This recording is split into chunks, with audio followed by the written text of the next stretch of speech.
Hi, welcome back guys. This is your sensei, back with another fanfiction. This is the first part of What If Super Smart Naruto Met Kurama Early. Now before starting, please give this video a like and subscribe to the channel if you want more videos like this. Now let's get into the fanfic. 4-year-old Naruto Uzumaki walked down the street ignoring all the glares directed at him. Acknowledging the venom directed at him only seemed to encourage them. That was one of the first things he had picked up in his life, the skill to ignore the world around him. So disconnected was he from reality that he did not see or hear the cart that was aimed at him until it was too late. The acrid smell of disinfectant and tobacco greeted Naruto as he opened his eyes. Ignoring the shooting pain in his right leg, he sat up with a groan and looked around. He was in a drab, dusty hospital room, and sitting by his bed, calmly smoking his pipe, was the Sandaime Hokage, hers and Sarutobi. With another groan, he pulled off the sheet covering him and inspected his leg. As the pain had indicated, his right leg was covered in a swath of heavy bandages. What happened, Gigi? Why am I in the hospital? He asked softly, staring at his battered limb. Don't you remember, Naruto? The young boy shook his head. You were attacked. There was an attempt to run you over. Luckily for you, they botched it up. You only received a glancing blow. Your injuries are not too severe and you should recuperate quite soon. My men have apprehended the people responsible and I will be personally ensuring that they are thoroughly punished. Naruto nodded slowly, digesting the information. With a grimace, he tried to move his leg. Shooting tendrils of pain rushed up to his head from his leg. Don't get up. You need to rest. You're lucky to have no broken bones, but it's better if you don't move around too much. Naruto cursed under his breath. He couldn't get up even if he wanted to. The pain coursing through his body was clouding his mind. With another groan he lay back down. He didn't think he would be going anywhere tonight. Naruto, why were you roaming around so late at night when I have explicitly told you not to do so? You were supposed to be home with your caretaker. She kicked me out. Naruto glanced at the old man out of the corner of his eye and saw a look of barely controlled anger on the Jiji's face. What? Why did Minami-san do that? Weren't you two getting along well? You told me that she was much nicer than the previous two caretakers. It was my fault, not hers. Why? What happened? I was playing in the house and I broke a vase. I tried to clean it up before Minami-san saw, but I cut the back of my hand on a piece of broken glass. There was some blood. Minami-san brought some bandages to tape it. But then Naruto stopped talking abruptly. He didn't want to remember what had happened after that. He didn't want to remember the look of fear his caretaker had thrown at him. She had taken one look at his cut and a look of abject terror had materialized on her face. She had called him a demon. She had screamed at him to leave and to never come back. It had hurt. It was used to being called a demon by strangers. But when it came from the nice Minami-san, it had really hurt. Minami-san who cooked so well. Minami-san who was so much kinder than his previous caretakers. Minami-san who had told him that he was like her own son. Naruto, I know it is difficult, but you have to tell me what happened if you want me to help you. I don't know. She just looked at my hand and began to scream. She called me a demon and told me leave, mumbled Naruto, still refusing to look at the man he considered to be his grandfather. A few drops of salty tears slowly leaked out of his eyes. Sarutobi was once again at a loss for words. He found that this happened a lot when he was dealing with Naruto. All that he had wished for was to give the boy a happy childhood. A childhood free of hatred and assassination attempts. Given his burden, his life was going to be a difficult one at best. Today was the irrefutable proof that he had failed miserably at that. For the first time in all his years as Hokage, he did not know what to do. He didn't know what to say to allay the boy's fears. He lifted the boy off the bed and hugged him as if he was embracing his own son. He stroked the boy's back soothingly. Naruto, don't worry. You're not a demon. Don't believe anything that woman said to you. You're a human just like I am. You're just like any other person in this village. What happened was not your fault. It's just that Minami-san couldn't understand how special you are. Gigi, please don't leave me like Minami-san and Ai-san and Anao-san did.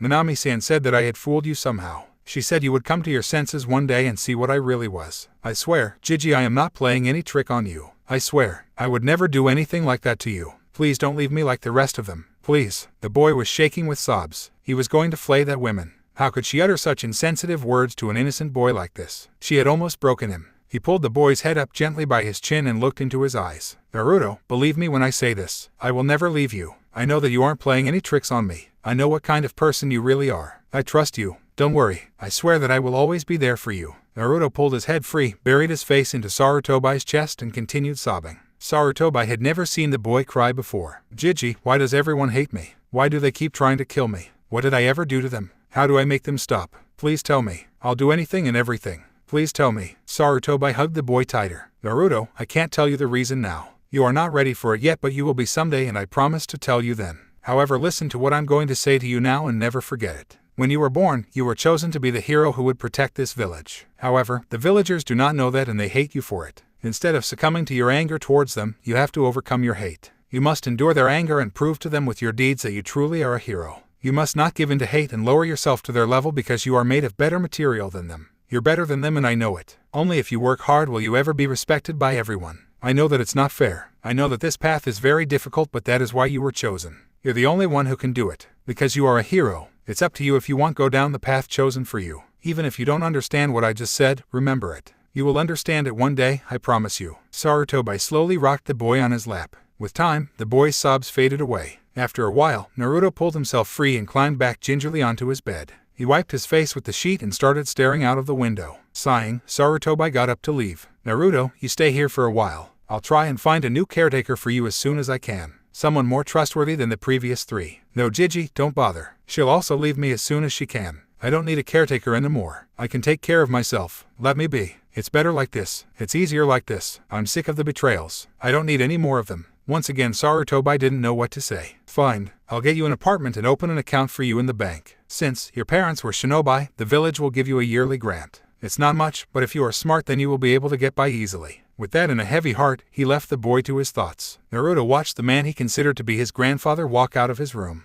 Once the old man had left, he turned his attentions to his window. Naruto stared out of the window, his eyes out of focus, as he thought about what the old man had told him. His words hadn't made any sense. How could somebody like him be a hero? Why had he been chosen in the first place? He had no special skills, at least none that he knew of. And why had he not been given a choice in the matter? It was a mystery. That was what his life was. A complete mystery. He had so many questions, but nobody ever answered them. No one, not even the old man. He was kind and took care of him, but he never gave him what he really wanted. His whirling thoughts coupled with his pounding leg to give him a headache. He lay back down and let sleep overpower him. He sighed as the pain faded away and he drifted off into oblivion. In his dreams, he was floating in a sea, a red sea. Boy, do not listen to the foolish ramblings of that old man. He does not understand your pain. I do. I know how it feels to be hated by everyone. Kill them. Kill all of them. Take out all your hatred on them. Use my power and end everything. Naruto opened his eyes with a start. He stood in a large room, a dark room. There were rusty, corrugated pipes running up the walls and the floor was flooded with dark, bubbling water. In front of him was a large cage, large enough to fit the entire Hokage building within it. Within it was a gigantic red beast with 9 tails. The beast was radiating pure hatred and sheer power. It pushed forward against the bars of his cage and pinned him down with its monstrous killing intent. Images of his impending death flashed through Naruto's mind. He could feel the caged animal's anger penetrating through his skin and all the way to his very bones. He was primal. He was unimaginably powerful and overbearing. His knees began to shake as he struggled to remain standing. You are the Kyuubi. Boo. Well you're supposed to be dead. The Yondaime Hokage killed you. There's a festival held every year for it. Where am I? What's going on? How did I get here? Is this a dream? Cried Naruto in panic. This is no dream. This is the realm inside you. This is your mind. Use my chakra. Use my power. Use it and kill all those who look down upon you. Only then shall you know peace. Naruto woke up with a jolt, his stomach burning as it were on fire. Sarutobi was almost at the end of the corridor when he felt an aura that he had last felt 4 years ago, the night Naruto had been born. The night his successor and his wife had sacrificed themselves for the sake of the village. Dread filled him. He shunshined back into Naruto's room. The boy lay on the bed covered in a red chakra cloak. His normally cute whiskers were now feral, like that of a fox. Fangs were protruding out of his mouth. His nails were transforming into claws. Sarutobi stood shocked for a second. Then his hands rushed together to make hand signs. The tips of the fingers of his right hand began to glow blue. Let's hope this works, thought Sarutobi as he slammed his hand onto the boy's stomach. Naruto jolted awake and noticed that his stomach felt as if it had been hit by a boulder. He looked up and saw the Jiji staring at him with anxiety in his eyes. Naruto, what happened?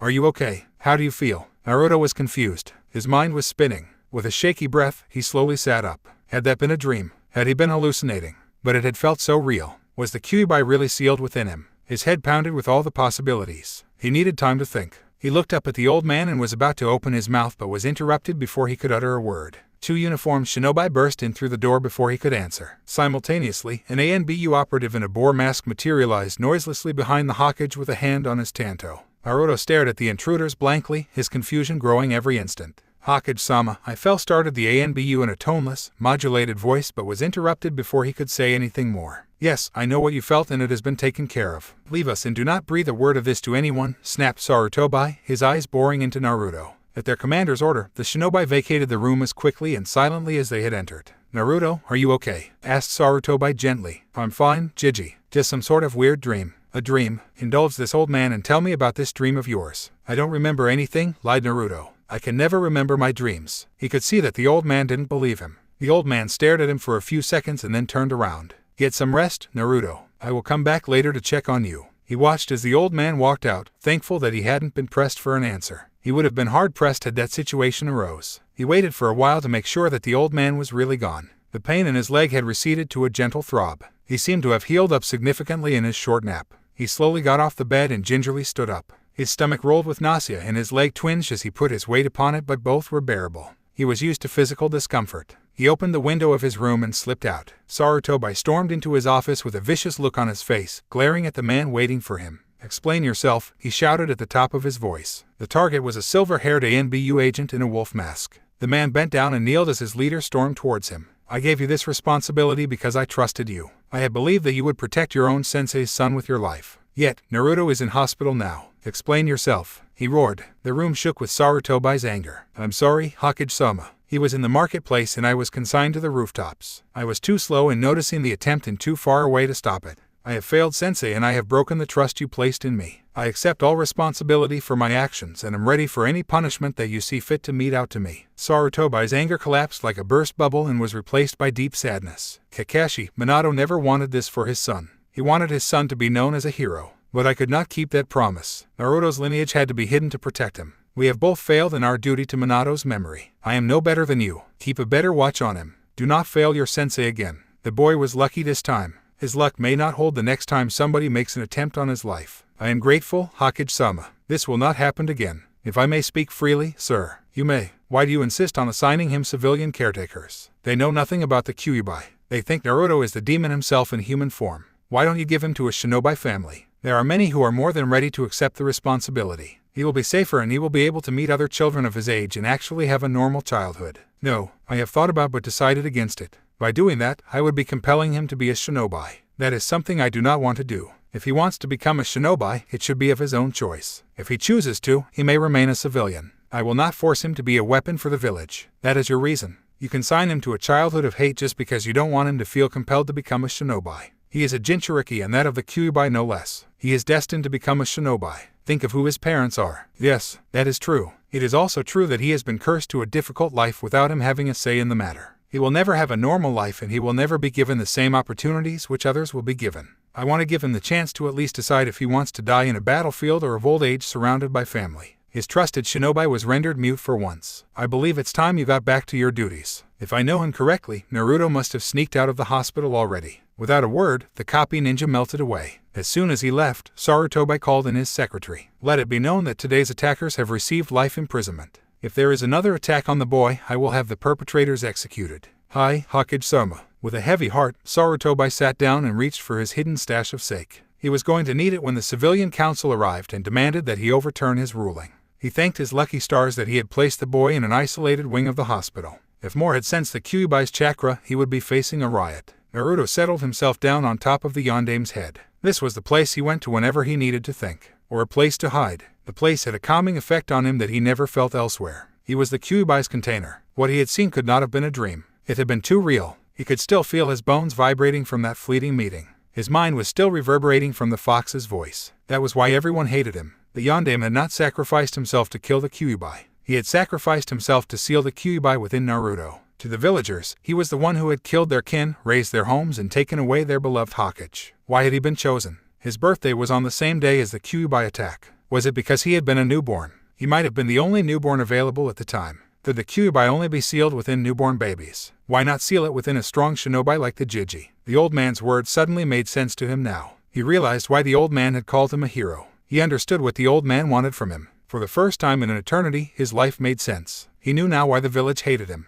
He got up and went back to the hospital. A week later, Naruto ran into his new apartment with barely contained excitement. He had left the hospital as soon as the Jiji had gotten him this place. The Jiji had hired someone to bring over all of his belongings from Minami-san's house. He was grateful for the old man's thoughtfulness. He had been dreading returning there. His new house was small but completely furnished. He supposed that he would have to learn how to cook now that he was going to be living alone. He sank onto his couch. It was threadbare and lumpy, but it was his. This whole place was his. He let out a small hoot of happiness. His happiness faded away after a while. It was time to get down to business. He had been planning this for a week, ever since his dream. He sat down in the middle of his living room, closed his eyes, and formed the lotus position. He then started to meditate. He reached out to the boiling rage within him that he could always feel bubbling away. The rage he had always kept locked away. When he opened his eyes, he was back in the large room with pipes. He looked up at the cage within him. His prisoner was wreathed in darkness. He could only just make out his monstrous form in the darkness. "Hello," he called. The room reverberated as the Kyuubi released a deep growl. Two huge eyes flicked upon and glared down at him.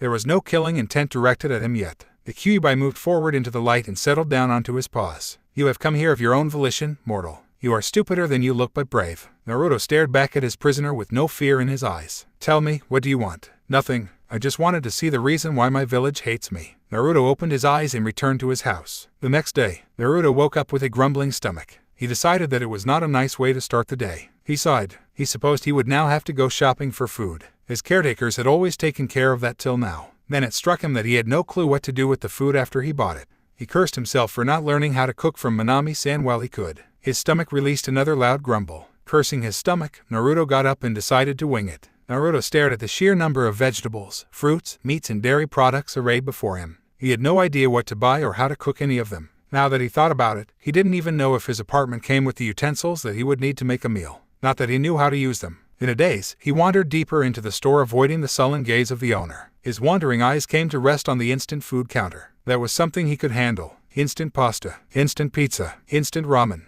A quick inspection told him instant ramen was the cheapest. He picked 4 packs and made his way back to the sales counter. The owner schooled his face into a small smile as he approached. "Sir, if you don't mind, could you please replace those packs from where you picked them up? Those items are for display only. If you'll wait a few seconds, I'll bring some fresh stock from the back." Naruto nodded. This was the first time shopping. How was he supposed to have known about display items? He replaced the packs and waited for the owner to return. The owner was back in a few seconds like he promised. "Let me ring these up for you, sir. You mind if I see those?" A female voice called out. Naruto turned and saw that the owner of the voice was a young woman with brown hair. She stormed up to the counter and snatched the box of ramen from the owner's hands. Turning it over, she peered at the label. What she saw did not make her happy. "You sick bastard. How dare you try to cheat an innocent boy like that? Don't you have any shame? These are all way past their expiration dates." "I am San. This is not some innocent kid. This is that demon kid. He doesn't deserve your kindness," the shopkeeper replied hotly. "Shut up. Look at that cute face of his. Does he look like a demon to you? Shame on you. I'm going to tell all my friends to avoid this place from now on."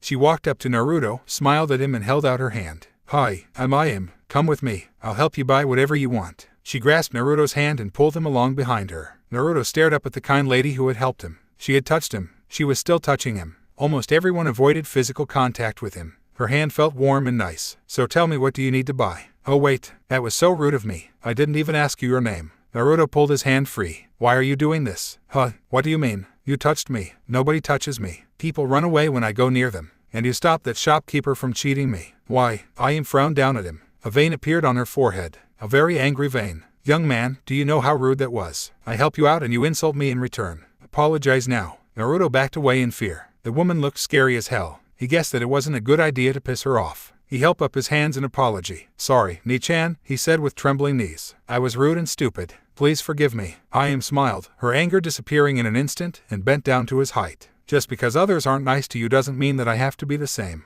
Besides, you're so cute there is no way I could be mean to you." She reached out and pulled his cheeks. Naruto grimaced but didn't try to free himself. He didn't want to set this woman off again. He had thought looking for food to buy had been hell, but this was much worse. This woman was angry at him one instant and petting him the next. He decided to do his best to avoid her in the future. As he came to this conclusion, his stomach let go another rumble. She heard it and let go of his cheeks. For the first time today his stomach had done something useful for him. "You're starving, aren't you? Come on. My dad and I run a restaurant. You can eat something there. It's not too far away." The Jiji had told him not to follow strangers, especially the ones that offered him things. His stomach groaned again. He shrugged and followed the crazy woman. If she was going to kill him, then at least he would die with a satisfied stomach. If he became a ghost, he didn't want to be stuck haunting people whilst he was eternally hungry. He would prefer to scare them with his moans, not with his grumbling stomach. A couple of hours of hunger was more than enough for him. "Hey, Dad, we have a customer. This is Naruto-kun." Whip him up a bowl. Sure. Have a seat, young man. What'll you have?" Naruto stared at the menu for a few seconds, struggling with the characters. The Jiji hat taught him how to read recently, but he still needed more practice. "1 miso ramen." "Good choice. It'll be ready in a couple of minutes." True to his word, Chuchai-san placed a delicious-smelling bowl in front of him. As Naruto inhaled the aroma, his hunger amplified. He dug in with gusto. It was even tastier than it smelled. "Oi, Jiji, how much for 1 bowl?" 20 ryo. Naruto ran a couple of calculations in his mind. Another skill the Jiji had taught him. Eating here would turn out to be cheaper than buying the food himself. Besides, it saved him the hassle of learning how to cook. Plus, the food smelled heavenly. Great. One more, old man. 2 days later, Naruto walked back into his house after dinner at Ichiraku. He had been eating all his meals in the place for the past couple of days. 2 days he had spent thinking about his prisoner. He had questions, many questions, and for once he believed that he was going to get answers. He closed the door behind him and walked over to the center of the room. He sat down and closed his eyes once more. His sandals were soaked through with water in an instant. The water had been hot enough to scald him when during his first involuntary visit into his mindscape.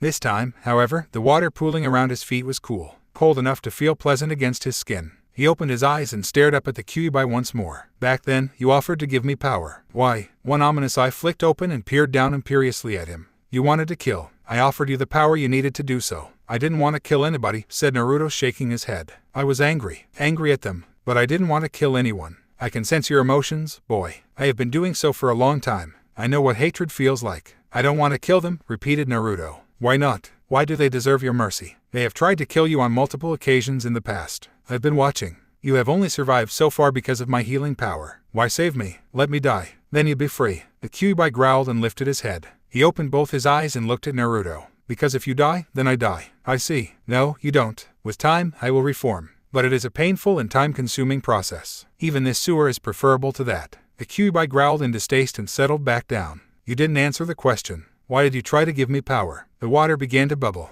The temperature in the room shot up in an instant. The Kyuubi's eyes snapped open and glared down at his jailer in fury. I did give you an answer, boy. I do not like being asked to repeating myself. To kill them. But why? The villagers have done nothing to you. The gargantuan beast reared up and roared. Lifting his arm, he took a mighty swipe at his cage, but the bars blocked his attack with ease. He reared back again and charged at the bars. The bars vibrated from the force of the attack but held. With a snarl of rage, the Kyuubi stuck his hand through the bars and clawed at Naruto. The water boiled with a vengeance and began to rise in level. The Kyuubi's huge killing intent was directed at him again. Panic and fear clawed at him. With a huge effort, he held them at bay. You puny humans have imprisoned me in this cage time and time again for no fault of my own. I have been cursed and hated for centuries. Why should I not tear all you mortals apart? For the first time, anger bloomed within Naruto as well. No fault of your own. You attacked us. You killed so many families. You destroyed more than half the village. I have heard the stories and I've seen how much of the village is newly built. He shouted. The Kyuubi's anger seemed to subside. He retreated back into the shadows. His deep voice was much softer when he spoke. I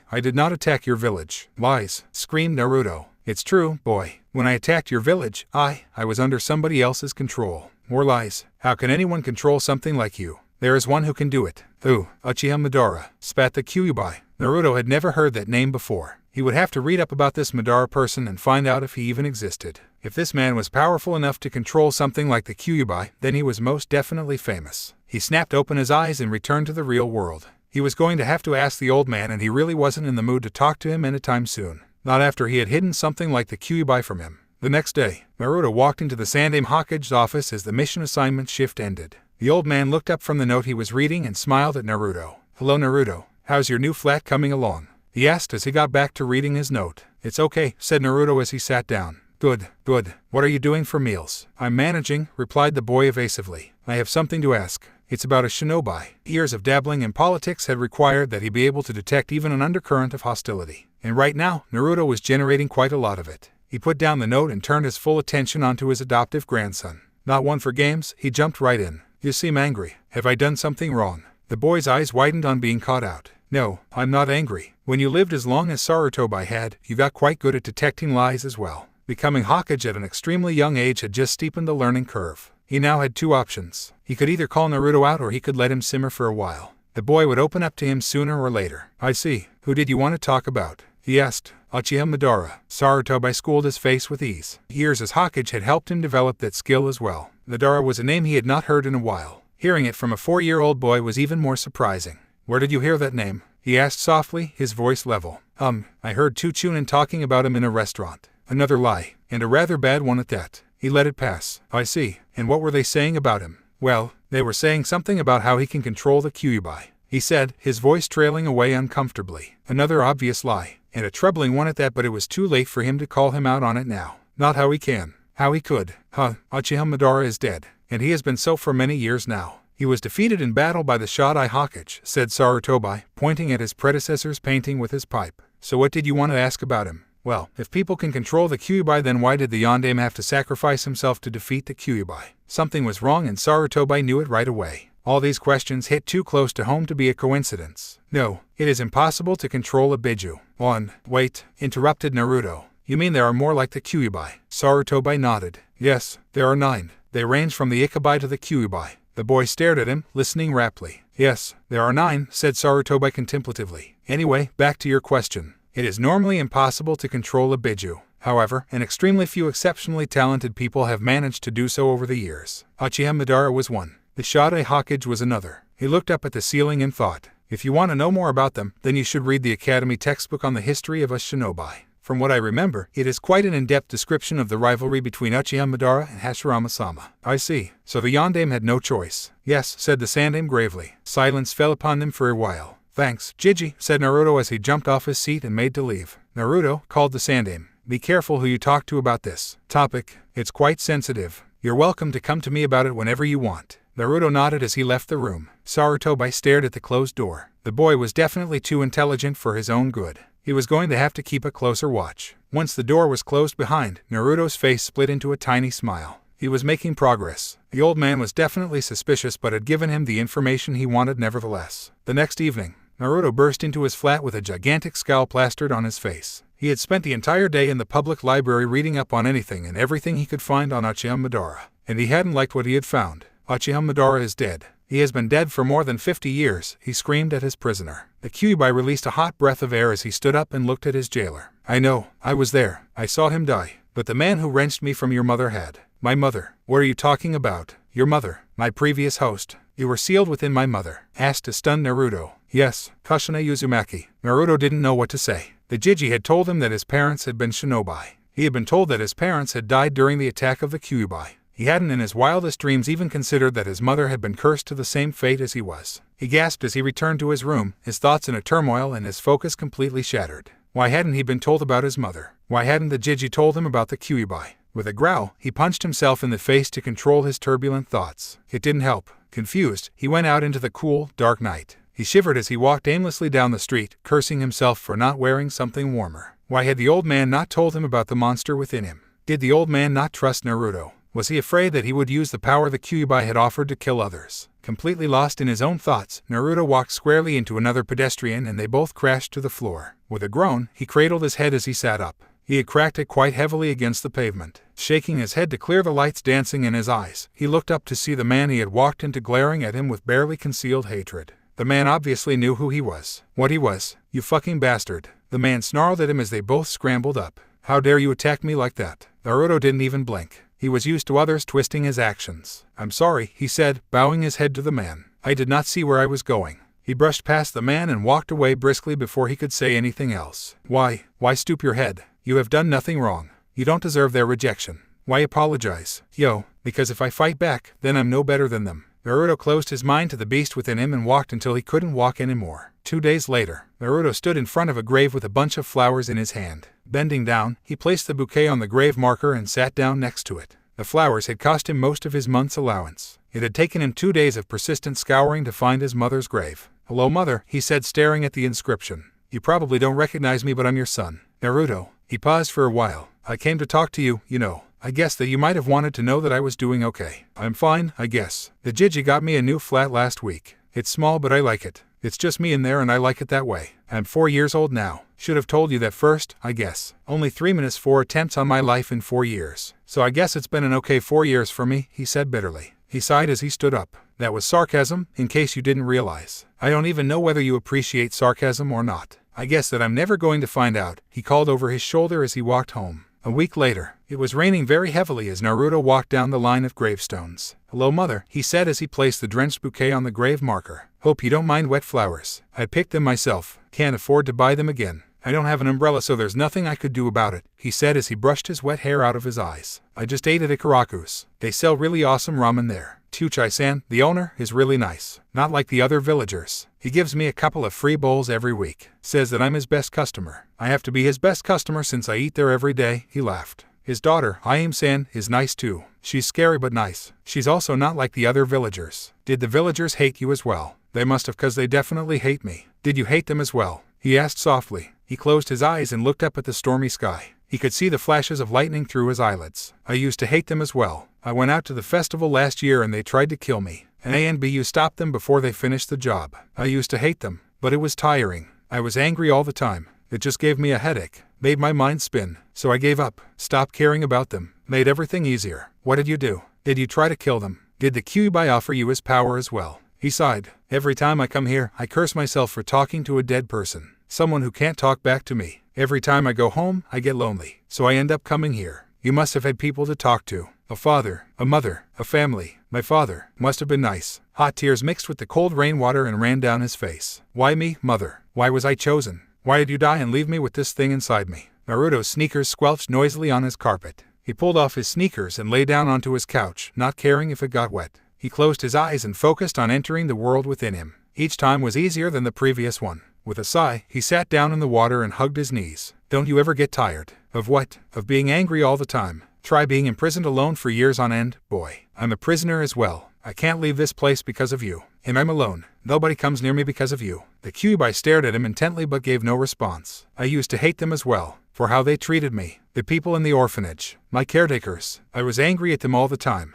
but I just got tired of it. Being angry didn't help me in any way. It didn't make my life suck any less. It just made my head hurt. So I stopped. I stopped caring. Why are you telling me all this? You're the only person who I can talk to, you know. You're not just imprisoned with me. Both of us are imprisoned together in this village. The Kyuubi rose on his haunches and stared silently at Naruto. You're a strange one, boy. No one has ever talked to me before. Not your mother. Not the one before her. Huh, said Naruto, lifting his head from between his knees. You're lonely as well, are you? He laughed softly. Ironic, isn't it? The room reverberated as the Kyuubi's chest rumbled with laughter. Not ironic, boy. Sad. Laughably sad. They stared silently at each other for a while. Uchiha Madara. He was killed long ago. You lied to me. I did not lie to you. I saw Madara die with my own eyes. I was there when he fought the Shodai Hokage. But the man who pulled me out from your mother. I did not see his face, but he had the same chakra as Madara. The same malevolence. Why should I believe you? I am placing no compulsion on you to accept my words. I'm simply telling you the truth. It is up to you if you want to believe it.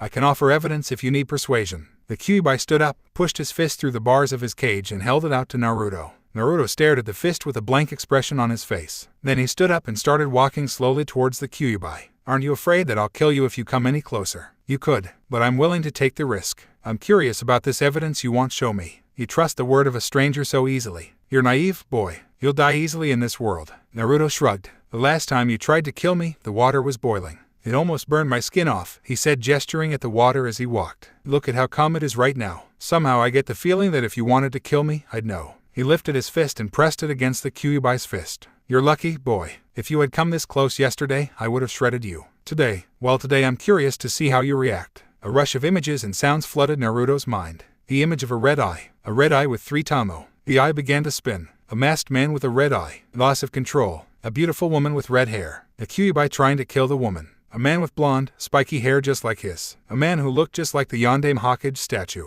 The village. The Kyuubi attacking the village. The Jiji fighting back. Freedom from the control. Confusion and a boiling anger. A huge, black ball of energy. A giant toad. A huge explosion. The man and the woman again. A newborn baby. A baby with blonde hair. A giant claw impaling the man and the woman. The woman's last words to her baby. The woman's last words to him. His mother's last words to him. His father's last words to him. With a cry, he jumped back and fell to his knees in the lukewarm water. A barrage of hot tears escaped from his eyes and flooded his face. He pressed his hands to his face and tried to calm down his racing heart and mind. He tried to make sense of the images he had received. The Yondaime was his father. He had sacrificed himself and his mother to save the village. You killed them. You killed my parents. Yes, I did. Anger and grief flooded him. He saw red. He woke up with a roar of rage. Tears were still streaming out of his eyes. Tears of anger. Tears of grief mourning the death of his parents. He bolted. He burst out of his flat barefoot. He ran. He ran into the raining night. He ran until he could feel no more. When Naruto woke up, he was lying in own bed. With tired, shaking arms, he lifted the covers and saw that was wearing his pajamas. He rolled off his bed, wondering how he had gotten back home and who had changed him. He walked into his bathroom for his morning ablutions. He glanced at his reflection in his mirror as he pulled off his shirt. He took a second, longer look. He looked just like his father. As he stared into the mirror, memories of the previous night flooded his mind. With a cry of anger, he struck his mirror with all his might, instantly shattering it into a million pieces. Droplets of warm blood trickled from his fist and landed on his floor. He lifted his fist and examined it. Shards of sharp glass were sticking out of it. He pulled out the pieces one by one and then washed his hand in warm water. He held up his hand again and watched as the punctures closed up. The Yondaime was his father. His father had been the Hokage, the strongest man in the entire village, and the village still existed only because of his sacrifice. His hands tightened into fists. He wouldn't let his parents' sacrifice go in vain. He would do what they had wanted him to do. He would be a shinobi greater than either of them. He would do it for them, not because he loved this village, not because he wanted to prove himself to others. He would do it because he could not let his parents' sacrifice be in vain. And the first thing he needed to do was get a new mirror. He closed his eyes and landed in his inner world. He walked right up to the prison within him and stared up at the Kyuubi. "I'll make you a deal." "What kind of deal?" "You help me become Hokage. In return I'll study up about this seal. When I figure it out, I'll open it and let you go." The Kyuubi leaned down and held his head at Naruto's level. Hot breath escaped his maw and hit Naruto's face. "You would do that for me?" Naruto shrugged. "Why? I killed your parents. I tried to destroy your village." Yes, you did. But I don't blame you. My parents, they were treating you just how the village treats me. You were angry at the ones imprisoning you against your will for no fault of your own. They were trying to imprison you again. I understand you. I've had to bear this hatred for just 4 years. You've been shunned this way for God knows how many years now. But why? Why trust me now? Why trust me now when no one has done so before? You could have killed me yesterday. You didn't. I guess I owe you one. Plus, you showed me the truth yesterday. You didn't hide that you killed my parents. You gave me my parents' final words to me," he said, holding his fist against his heart. "That means a lot to me." The Kyuubi was silent. "It's not that straightforward. Your chakra coils has developed around my presence. If you let me go, you will definitely die. You cannot break open this seal. You will have to unlock it the way it was designed." Naruto stared at the Kyuubi and silently held out his fist. "If that's what it takes, then I'll do it. It's not like I have anyone to live for anyway." "Partners?" he asked. The Kyuubi stared at the offered fist for a long while before pushing his own fist through the bars. "Yes, partners, for now." The Kyuubi pressed his fist against Naruto's. "You break the deal and I'll kill myself. Take you down with me." Another hot breath escaped the Kyuubi as he growled softly. "I keep to my words, boy." Naruto nodded. "Don't forget that your death will not kill me. If you prefer this sewer, then I'm sure it must be bad enough. So, you got a name or do I have to keep calling you the Kyuubi?" An expression of surprise flitted onto the Kyuubi's face. "What makes you think I have a name, boy?" Naruto shrugged. "Nothing. Just thought I should ask you your name considering that we just became partners." The Kyuubi stared at the boy standing in front of him for a long while. "You're a strange one, Naruto Uzumaki. Unlike any human I have met before." "Yes, I do have a name. Kurama." "I see. That's good to know. Well then, Kurama-san, I'm off. See you around." Naruto opened his eyes and returned to his bathroom. The librarian shot a look of utter distaste at him as he entered what she considered to be her domain. He ignored her. As long as she confined herself to looks, she wouldn't be able to get through to him. He hadn't let it bother him yesterday. He wouldn't let it bother him today. Hidden villages took pride in their secrets and went to immense lengths to ensure that they remained secret. Hence, the Konoha library was split into multiple sections: the public section, the genin section, the chunin section, and the jounin section. While one would not be able to find instructions for jutsus in the library, it contained many generic texts for every possible field of interest for a shinobi. Under the eye of the Sandaime, the library had grown so large that it now occupied a building of its own. The ground floor was open to all and was maintained by a civilian staff. From the first floor and above, the library was sealed off and heavily guarded, with access granted to only those who possessed a Konoha Hidei in the requisite rank. On his first visit to the library, Naruto had managed to find the aisle which catered to academy students. He had then focused only on books catering to the history of shinobi. This time he broadened his search. A while later, he returned to the librarian with books pertaining to ninjutsu, chakra control, and stealth. "I would like to issue these, please." An oily smile blossomed on the woman's face as she inspected the titles. "I'm sorry, but you cannot take these books out of the library." Naruto's eyes narrowed. He didn't like where the conversation was heading. "What do you mean? This is the public section, isn't it?" "Yes, but these books are about the shinobi arts. You need an adult guardian to issue books regarding the shinobi arts." "You've got to be kidding me. You made up that rule just now." The woman didn't rise to his taunt. "I did not make the rules. Do you want to talk to my manager? His office is upstairs and he'll be more than happy to answer any questions you may have." If the manager had his office upstairs, it meant that he was a shinobi. With a deep breath, he bottled away the anger growing within him. "No, it's okay," said Naruto as he took back the tomes. "I'll put these back where I found them. Thank you for your time." Turning sharply, he headed for the reading section. He guessed that he was going to be spending a lot of time there. 1 month later, Naruto sat in the middle of his room poring at a scroll lying in front of him. The floor all around him was littered with dozens of scrolls. Given that he couldn't bring books home, he had taken to making his own notes, something which had turned out to be a blessing in disguise. He found that his mind retained things much more easily if he wrote it down. The scroll he was staring at was a list. A to-do list. A list he had created after many hours in the reading room of the library. He had started off with the academy textbooks, and it had proven gold. He had devoured through them like a hungry wolf does its prey. Once he was done, he had a broad outline of all the basic abilities he needed. There were a wide variety of skills a shinobi could specialize in. But there were a few essential skills which all shinobi required to survive in the field. Theoretical knowledge, physical strength and endurance, taijutsu, chakra control, ninjutsu, dispelling genjutsu, proficiency with projectile weapons, stealth, survival skills, first aid skills, teamwork and tactical thinking. Mastery of these fields was absolutely essential for promotion to chunin. Most genin were given a working knowledge by the academy and were then whipped into shape by their jounin sensei. He, however, was aiming much higher. He was aiming to master the list before he joined the academy. Once he joined the academy, he would be competing with children from the various clans of the village. Given the intensive training they received on a day-to-day basis, he would be extremely hard-pressed to keep up. He needed a training regimen,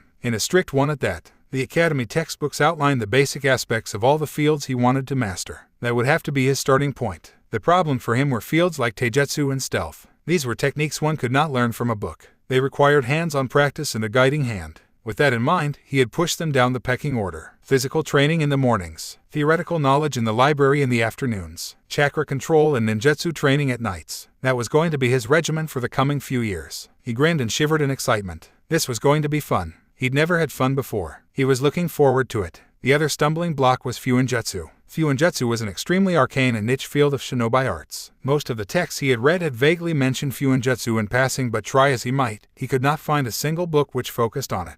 At least not in the public section. He would somehow need access to the chunin or the jounin sections. Hoodwinking shinobi guards was something he was light years away from. With a sigh, he consigned it to the future as well. 3 weeks later, it was nighttime and Naruto Uzumaki leaned panting against the trunk of a tree. He was currently in a clearing in the forests which surrounded the village. A large number of leaves lay scattered around him. He was training his chakra control. Chakra was the resulting energy formed due to the mixing of physical energy and spiritual energy. The physical energy was collected from the body's cells and could be increased by improving one's physical endurance and strength. Spiritual energy was derived from the mind's consciousness and could be increased by meditation and through experience. Every living being innately created a small amount of chakra and let it flow through their body's chakra regulatory system. Shinobi, on the other hand, could, by training, mold additional amounts of chakra by forcibly mixing their physical and spiritual energies. The additional chakra flowing through the chakra network could be released through the many tenkatsu located on their bodies to perform ninjutsu and other similar techniques. In time and with experience, the amount of chakra flowing innately through a shinobi's chakra network increases, and it could be used to make a rough estimate of the total chakra possessed by the shinobi.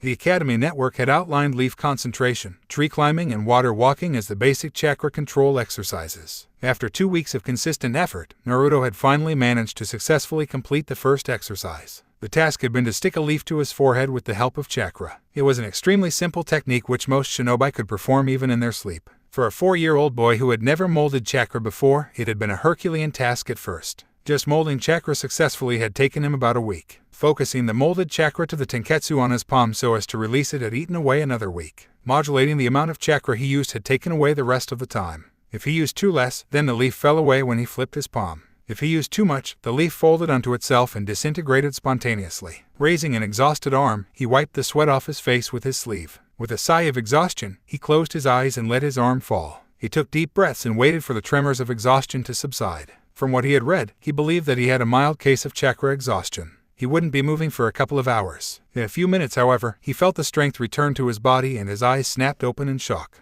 The book had categorically stated that the symptoms of mild chakra exhaustion lasted for a minimum of 2 hours. He opened his mind to his new partner. The book I read said that mild chakra exhaustion lasted for a couple of hours and that I would not be able to move until it passed. It's hardly been 10 minutes and I feel better already. Yes, that is because of my chakra. Your chakra. Yes, the 8 trigem seal which the yondaime used on me innately steals a tiny bit of my chakra and channels it into your chakra network. My chakra is much more potent and powerful than you humans. It is what gives you your accelerated healing and your stamina. You mean other people don't heal this fast? No, you humans have a pathetically slow rate of healing. Takes weeks and even months sometimes. I see. I did not know that. Naruto silently contemplated the words of Kurama for a while. Cut it off. What? Cut it off. That bit of chakra you give me. Cut it off. If I may ask why. I need to build up my skills on my own. I can't rely on your power completely. Why not? Using my chakra, you'll easily become one of the most powerful shinobi in this village. Yes, that's true. I'll be able to become Hokage. And then what? Like we agreed, I'll be releasing you once I figure out this seal. What then? No, I have to be self-reliant. I see. As you wish. Thank you, Kurama-san, said Naruto as he sat up.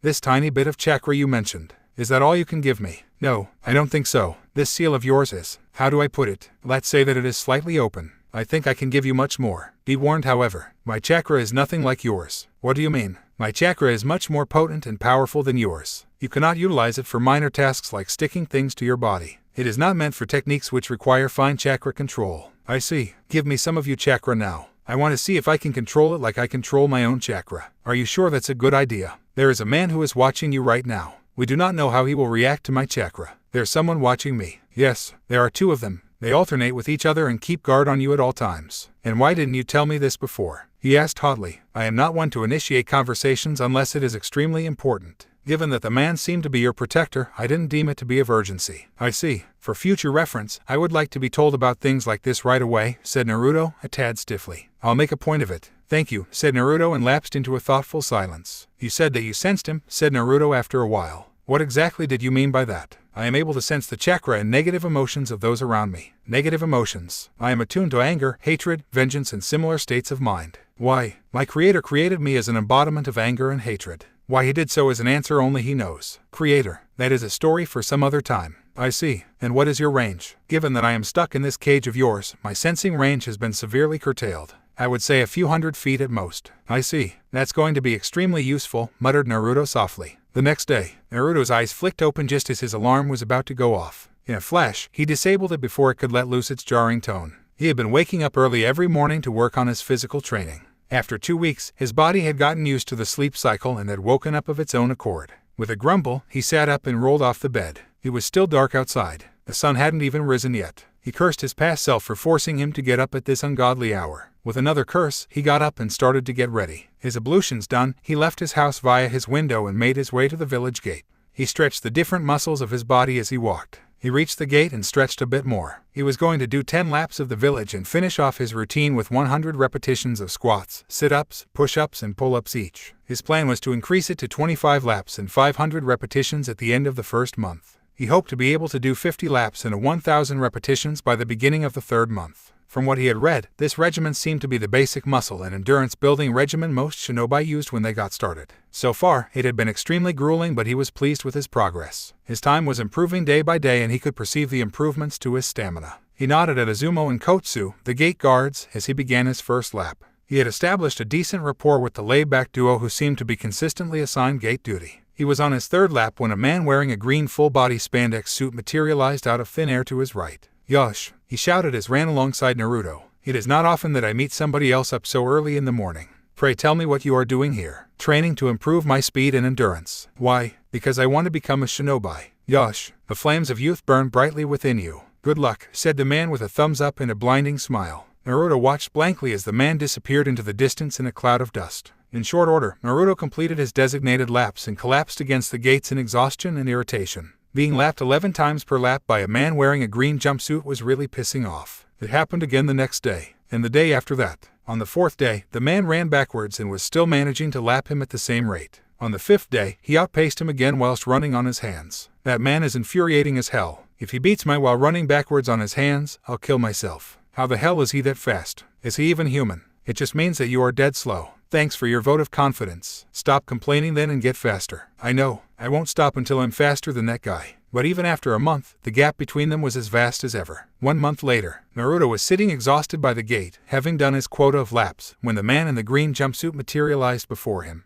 Yosh, I was right when I first met you. The flames of youth do burn brightly within you. You have the guts to never give up. You have been trying to beat me for a month now, but you never gave up even though you failed every day. I commend your sincerity, the man shouted, his teeth blinding Naruto. Naruto glared up at him. How do you know that I have been trying to beat you? Because, every time I surge past you, your eyes burn with the flames of rivalry and youth. I would know that look anywhere. I'm sure that I have a similar look in my own eyes when I gaze upon my very own eternal rival. How the hell are you that fast? Because of my youth, he replied as if it answered his question. I have been training like this for many years. A fledgling such as yourself has no hope of defeating me. You must follow a strict and arduous training regimen for you to have any hope of doing so. I do have a training regimen. What are you going to do next? Naruto told him. Yosh, he shouted. That is commendable but pointless. You will never be able to match me, Madogai, the fabulous green beast of Konoha, by following the basic endurance-building regimen. No worries. I have seen your youth and I respect it. Hence, I swear that I will make you faster than myself, or else I will climb the Hokage mountain 500 times using just my index fingers, he shouted, jotting down something into a notebook he pulled out. Where the jumpsuit had its pockets, Naruto had no clue and neither did he want to find out. Works for me, said Naruto with a dazed expression on his face. This guy was too much to handle so early in the morning. Yosh, follow me. I have some extra body weights at home which you can use. Body weights? Asked Naruto in confusion. Naruto cursed his luck. The man had strapped so many weights onto him that he could barely move. This, my dear friend, is the fastest way to build up your musculature and endurance. Given how young you are, if you are able to successfully complete this training, then you will reap immense benefits. You must not remove these weights at any time. In time, you will be able to move normally. When we reach that stage, it will be time to increase your weights. If we progress forwards using this technique, you will have unparalleled body speed quite soon. Naruto mentally groaned at the thought of additional weights. That is not all, my dear student. Simply strapping these weights onto your body is not sufficient. You must follow a strict regimen that strains every muscle of your body so as to ensure an even development of all your muscles. Lopsided or imbalanced development is the bane of every shinobi. Naruto nodded. I will assist you in developing this regimen. You must also begin training your taijutsu so that developing muscles get acclimatized to the movements of your body. I will also assist you in this. Any questions? Yes. Why are you doing this for me? Why? Because the flames of youth burn brightly within you and it is my responsibility to nurture it. Naruto sighed. He was not going to get a straight answer out of this guy anytime soon. 2 months later, Naruto lay bruised and exhausted in the middle of the training ground. He simply did not have the energy to move a muscle. Guy's routine was killing him and that was the plain truth. It was a struggle just to complete the laps around Konoha. A Herculean struggle. But Guy never left it at that. Guy took him to his apartment where he had set up a miniature gym. Naruto was forced to do a series of grueling exercises which taxed all the muscles of the body. And then came taijutsu. And that was even worse. Guy's method of instruction was unorthodox at best. He showed Naruto the basic taijutsu stances and the first level of katas which came associated with them. He gave Naruto an hour to get acclimatized with the forms and the movements and then he began beating on him. And thus began the cycle of beatdowns. They would spar for about 10 minutes during which Naruto would be battered in all ways possible. He would then be given a short break in which all his mistakes were pointed out. And then they began all over again. His body was under so much stress lately that he was finding it almost impossible to focus on his other pursuits. Sensei called Naruto from his prone position. Yes, replied Guy as he continued his last set of push-ups. Why do you train so hard? What do you mean? You've already made jounin. You don't need to work this hard just to maintain your skills. Why do you do it? Guy continued his push-ups for a while. With an almost inaudible groan, he eased out and sat down. I have many reasons, he said softly, causing Naruto to sit up in a hurry. This was the first time he was getting to see Guy's serious side and he didn't want to miss it. The man hid it quite well, but Naruto was sure that he was highly intelligent. The main one being to protect this village. This village is my home and I'll do anything to protect it. And to do that I have to be stronger. And to get stronger, I need to train. I see, nodded Naruto. You said you had many reasons. Yes, there is one who I consider to be my rival. While he may not be as fast or strong as I am, he is highly intelligent and he uses that to win his battles. I strive to be stronger than him and I hope that he does the same. What's his name? Haddock Kakashi. He is a jounin like me. Naruto nodded, though he had never heard of the man. There is one more reason, said Guy almost imperceptibly after a long pause. I don't know how to do anything else. With a grunt, Guy got up and turned towards the village. Try not to emulate that part of me, he said softly. 1 week later, Naruto cursed under his breath. This was the third shop he had been turned away from. How was he going to buy a pair of swords if the guys selling them refused to cater to him? The reason for buying swords was simple. Given his size and build, he would face a heavy disadvantage in terms of range and power if he ever faced down an adult opponent, something which his spars with Guy made painfully obvious. It had been Guy's suggestion that he should specialize in a weapon to overcome that disadvantage, and Naruto had agreed. He had toyed with multiple weapons before settling on katanas. Kinjutsu was simple, straightforward, and deadly, a concept which resonated with the way Naruto wanted to fight. Guy considered himself to be an aficionado for the various forms and styles of taijutsu and its variants and collected information regarding them in his free time. As such, he had many scrolls on Kinjutsu in his collection which he offered for Naruto's inspection. It was after going through these scrolls that Naruto had decided upon a two-sword style. This style was rarer than a single sword style, and hence he had more chances of gaining an advantage over enemies who hadn't faced similar opponents before. Guy also claimed to be reasonably proficient in the utilization of blades and promised to assist as much as he could. Now all he needed to do was to buy 2 swords, and that's where he had hit a dead end. He had been turned away by the 3 weapons shops he had visited. A bell tinkled as he entered the next shop. If this shop thwarted him as well, he would need Guy's help. A girl of his age emerged from a door at the back and looked askance at him. She was wearing a yukata and had her hair done up in 2 buns. What do you want? Are you lost or something? No, I need to buy some weapons. Don't joke around, kid. Get out of here before my dad comes. Don't call me kid, said Naruto hotly. You're just barely older than me yourself, and I do want to buy weapons. Look, I even have money, he said, holding up his coin purse. Where are your parents? Don't have any. The girl looked at him with an odd expression and then turned around. Wait here. I'll get my dad. Don't touch anything, she called. She disappeared through the door and reappeared in a few minutes with a hulking giant of a man. My daughter says that you want to make a purchase, he stated gruffly. Yes, I would like to buy a standard set of shuriken and kunai, said Naruto, craning his neck to look up at the man. I also need 2 katanas. Do you have any for my height? The man rummaged beneath the counter for a second and placed 2 small boxes on the table. Here you go. As for the swords, I do have some of your size but not too many. You won't have much a choice. I don't mind. Let me see them. Tenten, go fetch the swords. A girl brought out a large box from the back room. Naruto opened it and started inspecting the balance of the swords one by one. Guy had told him how to test the balance of a sword and decide whether it suited his build or not. The man leaned down and picked one out. Try this, he said gruffly. Naruto took the proffered blade and instantly knew it was the right one for him. It felt like an extension of his arm. This is perfect. You have another one like this? He asked hopefully. The man rummaged about in the box and eventually pulled out a twin blade. Thanks, this is brilliant. How much? Asked Naruto, taking a couple of practice swings. In short order, Naruto paid for them and made to leave the shop. He was just leaving when the girl cried out. Hey, he turned around. If you ever need somebody to spar with those swords, then I'll be glad to help. Thanks, I appreciate that. I'm Naruto, by the way. I'm Tenten, she smiled. Thanks again and see you around. He left the shop grinning like a fox. He was completely broke but extremely happy. 2 months later, Hers and Sarutobi was sitting on his office, smoking his pipe and trying to catch up with his paperwork when his secretary burst in. Hokage-sama, Ferret is here to see you. He says it's urgent, she cried. Send him in. She nodded and left in a brisk walk. Sarutobi nodded as the ANBU operative codenamed Ferret walked in. The ANBU took her position and bowed low. There seems to have been a break-in into your private library, Hokage-sama. Impassive as always, Sarutobi pulled out his pipe and asked, Are you sure? How did they get past the barriers? We don't know, sir. The barriers are still active and haven't been punctured. Sightings? None. Scent? Pepper trail. The Inuzuka Ninken were quite agitated. Were the guards incapacitated? No, Hokage-sama. What has been stolen? We believe nothing. We're still in the process of cross-checking all the catalogs, but that's what the initial estimates seem to indicate. Nothing? Nothing. If no one saw him or sensed him and nothing was taken, how do we even know that there was a break-in? Well, the perpetrator left behind a note saying I was here. Have you had that analyzed? Written with his inferior hand. Very shaky. Ran it for matches and records. Nothing. The paper and pen used are both easily available everywhere. We don't know how he got past the barriers. Ferret shook her head. Well then, nothing else can be done except to improve our defenses. Inform the clans about this. The perpetrator might strike again. Hi, Hokage-sama. The perpetrator must have very skilled to have managed it, but why leave that note? Why bring attention to his escapades? Sarutobi didn't know. The previous night. You sure are lucky that you have me around.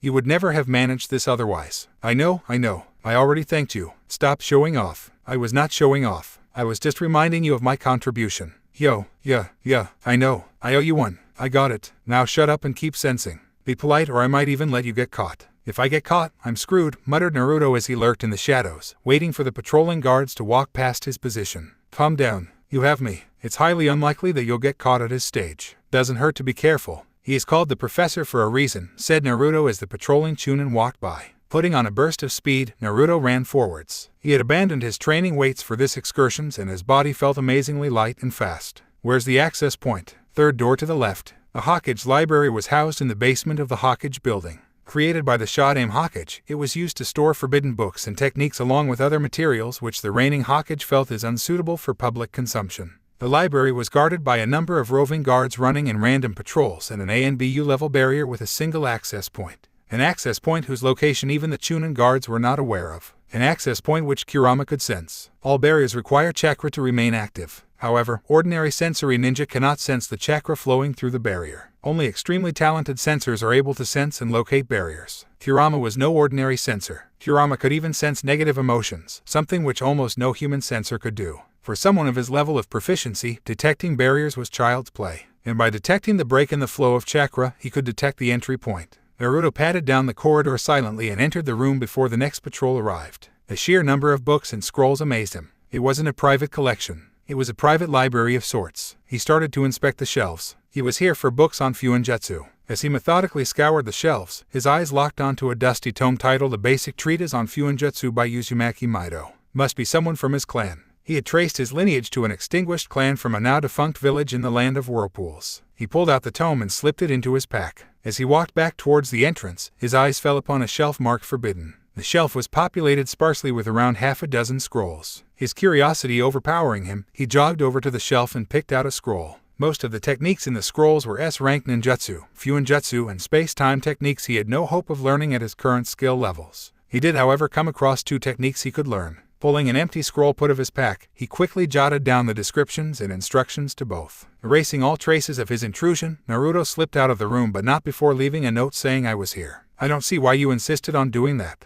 They will search for you tomorrow and they might even find you. Nah, I'm helping them. If a kid like me can get in, then they need to improve security. Now help me get out of here." "Oi, what do you mean a kid like you? You only managed this thanks my awesome sensing skills. For the last time, I am grateful for your help. Now let's get out of here. I have no intention of getting caught." The next morning, Naruto sat at his table and reread the descriptions for the 2 techniques he had been able to find. First was the Kage Bunshin no Jutsu. It was a variation of the Bunshin Jutsu created by the nickname Hokage that allowed the user to create solid copies of himself. The user's chakra was evenly distributed amongst every clone, allowing the clones to perform jutsus on their own. The clones will disperse on being killed or could be dispelled by the user themselves. On dispelling, the clones transferred all the experiences they gained to the user and other active clones. The jutsu itself was not forbidden. What was forbidden was the creation of more than 2 clones. If the user created 2 Mei clones, there was a high chance of severe chakra exhaustion and subsequent death. Variations of this technique included Bunshin Daibakua and Shuriken Kage Bunshin no Jutsu. Second was the Shunshin no Jutsu. This technique was a high-speed movement technique, allowing a ninja to move short to long distances at an almost untraceable speed. The amount of chakra utilized depended upon the speed and the distance traveled. With practice, the speed of this technique and its effectiveness could be drastically improved. This technique was usually accompanied with a puff of smoke or some other element to mask the movement. While the standard form of the technique is used quite commonly by all ranks of shinobi, the variation which uses no masking element is forbidden due to the high chances of chakra exhaustion if used multiple times in quick succession. Naruto had finally mastered water walking just before he had attempted his night excursion to the Hokage's library. It was time to begin mastering the other academy ninjutsu. "Oi, Kurama-san," Naruto called. "What do you want?" "I just went off to sleep. This better be good. I wanted to ask you if you think it is possible to do jutsus without hand signs." "It should be. As far I can see, you humans use hand signs to help mold your chakra in the right way. With enough practice, I presume that you should be able to skip them and mold it on your own." "That's what I thought," muttered Naruto thoughtfully. "You go back to your sleep now."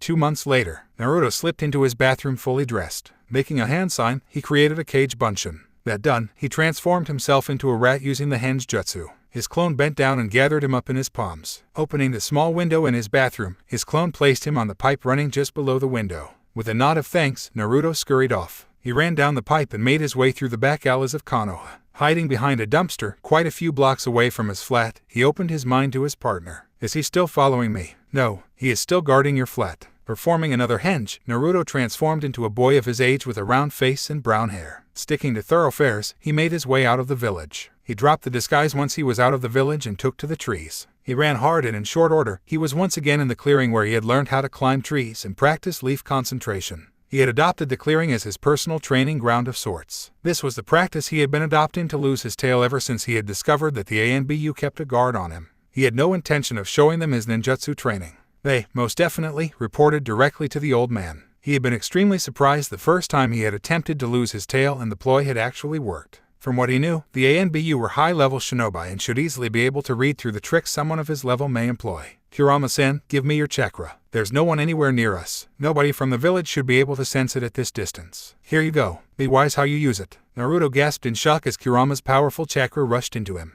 He watched as his prune nails transformed into claws. He couldn't see it, but his whiskers had grown more pronounced and his pupils had transformed into vertical slits. It felt as if a fire was raging through his chakra network. He wasn't sure if he could control this raging chakra. He definitely couldn't use it for jutsus which required precise control and tiny amounts of chakra. He had to do something powerful. Concentrating the chakra on his right leg, he lifted it and stomped down. The ground literally collapsed under him from the force of the attack. He jumped back and landed a few feet away. The dust cleared away and revealed the crater he had created with his attack. He would never be able to match that, no matter how much of his own chakra he used. He grinned. This chakra would be perfect when he needed to get out of sticky situations. "Is this the limit of the amount of chakra you can give me?" "No, I can give some more."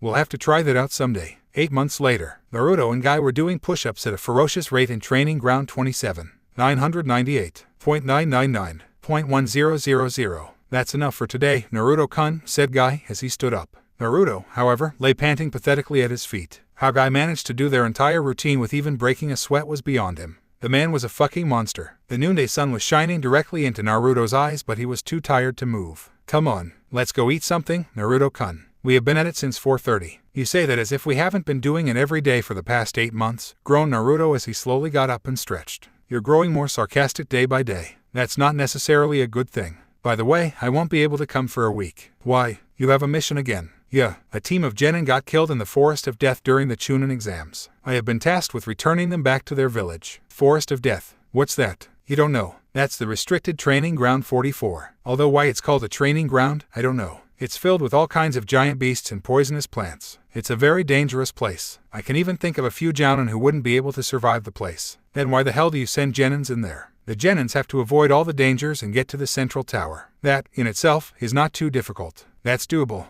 Most of the animals leave you alone if you don't bother them. What I meant earlier was that even jounins would be hard-pressed to survive if they took the beasts head-on. That is, of course, assuming the fact that they don't resort to ninjutsu. Naruto was excited. Very excited. This sounded like the perfect place to test out his swordsmanship. The fastest way to improve was to survive a life-or-death situation. He would definitely face that in the Forest of Death if it was anything like what Guy-sensei said it was. His face split into a devious grin. Oi, why are you smiling like that, Naruto-kun? I don't like it. You aren't thinking of going into the Forest of Death, are you? I forbid it. Naruto schooled his features into an innocent look. Thank God Guy-sensei was so gullible. No, of course not. I'm not stupid, you know. Thank God. Let's go eat something. It's past noon and I'm starving. They both set off for the village. You know, Naruto-kun, to become a shinobi you need more than just strength and speed. Of course, you have been training taijutsu, but you need to learn ninjutsu as well. I am willing to teach you those as well, if you want. I train more after I'm done with you, you know. What? You train more after our morning workout? That much workload is simply too much for a boy like you. You'll damage your body. Nah, I'm fine. I have lots of stamina. Thanks for offering to teach me anyway. I'm grateful. Now let's go faster. I'm hungry and Ichiraku is waiting. Guy twitched as the boy raced off. With a shake of his head, he took after the boy. Yosh, I will not lose to you in a race yet, Naruto-kun. I am still youthful. Yosh. That night, Naruto crept towards the Forest of Death, dodging the 4 Chunin guards stationed there. It was surrounded by a really tall fence, tall enough that he couldn't jump over it normally. It must be electrocuted if it kept all the animals in. There were no trees near the fence to use as a boost to clear the fence. He had no choice then. He forced a lot of chakra to his feet and jumped. He just managed to clear the top. He landed on the other side and rolled a couple of times to deaden the impact. He was up in a flash with both his swords drawn and ready. There seemed to be no sign of life anywhere near him. Kurama-san, wake up. If this place is as dangerous as Guy-sensei says it is, then I'll need your help. You shouldn't have come here if it is that dangerous. I need to get better. That doesn't mean that you literally go looking for trouble. Well, now that I'm already here, it won't hurt to have a look around. This looks like the perfect place to train my stealth. Naruto held his sword as steady as he could as he slowly backed away from the gigantic lynx perched on the same branch as he was. The lynx had appeared out of thin air during his exploration of the forest. He hadn't felt an iota of its presence before it had landed lightly on the branch he was running along. Running to the side was not an option. From the way it moved, it was clearly better than him at navigating through the trees. Jumping down was not an option as well. The lynx would launch itself at him before he landed. Waiting for it to attack was also out of the question. Even if he managed to skewer it while it charged, momentum would ensure that the lynx's attack would hit him, unless he managed to land a killing blow with his first stab. And that was something he wasn't backing himself on. Plus, it seemed a shame to kill such a magnificent beast. He cursed silently when his back hit the tree trunk. There was now no more room to maneuver. With a snarl of triumph, the lynx lunged. In a flash, Naruto flipped the blade and swung with all the might he could muster. The flat of the blade caught the lynx's head and knocked the charge slightly askew. At the same instant, Naruto himself jumped in the opposite direction. He flipped in the air and landed on the adjoining tree with his feet. Sticking to the wood with chakra, he ran up vertically to the next level of foliage. Jumping onto a branch, he ran pell-mell through the forest to get away while the lynx was still disoriented. He landed in a clearing a reasonably safe distance away to catch his breath. With adrenaline rushing through his veins, he leaned against a tree, closed his eyes, and began to take deep breaths. I wouldn't do that if I were you. Naruto's eyes snapped open in an instant and then widened in alarm in the next. He was surrounded by giant spiders. Glancing up, he saw that they were everywhere, on the branches, sticking vertically to trees. He must have run right into their nest. With a curse, he drew one of his swords and held it up.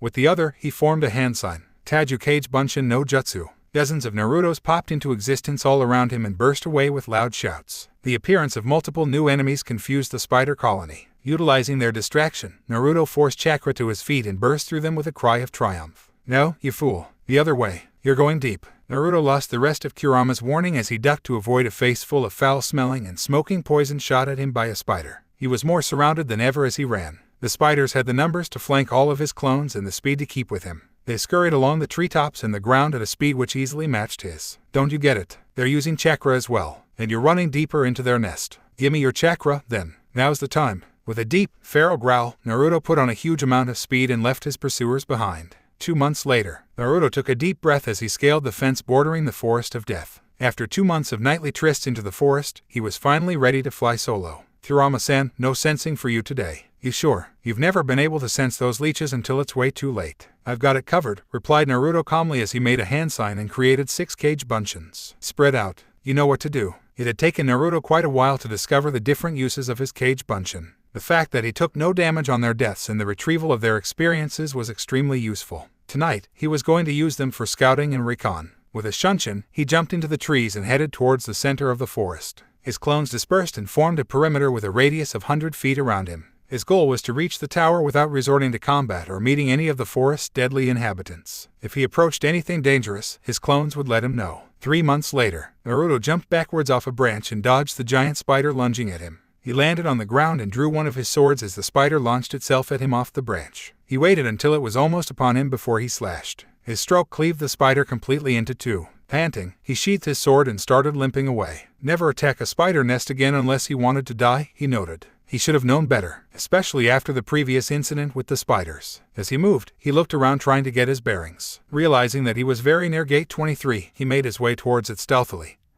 Hoping not to encounter any more of the beasts he may have enraged with his nightly trysts into the forest. His forays into the forest were limited to the periods when Guy was away on his missions. If the man even received an inkling of the things Naruto was up to, he was sure he would be shut down. He reached the gate without incident and turned towards the village. He had only gone a few steps when he sensed a presence near him. He jumped just as 3 kunai struck the spot he had been an instant ago. Twisting in the air, he threw a couple of his own kunai in the direction of the attacker. He saw a short woman with violet hair wearing a large overcoat dodge them by jumping backwards onto a branch. Just as his foot touched the ground, he disappeared in a shunshin. He appeared behind the woman with his sword drawn. He aimed for her neck with the flat of his blade, intending to knock her out. Instead, the woman blocked his blade with ease and countered with a punch to his stomach. That was new. Most of the animals weren't fast enough to keep up with his speed, let alone counter him. However, this woman had managed to counter even his shunshin. He flew backwards, hit a tree and landed heavily on the ground. He was up instantly. Months in the forest had taught him that if he stayed down to catch his breath, he would be dead.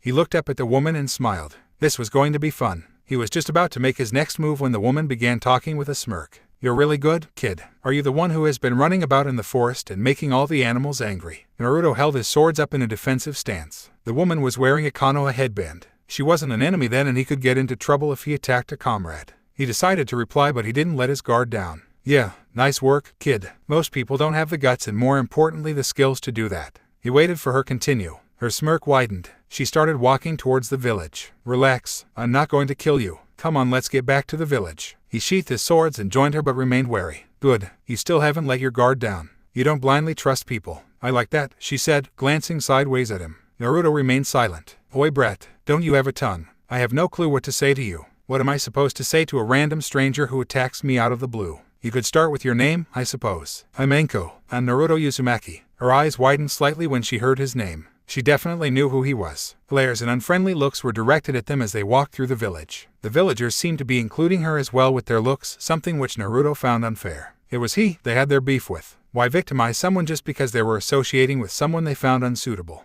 Did their hatred for him run that deep? Sorry about this, he said out of the corner of his mouth. For what? She asked. This, he said, waving an arm at the people around them. I didn't mean to include you. Didn't think they would go this far. Anko didn't respond, but she leveled a strange look at him. Huh, you're funny, kid. You're not the only one despised by these idiots. Her answer surprised Naruto. The distinct show of anger, hate, and unfriendliness which the villagers were displaying was one which they restricted to himself. To this day, he had not seen them behave that way with anybody else. He was quite sure of that. Why did the villagers hate her? Was she a Jinchuriki like him? Or did she happen to have a similar past to his? A past which the villagers were quite happy to misinterpret and judge. He got no answers because she stopped in front of a building and stretched lightly. This is me. See ya. Hey, he called. What? She snapped from her doorway. Spar with me. What? No. Oh, come on. Please. What do I get out of it? Company. He could tell that she was surprised by his answer, unsettled by it. It had been a shot in the dark and it seemed to have worked. With a flick of her fingers, she snapped a kunai at him, at a speed which was beyond his level. The kunai grazed his face and gouged a long, thin cut. See you tomorrow at training ground 11 at 4. If you're late, I'll kill you, she called as she disappeared into her home. She was definitely crazy. He gaped open-mouthed at the spot she had been standing for a few seconds before turning and heading for Ichiraku with a loud groan. First guy sensei and now her. How the hell did he only manage to meet crazy people?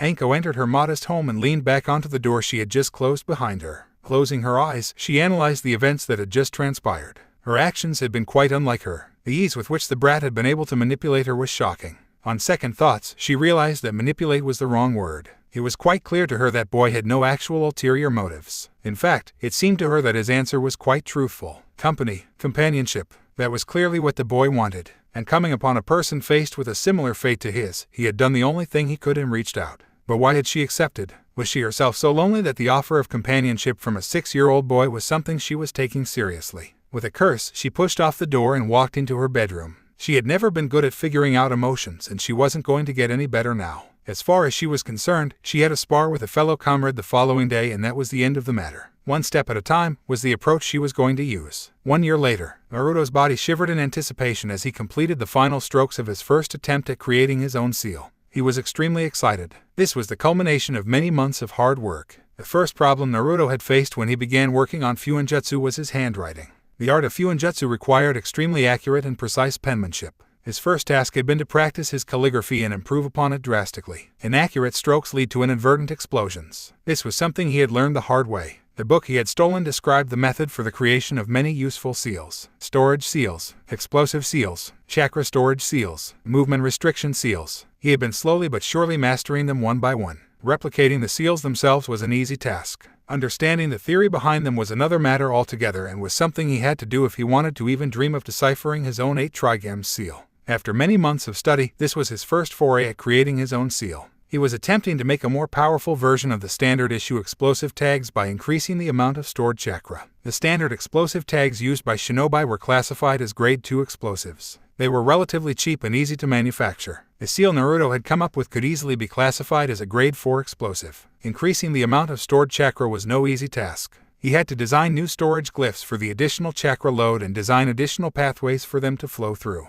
Regulatory glyphs had to be added at appropriate locations to prevent overloading of chakra in certain pathways. All in all, Naruto was proud of the design he had come up with. He placed his brush onto the ground and checked his seal array one last time. The array had taken him the better part of a couple of months to design. He then prepared to pump his chakra into it. This could either go well or extremely wrong. He placed his palm in the center of the seal and let the chakra flow. He was instantly thrown back as a gigantic explosion rocked the clearing. Kurama-san, give me your chakra. I think my skin's been burned off, howled Naruto in pain. HMPH, here you go. Where would you be without me, boy? The pain lessened and his skin began to regenerate as his pupils transformed into red vertical slits. About 2.5 years later, Sarutobi sat in his office waiting for Naruto. The boy was going to be 9 years old in a few weeks and it was time to offer him the chance to become a shinobi. The civilian council was insisting that he not allow Naruto to join the academy, whereas the elder council was trying to turn him into a weapon. In fact, they had been trying to begin his training years ago. There was a knock on his door and Naruto walked in.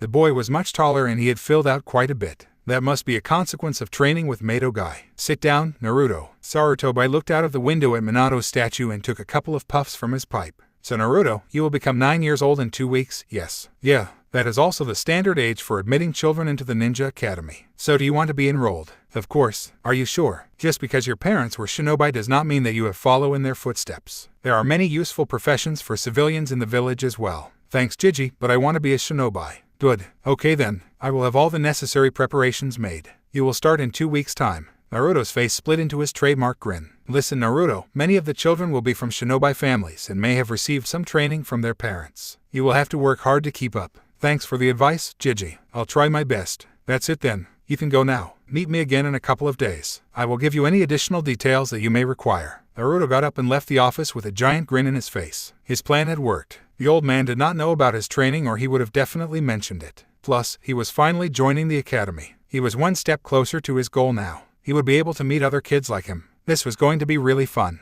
Naruto woke up early on the day of the entrance ceremony, his body shivering with both anticipation and nervousness for what was to come. He would be meeting kids of his own age for the first time in his life. They wouldn't know about his Jinchuriki status. They couldn't know about his Jinchuriki status. The Hokage laws made sure of that. Would they talk to him or would they follow their parents' cues and reject him? How strong would he be compared to the other kids in the class? He sighed. There was no point in worrying about it. The only way to find out was by actually going. He pulled open his closet and stared at the few pieces of clothing he owned. With another sigh of resignation, he pulled on his usual outfit. A black t-shirt worn over a fishnet shirt and a pair of black pants. He didn't have anything formal and it was too late to do anything about it. By force of habit, he strapped on his weapons holster and his storage pouch as well. He was just about to sling on his swords when the realization struck him that he was going to stand out unnecessarily. The other kids were going to turn up in formal wear and here he was strapping on all his weapons. Throwing his gear onto his bed, he slipped out of his window and took to the roofs. The rush of the wind against his face calmed him down somewhat. With speed far beyond his years, the blonde made his way over to the building opposite to the academy. Perching on the ledge, he looked down at the square and observed his peers. The place was filled with milling people.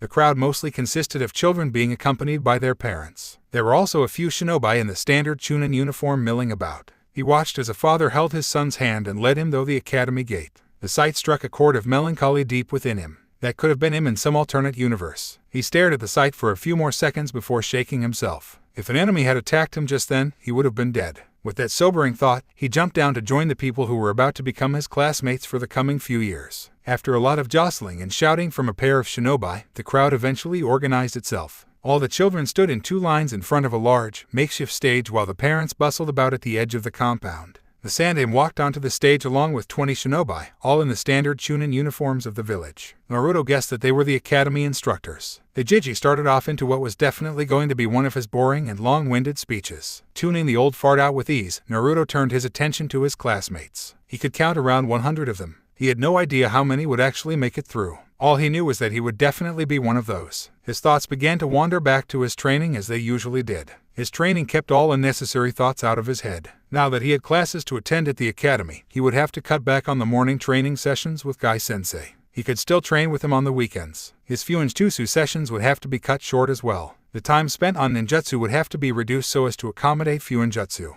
His studies into the field of Fuinjutsu had made a lot of progress and had bestowed upon him unforeseen benefits. His house was now completely sealed against intruders. The seals only recognized and admitted his chakra signature. He had also managed to achieve a reasonable proficiency in the creation of chakra restriction seals, storage seals, and explosive tags, all of which were extremely useful in combat if he managed to successfully deploy them. Especially explosive tags. A burst of applause, mainly from the parents, informed him that the speech was over. He watched as the shinobi to the Jiji's right took over the podium. He was of average height and build with a horizontal scar running across his face. Students and parents can now leave. The children have to report to their classrooms tomorrow at 8 in the morning. The lists of classroom allotments have been put up on the notice board. You are requested to check the list if you haven't already. All students will be tested tomorrow to see their current skill levels and are requested to come prepared. That will be all. As soon as he finished, most of the crowd went over to the notice boards. Naruto avoided the crowd like a plague and walked to the side. He intended to keep a low profile and not draw attention to himself. There were quite a few angry eyes on him and he had no intention of provoking them. Most of the open area of the academy was covered with training grounds for the students. There was also a small swing and that was what Naruto headed for. He sat himself down upon the dusty seat and slowly began to rock himself back and forth. The stage was not too far from where he was. As soon as the Hokage stepped off, he was surrounded by an angry mob of parents, mostly women and mostly civilian. Naruto could quite easily guess the topic of conversation. He forced a bit of chakra to his ears and continued swinging.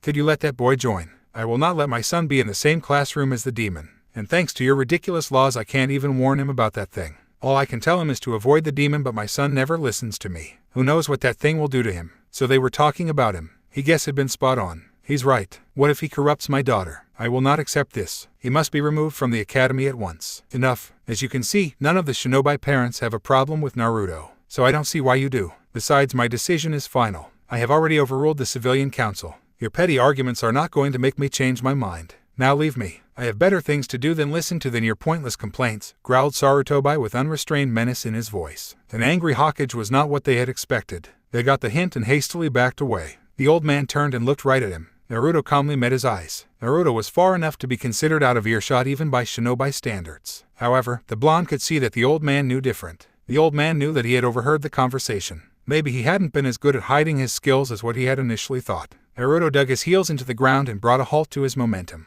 He got up and dusted himself off. With his hands in his pockets, he casually walked behind one of the trees holding up the swing. The academy had been built right against the Hokage monument. He was now most definitely out of the sight of his watchers. Without a single hand sign, he created a cage bunshin and hinged himself into a rat. The bunshin walked on as if nothing had happened and he scurried away towards the exit. As soon as he was a safe distance from the academy, he scurried into an alley and transformed back. He still couldn't believe that this trick managed to shake off his ANBU tail every single time. Smirking to himself, he left for the Forest of Death to work off his tension. Uruka was really nervous. The Hokage had summoned him to his office, and for the life of him he couldn't think of a reason why. Maybe the fact that he had punished a council member's son last week was coming to bite him in the ass now. Uruka cursed under his breath. He had been doing his job and was trying to be fair to all the students. The kid had misbehaved and he had punished him. He hadn't expected the kid to complain to his father. As he reached the door, the ANBU guards nodded at him, allowing him to enter. The Hokage was reading a book when he entered and looked up when he heard the door open.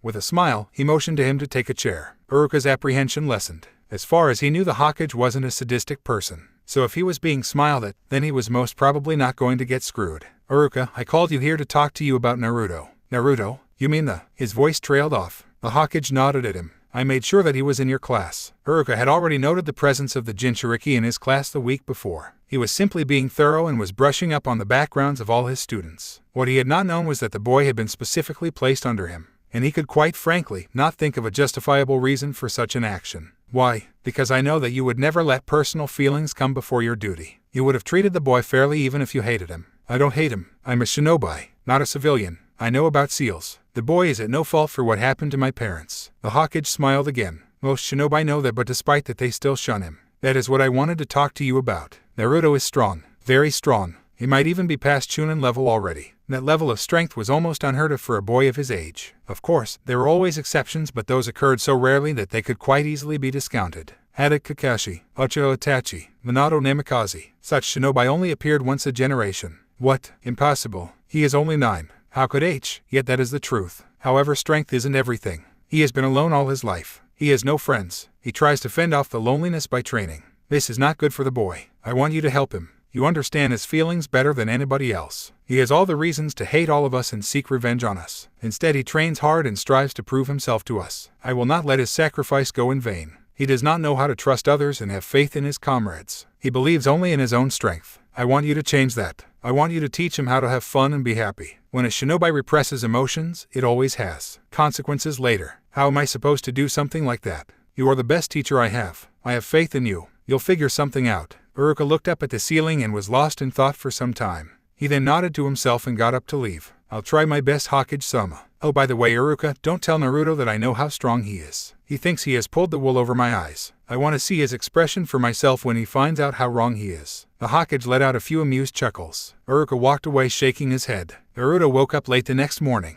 He had trained more than he should have the previous day. He was supposed to have been at the academy 10 minutes ago. He got up and changed out of his bloody clothes at breakneck speed. Exiting by his window, he started a chain of shunshuns which brought him to the academy within a minute. He looked at the map installed near the entrance to help the newcomers. His classroom was the second one from the right on the first floor. Looking up, he could see that the window was open. He wondered if jumping through windows was against academy policy. With a shrug, he bent his knees and jumped. There was an adult standing at the front of the classroom and talking to the students. Naruto surmised from his demeanor that the man was the instructor. That was the last thought which occurred to Naruto before he landed smack on top of the Chunin. Naruto cursed under his breath. His plan had been to keep a low profile, not to take out his teacher on the first day. He looked down and saw it was the same guy who had made the announcement yesterday. He got off with a sheepish expression on his face.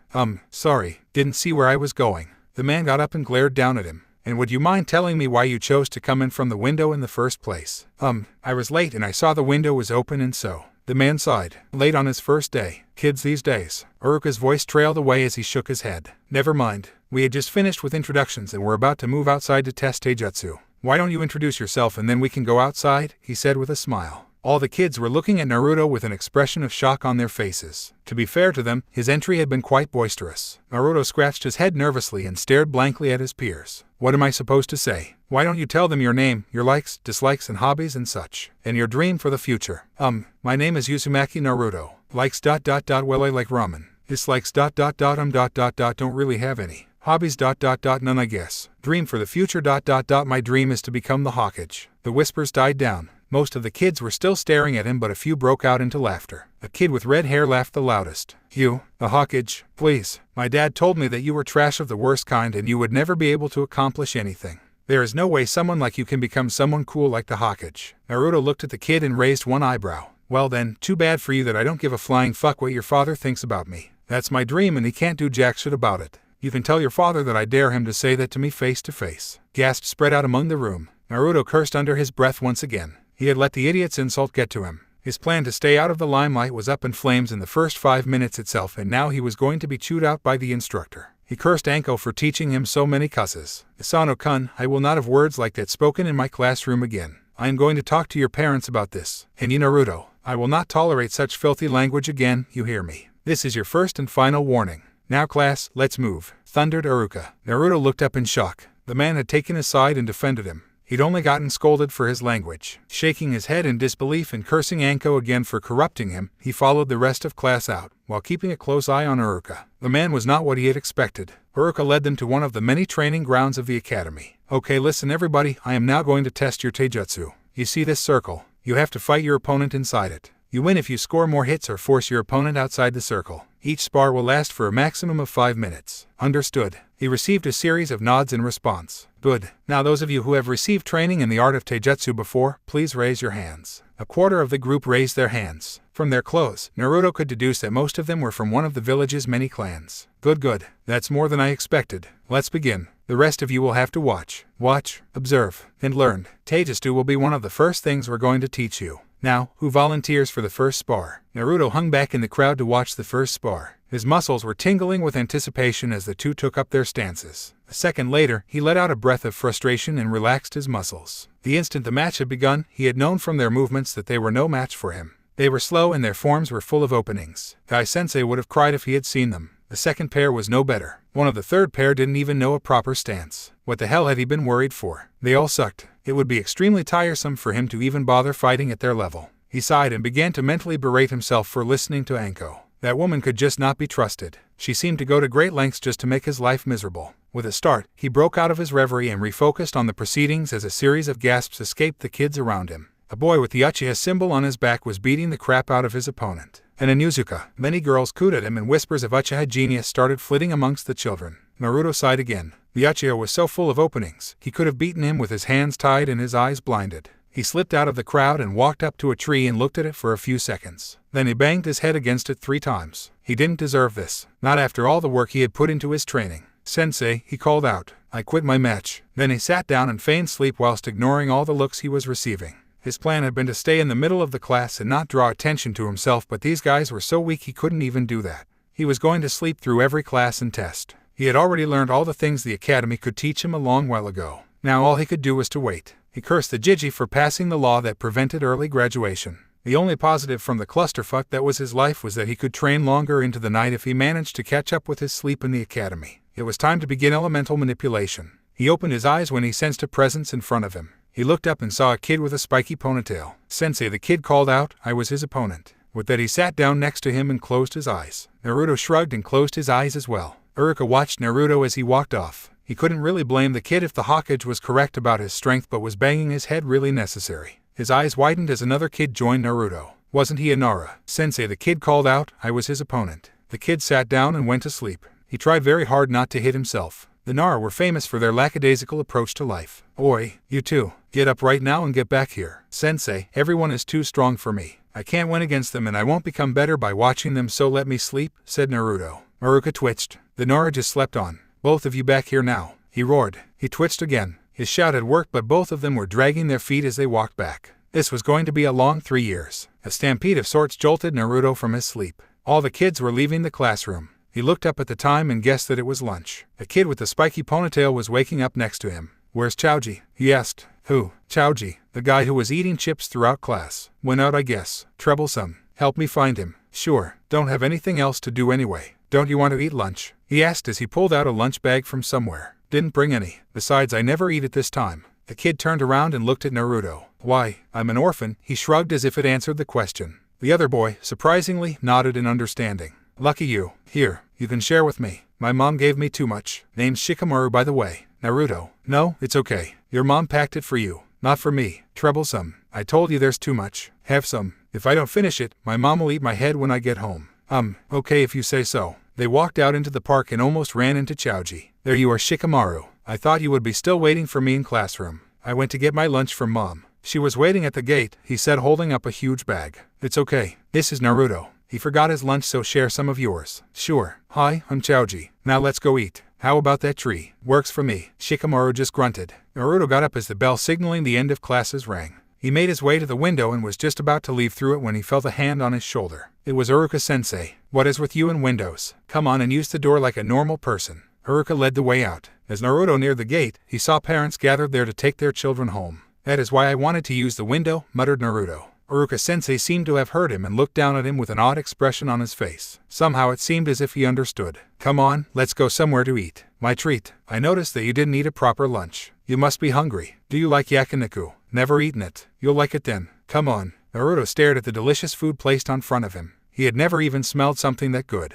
It just seemed too good to be true. Why? He asked, looking up at the scarred chunin. Isn't it okay for a teacher to treat his student to some food? Maybe, but definitely not until they get to know each other. Well, I'm a bit different. You'll be doing this for the rest of the class as well. Depends. Maybe. Maybe not, replied Uruka evasively. Naruto stared at the plate of yakiniku. His system could resist almost all the poisons known to shinobi. As long as the poison is tasteless, he'd be able to enjoy the food. With a shrug, he dug in. That night, Naruto stood knocking hard at a door. The door opened, revealing a sleepy Anko. What do you want, kid? She growled as she let him in. Why the hell didn't you tell me how pathetic the kids at the academy were? You never asked, brat, she answered, coolly ignoring the glare Naruto was directing at her. Forget pathetic, they're so bad I could beat all of them using just my little finger. Oi, if you woke me up just a bitch, then get out. Naruto ignored her and sank into her couch. So what are you going to do? Show them how good you really are and hope the Sandaime overlooks his own law to let you graduate early? Hell no. There's this Uchiha in my class. Among all those pathetic idiots, this guy is the least pathetic.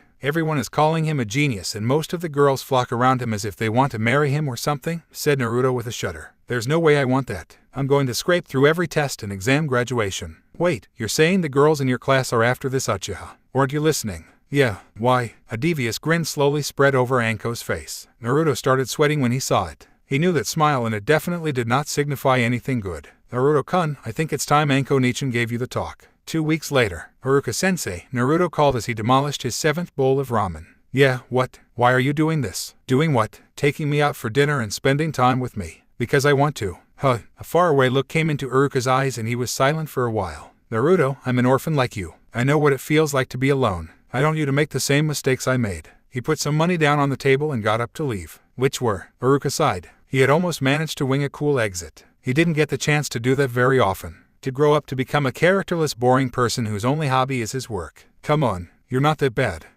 Well actually you are. You even work while making dinner for yourself. Hey wait, that's it, Naruto exclaimed with a look of realization on his face. What? Didn't you tell me that most shinobi develop some kind of quirk or the other to cope with the job? What's your point? Your quirk is working. You work more to handle the stress of work. Wait, that's actually stupid. Fuck, that's not a quirk. Sorry sensei, but you're just boring. Uruka twitched. 2 weeks later. Enough already. I'm going to die at this rate, shouted Naruto as he collapsed onto the ground in the middle of one of Konoha's many training grounds. Really? That's all you got, kid? Pathetic, purred Anko as she sheathed the kunai in her hands. Look at me, growled Naruto in exasperation, gesturing at himself. The outfit was in tatters and he was bleeding from multiple wounds. A little bit of blood never hurt anyone, brat. How are you going to learn otherwise? A little bit. You've cut me in 15 different places. Your fault for being so slow. Forgive me for not being as fast as a jounin. Excuses, sang Anko as she walked over and plopped down next to him. Naruto sighed and lay back onto the ground. Silence pervaded the training ground for quite a while. You're completely crazy, you know, he asked quietly after a while, staring up at the afternoon sky. I know, she replied, not looking at him either. What happened? He asked after a long pause. You be a shinobi long enough, you become like this. None of the shinobi I've met are anything like you. Don't worry, kid. We're all fucked up on the inside.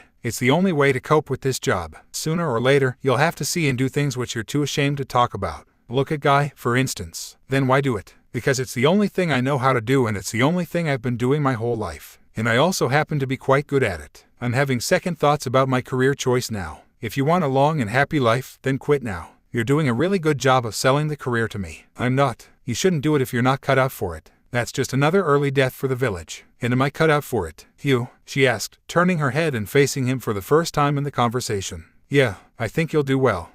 Shame though. I have no intention of ending up like you. I'd rather choose my focus of insanity rather develop one over time. Good luck with that, kid. 1 week later. That's the stupidest thing I've ever heard and I've been a teacher for quite a few years now. There's a difference between a stupid idea and a novel idea. No, this one is definitely stupid. Are you going to help me or not? Asked Naruto as he slurped up the last bit of ramen from his bowl. Help you decide what personality quirk you want to develop. A quirk which will help you cope with the harshness of shinobi life. No, I think I'll pass on this one. Oh, come on. You're my teacher, aren't you? Isn't it your job to help me with things like this? No, my job is to drill the basics of shinobi life into you so that you won't die when you go out into the field. Not to encourage my students to take their first steps towards insanity. But this is the boring side of you talking. Don't you have a fun side or something? Enough, said Uruka as he placed some money on the counter and got up. I've got work to do. I don't have time for this. See you tomorrow. Don't be late. Uruka had just reached the entrance when there was a loud cry from behind him. He turned and raised an eyebrow at his student. That's it. I've decided. Thanks, sensei. You're a genius. Naruto raced away before he could ask him what he had meant by that. Uruka rewinded the conversation in his mind and examined his last words. He gasped in shock as his mind began to grasp the consequences of his words. Oh God, what had he done? Next day. Naruto, you're late to class by an hour. What happened? You see, sensei, yesterday on my way home a bird shat on me. I decided that I deserved revenge and I chased it all the way to Taiga. Just got back. Man, I'm tired. Uruka gaped at him. He had created a monster. Attic Kakashi sneezed. 6 months later. Come home for dinner tonight. Naruto turned and stared at Shikamaru. What? No, man. I've got stuff to do. You always have something to do. Your tone is especially unsuitable for sarcasm. At least make an effort. Stop being so troublesome, will you? My mom is biting my head off about meeting all my friends. If you don't come tonight, my life's going to be hell for more than a week. Naruto turned to Choji, positioning his head behind the student sitting in front of him so that Uruka couldn't see him talking. Aren't you going? Me. Shikamaru's parents have known me my whole life. Our dads were on the same team. Great. There you go. Choji's coming, he said to Shikamaru. Not Choji, man. My mom wants to meet my other friends and you're the only option I have. Trust me on this. Your parents don't want to meet me. What do you mean? Just trust me on this? Okay. But my mom does want to meet you. Naruto bit back his reply and carefully considered Shikamaru's words. So you've told your mom about me? He asked after a short pause. Yeah, that's what I've been saying this whole while, grumbled Shikamaru. You told her my name. No, tell her my name and then see if she still wants me over. Why do? 3 pieces of chalk thundered into the wall an inch above their heads and interrupted their conversation. Quiet back there, shouted Uruka. Later, hissed Naruto as all 3 of them stared innocently at the blackboard. What's your problem? Just come for fucking dinner, snapped Shikamaru as they broke for lunch an hour later. And I'm telling you that it's better if I don't. Okay now, calm down you two. There's no need to fight, called Choji digging into his crisps with gusto, a telltale sign that he was nervous. Naruto, what's the problem? Look, adults and I don't do well together. Why? I don't know, muttered Naruto, turning and walking away. In a flash, Shikamaru leaned forward and grabbed his friend's shoulder. Look, I don't know about other adults but my parents are okay. You can trust me on that. There was a long pause in the conversation. Naruto finally turned around and looked at Shikamaru. Okay then, I'll be there. Dad, you got a minute. Shikaku Nora sighed and opened his eyes. Your mother know I'm here. No, she's looking for you in the forest. What do you want? Mom wanted me to invite my friends for dinner, so I asked Naruto. He, while he wasn't very keen, insisted that I let you know about him beforehand. Naruto? Yeah. Naruto Uzumaki. Yeah. His father sat up and looked at him. I see. Don't blame the kid. Sure, bring him over. Shouldn't be a problem. You know why he didn't want to come? Yes. Why? Son, if I tell you that, then I would be committing a capital offense. You're joking. Do I look like I'm joking? Why would there be a capital law regarding Naruto? That's all you're getting out of me. Bring him over if you want to. I'll have a word with your mom as well, but you don't need to worry. She's a shinobi and she knows how it works. It was a nervous Naruto that walked into the Nara clan compound. He had absolutely no idea how the night is going to pan out, but it definitely couldn't be anything good. He had known that this was going to happen sooner or later. The presence of his partner pervaded universally into all aspects of his life. It was the payment for the power he received in return. When he reached Shikamaru's house, he lingered uncertainly on the porch. For once, he was not sure about what to do. He could see the impending doom of his friendship as clear as day, and that wasn't something he was completely comfortable with. His mind had resigned itself to that outcome, but his heart seemed to have some trouble complying with it. His thoughts were interrupted by a shout. Hey Naruto! Naruto spun with his right hand flicking up to his non-existent sword. He had been caught completely off guard again. He needed to control his emotions better. It was Choji, and his father, who had most definitely noticed his movements. Sorry, you scared me there, he said with a sheepish chuckle. Taking a few steps forward, he bowed and greeted Akamichi-san. Choji's father chuckled. No, there's no need for all that, especially from my son's friend. It's good to finally meet you. My wife and I have heard a lot about you from Choji here, he said, patting his son on the head. Naruto looked up in surprise. Such a response was definitely not what he had expected. Maybe the world wasn't as bleak as he thought. Maybe there were normal people out there who didn't hate him as well. Come on, let's go in, boomed Chusa, leading the 2 academy students up the porch. Not bothering with knocking, he walked right in. We're here, he boomed. Come and see who we've brought. A petite, pretty woman in her late 30s bustled out a side room. Good, you're here. It's nice to see you again, she said. In a flash, she turned on Naruto. And you must be Naruto. It's great to finally meet you. I would really like to say that I have heard a lot about you, but frankly my idiot of a son doesn't tell me anything. Which reminds me, that boy is off hiding somewhere. You have. Naruto slowly lost track of what Shikamaru's mother was saying. All he could focus on was the smile he had received in welcome. Maybe his portents were not going to ring true after all. Thank you for the food, Mr. and Mrs. Nara. It was amazing. I've never had a home-cooked dinner before, gushed Naruto at the Nara porch. Dinner was over and everyone was heading home. Not a problem, sweetie. It was great to have someone actually appreciate my cooking. These two slackers never say a word, smiled Yoshino. Bye, then, called Naruto as he walked off. Hey Choji, got a minute? Asked Shikamaru, walking down his porch. Choji and his father turned and looked askance at him. Just wanted to talk to Choji about something, explained Shikamaru to Chusa. Of course, said Chusa graciously with a smile. I'll just walk on ahead. Choji can catch up later. Mom, Dad, I'll be in a minute. Take your time, called his father as his parents went back into his house. What did you want to talk about? Asked Choji as they walked a safe distance behind Chusa. It's about Naruto. You spoke to your father about him. Yeah, my father came straight out and said that he knew the reason Naruto was nervous and said that he couldn't tell me. Refused to say a word, no matter how many times I asked. Mine was worse. What do you mean? He said that he could tell me but he would be committing a capital offense if he did so. You mean there's a law about Naruto? Seems to be so. But why? He's just a normal guy. Oh come on. He's the least normal guy in our entire class. He always says he's busy with something or the other and I don't think he's lying when he says so. Well yeah, that's there. But that's not anything bad. We all have something we don't want to talk to others about. Shikamaru sighed. You're always too optimistic. And you're always too paranoid. With reason. That's what you say. Let him be. I don't think he'll like it if you try to pry.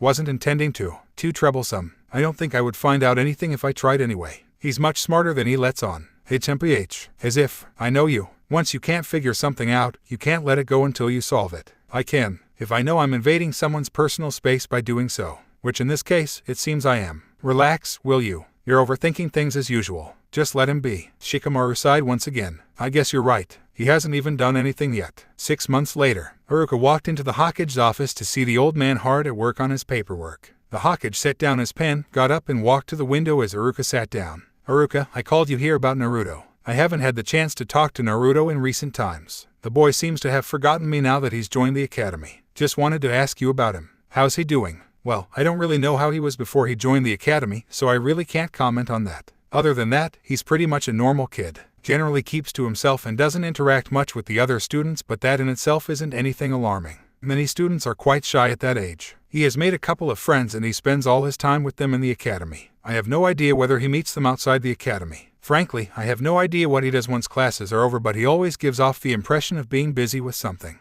I'm not sure whether I should believe him or not. I see. And about what I discussed earlier. What steps have you taken? I didn't do anything much actually. Which, I realize now in hindsight, was a good thing. From what I can gather, Naruto is an extremely private person and I'm sure he'll react very severely to any attempts to gain an insight into his doings. He also happens to be vehemently independent and doesn't like to be told what to do. While that is a good thing for a boy of his age, it may cause problems once he is assigned to his team. The main problem, however, is not his personality. What is it? He is consistently last in every single written examination and he either flat out refuses to participate or performs extremely lackadaisically in practical tests. Based on his scores, one can judge him to be a complete idiot, which I know, through our interactions, he isn't. I will not comment about the practical tests, but I am certain that he is purposely undermining himself in the written examinations. While I can understand the need to hide one's skills to a certain extent, undermining oneself to be the bottom of the class is a concept I cannot completely fathom. Humor him for the time being, Uruka. His true skills will come out sometime or the other. But you still haven't answered my question. What did you do? I initially took him out for dinner a couple of times just to get a grasp of his personality. Once I got a grasp of the person he was, I realized that the thing he craved for most was company. The same thing I wanted back when I was a child. So I gave it to him. I was an adult who took out time to interact with him and respected his opinions. Given the amount of time it took him to open up to me, I may even suggest that he may have severe trust issues. Not surprising given his upbringing, but once again something which may cause issues once he joins a team. I see. Any idea regarding the beef he has with me? I could detect quite a bit of hostility from him the last time we met. Hostility towards you. I do. Uruka, I have been doing this since before I was born. I can tell when somebody has a problem with me, especially if the person in question is a child. Uruka shut his mouth chastised. Swallowing his spittle, he continued, My apologies, Hokage-sama. I did not mean it that way. Naruto speaks of you very rarely and never angrily at that. That was the only reason for my previous comment. I see. I am sorry as well. I should not have snapped at you. You have done a commendable job. Now go. I need to complete this dastardly paperwork. Uruka walked out imagining a restless Naruto as Hokage hard at work on his paperwork. An image bloomed in his mind and at the sight of it, he burst out laughing. The ANBU guards looked at him oddly for an instant before returning their attention to the inspection of the surroundings for any signs of danger. Spontaneous laughter was amongst the least crazy things they had seen shinobi do. 1 year later, Naruto waited for Gai-sensei at Konoha's gate at the crack of dawn on a Seri. Bored of his vigil, he walked to the gatekeeper's booth and looked inside. As usual, both of them were asleep. Hoi, Izumo-san, Kotsu-san, wake up. Gai-sensei will be here any minute and I don't want to hear him shout about unyouthfulness so early in the morning. Both of them jolted awake and looked around blearily. Kotsu scratched his head and flipped him, which earned him a knock on the head from Izumo. You didn't have to do that, kid. Naruto looked at him incredulously. You seriously don't mind being woken up by shouts about unyouthfulness? Sheesh, Kotsu shuddered. Sorry, you're right. That would suck. Thanks, I guess, he said, rubbing his head sheepishly. Why do you two always take this detail anyways? It's got to be the most boring chore in the village. Nah, kid, wait till you have to duty ranks. Besides, this job is an honorable duty which is only given to the most trusted of Chunin, said Kotsu proudly. That's bullshit. We're here because this piece of shit is too lazy to do anything else, and thanks to him I get stuck here as well every day, said Izumo, jerking his thumb at Kotsu. Why don't you just leave him hanging? Asked Naruto. Izumo's answer was lost to thunderous footsteps as Guy arrived at the gate accompanied by a miniature version of him. Oh god, he multiplied, said Naruto in alarm. Izumo and Kotsu snickered. Good morning, my most youthful pupil. Please meet Rock Lee, said Guy, pointing to the miniature version of himself. He is in my genin team and will now train with us. Lee, if you want to accomplish your dream, then you must work at least as hard as Naruto-kun here. He has been doing this for 5 years now. You have a lot of catching up to do. Are you two related or something? Interrupted Naruto.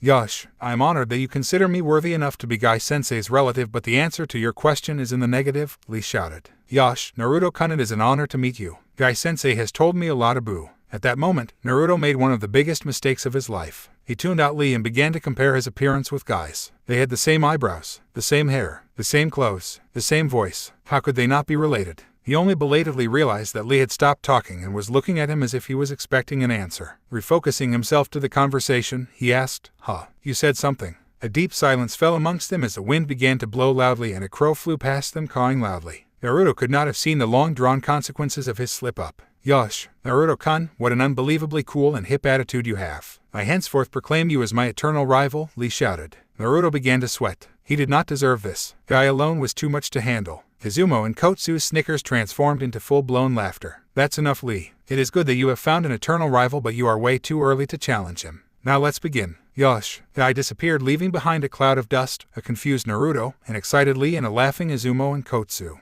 Yosh, wait for me, Gai-sensei, shouted Lee as he ran after his mentor. He's got to be an illegitimate child or something, muttered Naruto. Are you crazy? Can you even imagine Mato Guy doing that? Kotsu wheezed, trying to control his laughter. You never know. Alcohol can bring down all barriers, said Izumo, desperately trying to curb his laughter. Alcohol can overcome that. I have got to try it sometime, muttered Naruto. Boy, you're too young to drink, and on that note you're also too young to know about sex as well. What have you been reading? Izumo asked, getting up and coming out of the booth as Kotsu watched on. Naruto muttered something in a low voice. What's that? Louder, please. I said that Anko Nichin already gave me the talk. You don't need to do it, muttered a blushing Naruto. Anko, as in Anko Mitarashi. Are you saying Anko Mitarashi gave you the talk? Kid, I feel truly sorry for you, said Izumo as they both burst into laughter again. What the fuck do you mean sorry? Dude, Anko gave him the talk. I'm jealous. Kid, was she wearing that overcoat when she... With a squeak, Naruto took off after Guy and Lee, leaving behind a roaring Izumo and Kotsu. 1 year later. Oi, Naruto. You sure you'll be okay today? I have never ever seen you fight before, and now you turn up on the day of the graduation exam with a couple of swords. Sure you can handle those without cutting yourself. And how come you're on time today? You're always late, growled Kiba at a yawning Naruto. It was the day of the practical tests for graduation from the academy. Naruto had easily aced the written portions. It was the first time in years that Naruto had taken off his body weights. He was taking no chances with this test. He was more than ready for the next level. You say something. Oh, fuck off, you annoying bastard. You heard exactly what I said. Can you use those swords? Maybe, Naruto drawled. Damn you, yo. Relax, Kiba. Stop being troublesome. You know he's not going to tell you anything unless he wants to. You're better off worrying about yourself, said Shikamaru from beside Naruto on the last row. I was just trying to help a friend. If he do. Sorry, Kiba. I was just kidding. I'll be fine. Don't worry about me, said Naruto just as Uruka-sensei walked into the classroom. Hello everyone. I hope all of you are properly rested and ready for this exam. First you will be tested on your taijutsu, then your weapon skills, and finally your ninjutsu. To ensure no bias, I will be conducting the tests for Classroom B. Mizuki-sensei will be the one taking yours. Good luck to all of you. Now you should head outside. Mizuki-sensei will be waiting there for you. There was a general scramble for the door. Uruka looked at Naruto and mouthed good luck. Naruto smirked confidently back at him. Uruka twitched and walked off shaking his head. Naruto hung back with Shikamaru and Choji as Kiba rushed off towards the front of the line. Choji was speed-eating chips once again, a sure sign of his nervousness. Rather than me, shouldn't you be worried, Shikamaru? Do you even know taijutsu? I don't really care whether I pass or not. Thinking about it is too troublesome. Whatever, man. I just don't think your mom will be too happy if you fail. You don't need to remind me. Naruto slipped into the crowd and took up a position near the front to watch. From the original 50 students, the class strength had dwindled down to about 35. He watched as Mizuki put the kids through their paces one by one. Most of them were not as bad as they had been when they had joined, but were still no match for him. All they ever followed was the basic academy taijutsu style, something Naruto hadn't even bothered to learn, and stuck to it without considering any improvisations. How they were going to survive missions, he did not know. He supposed that their respective jounin senseis would whip them into shape before taking them for missions involving combat. Naruto's name was called. He walked casually into the circle and stood there waiting. Mizuki looked at him and sneered. Putting his hand into his pocket, he removed a kunai. For you, brat, I'm going to hold a very special test. Let's see how you hold up against this. All the kids watched them with bated breath. None of the previous examinees had had to face a kunai. Naruto yawned and took up a lazy stance. Seeing that his taunt had been ignored, Mizuki charged at a speed no pre-genin would be able to follow. Naruto, look out, shouted a voice in warning. It was Choji. It was unnecessary. Naruto calmly stepped around the first stab and countered with a quick punch to the jaw. There was a soft thump as the counter landed and Mizuki's head was knocked back. Enraged, the Chunin led a feint with his right foot and attempted to slice at Naruto's chest. With an elegant backward sway, Naruto avoided the attack and slammed Mizuki's wrist with the heel of his hand. The kunai erupted from the Chunin's hand and spun uselessly to the floor. With a snarl of pain, Mizuki jumped back to make some space and began circling the blonde as a predator tracks his prey. You surprised me there, demon. You're better than what I thought you would be. I suppose that was expected given what you are. One day I shall make sure that you join your parents in hell. Naruto stiffened and all laziness left his body. He placed one hand on the handle of his sword. Take back what you said about my parents. Touchy are we? I suppose even one such as you would have feelings for its parents. I guess it's a good thing they're dead. They're better off not seeing what their offspring has become. Goodbye, snarled Naruto. Naruto dug his toes into the ground and shifted his body weight forward. He bent his knees a bit and began to draw his sword. Years of training with ever-increasing body weights had given Naruto a speed which was almost jounin level. Pushing his toes back, he charged. From his perspective, time was moving normally. For Mizuki and the rest of the pre-genin, Naruto had simply disappeared. He appeared behind Mizuki an instant later, spinning and finishing his draw. Given his short stature and muscle tone, there was not much power behind his blows. Naruto made up for that with speed and precision. And with momentum. The momentum of his spin was enough to cut through solid wood. His fully drawn sword gleamed and flashed in the sunlight as it arced towards the unaware Chunin. The edge of the blade was barely inches away from scoring blood when its progress was halted by a gloved hand. The hand belonged to a member of the Konoha ANBU, an ANBU wearing an ox mask. That's enough, Uzumaki. Sheath your weapon now. Mizuki yelped in surprise and jumped away breathlessly. He had not been able to even follow the blonde's movements, and he had enough experience in the field to put together what had just transpired.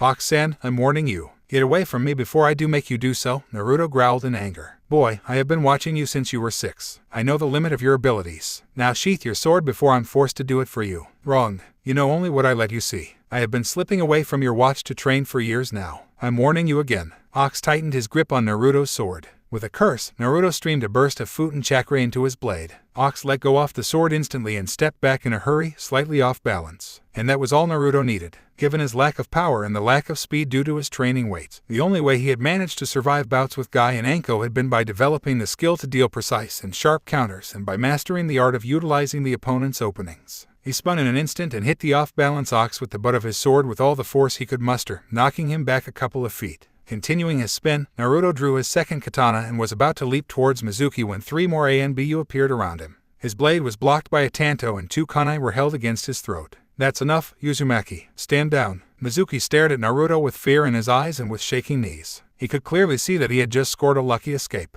You guys keep popping up like rabbits, don't you? Drawled Naruto without a semblance of fear in his voice. The rest of the pre-genins watched on in stunned silence. Almost none of them had been able to follow the flow of the short scuffle and were frankly baffled by the proceedings. Some, however, had managed to decipher the fight. Shikamaru was one of those and he stepped up to help his friend. Where Shikamaru went, Choji followed. ANBU-san, Naruto was provoked first. Sensei is equally at fault here. Get back, Shikamaru. This doesn't involve you. Enough is enough, shouted Ox. Pulling out a kunai, he knocked Naruto out with the butt. To the Hokage, he said to his colleagues as he picked up the unconscious blonde. How could you attack your own comrades like that? Sarutobi roared at the boy sitting in front of him. I'm so. Silence. You incapacitated an ANBU and tried to kill an instructor. These are not minor offenses. Boo. Quiet. Don't try that on me. I know exactly how strong you are. I know about Guy, Anko and the Forest of Death. Just because you have power does not mean you can misuse it like that. Look, I said I'm sorry and I actually mean it. What else can I do? I can't take back my actions now, can I? And how do you know about my training? I have my ways and your sorry doesn't cut it. Turning on your own comrade is the worst thing a shinobi can do. Do why? I know Jiji. I know exactly how wrong my actions were and I'm sorry. I shouldn't have done it and I would take it back if I could. I understand and I'm truly sorry. It was just that Mizuki insulted my parents. I couldn't take that sitting down, snarled Naruto. So you attacked him. He attacked me first. Pulled moves that would have killed any other kid my age. What was I supposed to do? You shouldn't have fallen for his taunts. Go fuck yourself, you old man, shouted Naruto, his anger finally boiling over after many years. I've been taking shit from this village from the day I was born and I didn't say a thing. Now I retaliate a bit and you act as if I committed treason. It's more complicated than that, Naruto. You can't do. This is because of what's in me, isn't it? I display a hint of violence and you all assume that I'm being taken over. Sarutobi was stunned into silence. How? Who? This guy. I know, and I've known for a long while. No thanks to you. And then you even go ahead and spout all that bullshit about trust and whatnot. Sarutobi's worst fears were coming true. The boy was finally reacting to the atrocities committed against him, but he definitely wasn't reacting in a good way. While it was good that he was finally letting out the bottled emotions, the depth of his anger was worrying. He needed to calm the boy down and find out how the boy had discovered his own secret. Plus, the civilian council was definitely going to bay for the boy's blood. The rest of the council weren't going to be happy as well. He wasn't in the mood for explain Minato's seal to them once again. Naruto, I just wanted for you to have a normal childhood. What the fuck do you mean normal? Your bloody village tried to kill me again and again. What's normal about that? You should have told me that day at the hospital. I didn't know how to tell you. I didn't know how you would react. How was I supposed to tell a 4-year-old that he was possessed by a demon? Meaning you didn't trust me enough to tell me. It wasn't a matter of trust. It was a question of what you would do with the knowledge. And at 4, your mind was definitely not ready for it. Guess when I found out? You told me. Yes. Who told you? That's what you've wanted to ask the whole while, isn't it? That's all you care about. No, I care about you. You think I don't trust you. Do you know the things I've done for you? Simply because I know you and I trust in you to do the right thing. You don't get it, do you? Get what? I never said you haven't done anything for me and I'm not angry with the rest of the village. I'm pissed at you and only you. I used to think the world of you. And then I find out that you've been hiding something as big as this from me. How the fuck did you expect me to react? I told you before that I did it to give you a Nor. And I told you that I don't care about the reasons. All I care about is the fact that the only person I trusted lied to my face. With that, Naruto got up and stormed out. Silence pervaded the Hokage's office for quite a while. Oh Minato, how I have failed you, whispered Sarutobi with a voice filled with anguish. Guy had been sitting at home reading one of his many scrolls on taijutsu when he was interrupted by a knock on his door. An incident which surprised him. He had very few friends and none of them were the visiting type. Putting down the scroll, he walked over to his door and opened it. It was his most youthful student Naruto. A Naruto who looked extremely forlorn and tired. Hi Guy-sensei, do you mind if I crash here for some time? Of course, my youthful pupil. Please come in. His student slouched in and crashed down onto his couch, giving its springs a hearty jolt. Are you okay, Naruto? I'm fine, sensei. I'm just not in the talking frame of mind. I see. Guy calmly sank into the couch next to the blonde and picked up his scroll again. Sometime it was better to let people stew rather than trying to butt in. This time, however, Naruto stewed for far longer than he expected him to. The boy was silent for more than an hour. Sensei, what's the point? Guy didn't look up from his scroll. Of what? Of everything. My life's just been an endless cycle of training. I never got to have any of the fun other kids have. All those years and none of it matters now. I'm not even going to be made a shinobi. What do I do now? Why won't you be made a shinobi? I tried to kill the teacher testing our taijutsu. I see. That was quite an unyouthful thing to do. Please don't. I can't handle your youth shit right now. Guy put down the scroll and turned to face his pupil. Tell me what happened. Naruto told him. That was extremely stupid of you, said Guy when his student spilled the whole story. Guy wasn't and had never been one to mince words. I know, not to mention treasonous. I know. Why did you never talk to me about all this? What was the point? The point was that this wouldn't have happened. His pupil was silent. Naruto, I know you're not stupid. You know what most of the village thinks of you. Such actions will not be without repercussions. Fighting with the only person who could have helped you was definitely not a smart move. Look, I get it already. I fucked up. I don't need. No, you don't get it. Situations like this happen all the time out in the field. Screw-ups are a part and parcel of being a shinobi. Sitting around and moping about it is not going to get you anywhere. If you want to fix it, then go out and do something about it. Naruto stared at his mentor in silence, his mind whirling with thoughts. A slow grin slowly spread out onto his face. "Sensei, you sometimes actually have some useful advice. I try to do my best. Now if you would just spouting that shit about youth." Guy twitched. Sarutobi groaned as he slowly lowered himself onto his chair. The meeting with the council had not gone well. Half of them were insisting that Naruto be sentenced and not allowed to graduate. The others were insisting that a Jinchuriki with such levels of talent could not be wasted. For a pre-genin to land a hit on an ANBU operative was unheard of. Frankly, he sometimes wished he had not granted them the level of power they now possessed. Most of the other villages were much more militaristic, and the Cage's words were nothing short of the law. After an hour of deliberations, the meeting had been disbanded and postponed to the next day. The postponement was nothing more than a ruse. The time it granted would be used to indulge in a lot of backroom politics. Deals would be struck and money was going to change hands. Most of the clan heads steered clear of such tactics. Most shinobi detested politics and preferred to not play an active role in it. Some, however, considered it to be a power play and had jumped right in. The civilian leaders were the most active ones, and the most dangerous ones as well. While the council couldn't outright overrule him, they could make life quite difficult for him. The civilian leaders played a huge role in the sustenance of the village economy, and he, as such, could never afford to offend them too badly. He had just lit up his pipe as a soft knock sounded on his door. He took a short drag and called, "Come in." Out of all the possible visitors he could have received, he had not expected it to be Naruto, especially not so soon. After the morning's outburst, he had realized that the boy had clearly inherited his mother's temper and his father's skill of bottling emotions up. Two traits that did not go well together. "Hey, old man, mind if I come in?" Sarutobi nodded and gestured at his chair. He had been expecting to have to do a dramatic apology to get back into the boy's good books. Naruto nodded in thanks and slowly sat down in the offered seat. Sarutobi squared his shoulders and faced the boy head on. He rested his elbows onto his table and placed his head on his palms. Comfortable, he looked right into the boy's eyes, a move that clearly unsettled him. Naruto instantly looked down and fidgeted a bit. Not wanting to start the conversation, he began to wait the boy out. It didn't take too long. "I'm sorry," the boy whispered, not meeting his eyes. "I'm sorry for the things I said today morning." Sarutobi digested the boy's words slowly. Clearly, it had been hard for him to do that. He sighed. "I'm sorry as well," he said softly. "After these many years in this post, I think I have lost the skill to interact with other humans effectively. At the time, my decisions seemed to be the right thing to do. In hindsight, I realized that I was just simply trying to control your life. I didn't make too much of an effort to really know and understand you. I simply did what I thought was best for you. Now I can see that my actions were misguided. I wasn't the person you needed. I was simply the person I thought you needed." The boy had looked up halfway through his monologue, his eyes wide. They continued staring at each other as silence fell upon them. "So what now?" asked Naruto finally. "Well, there are two ways to go about this, which are, we go our different ways and never talk to each other again. And the second, we talk and try and improve each other. I think I prefer the second way." Sarutobi smiled. "So do I. Who goes first? Why don't you go ahead? Why didn't you tell me about the Kyuubi?"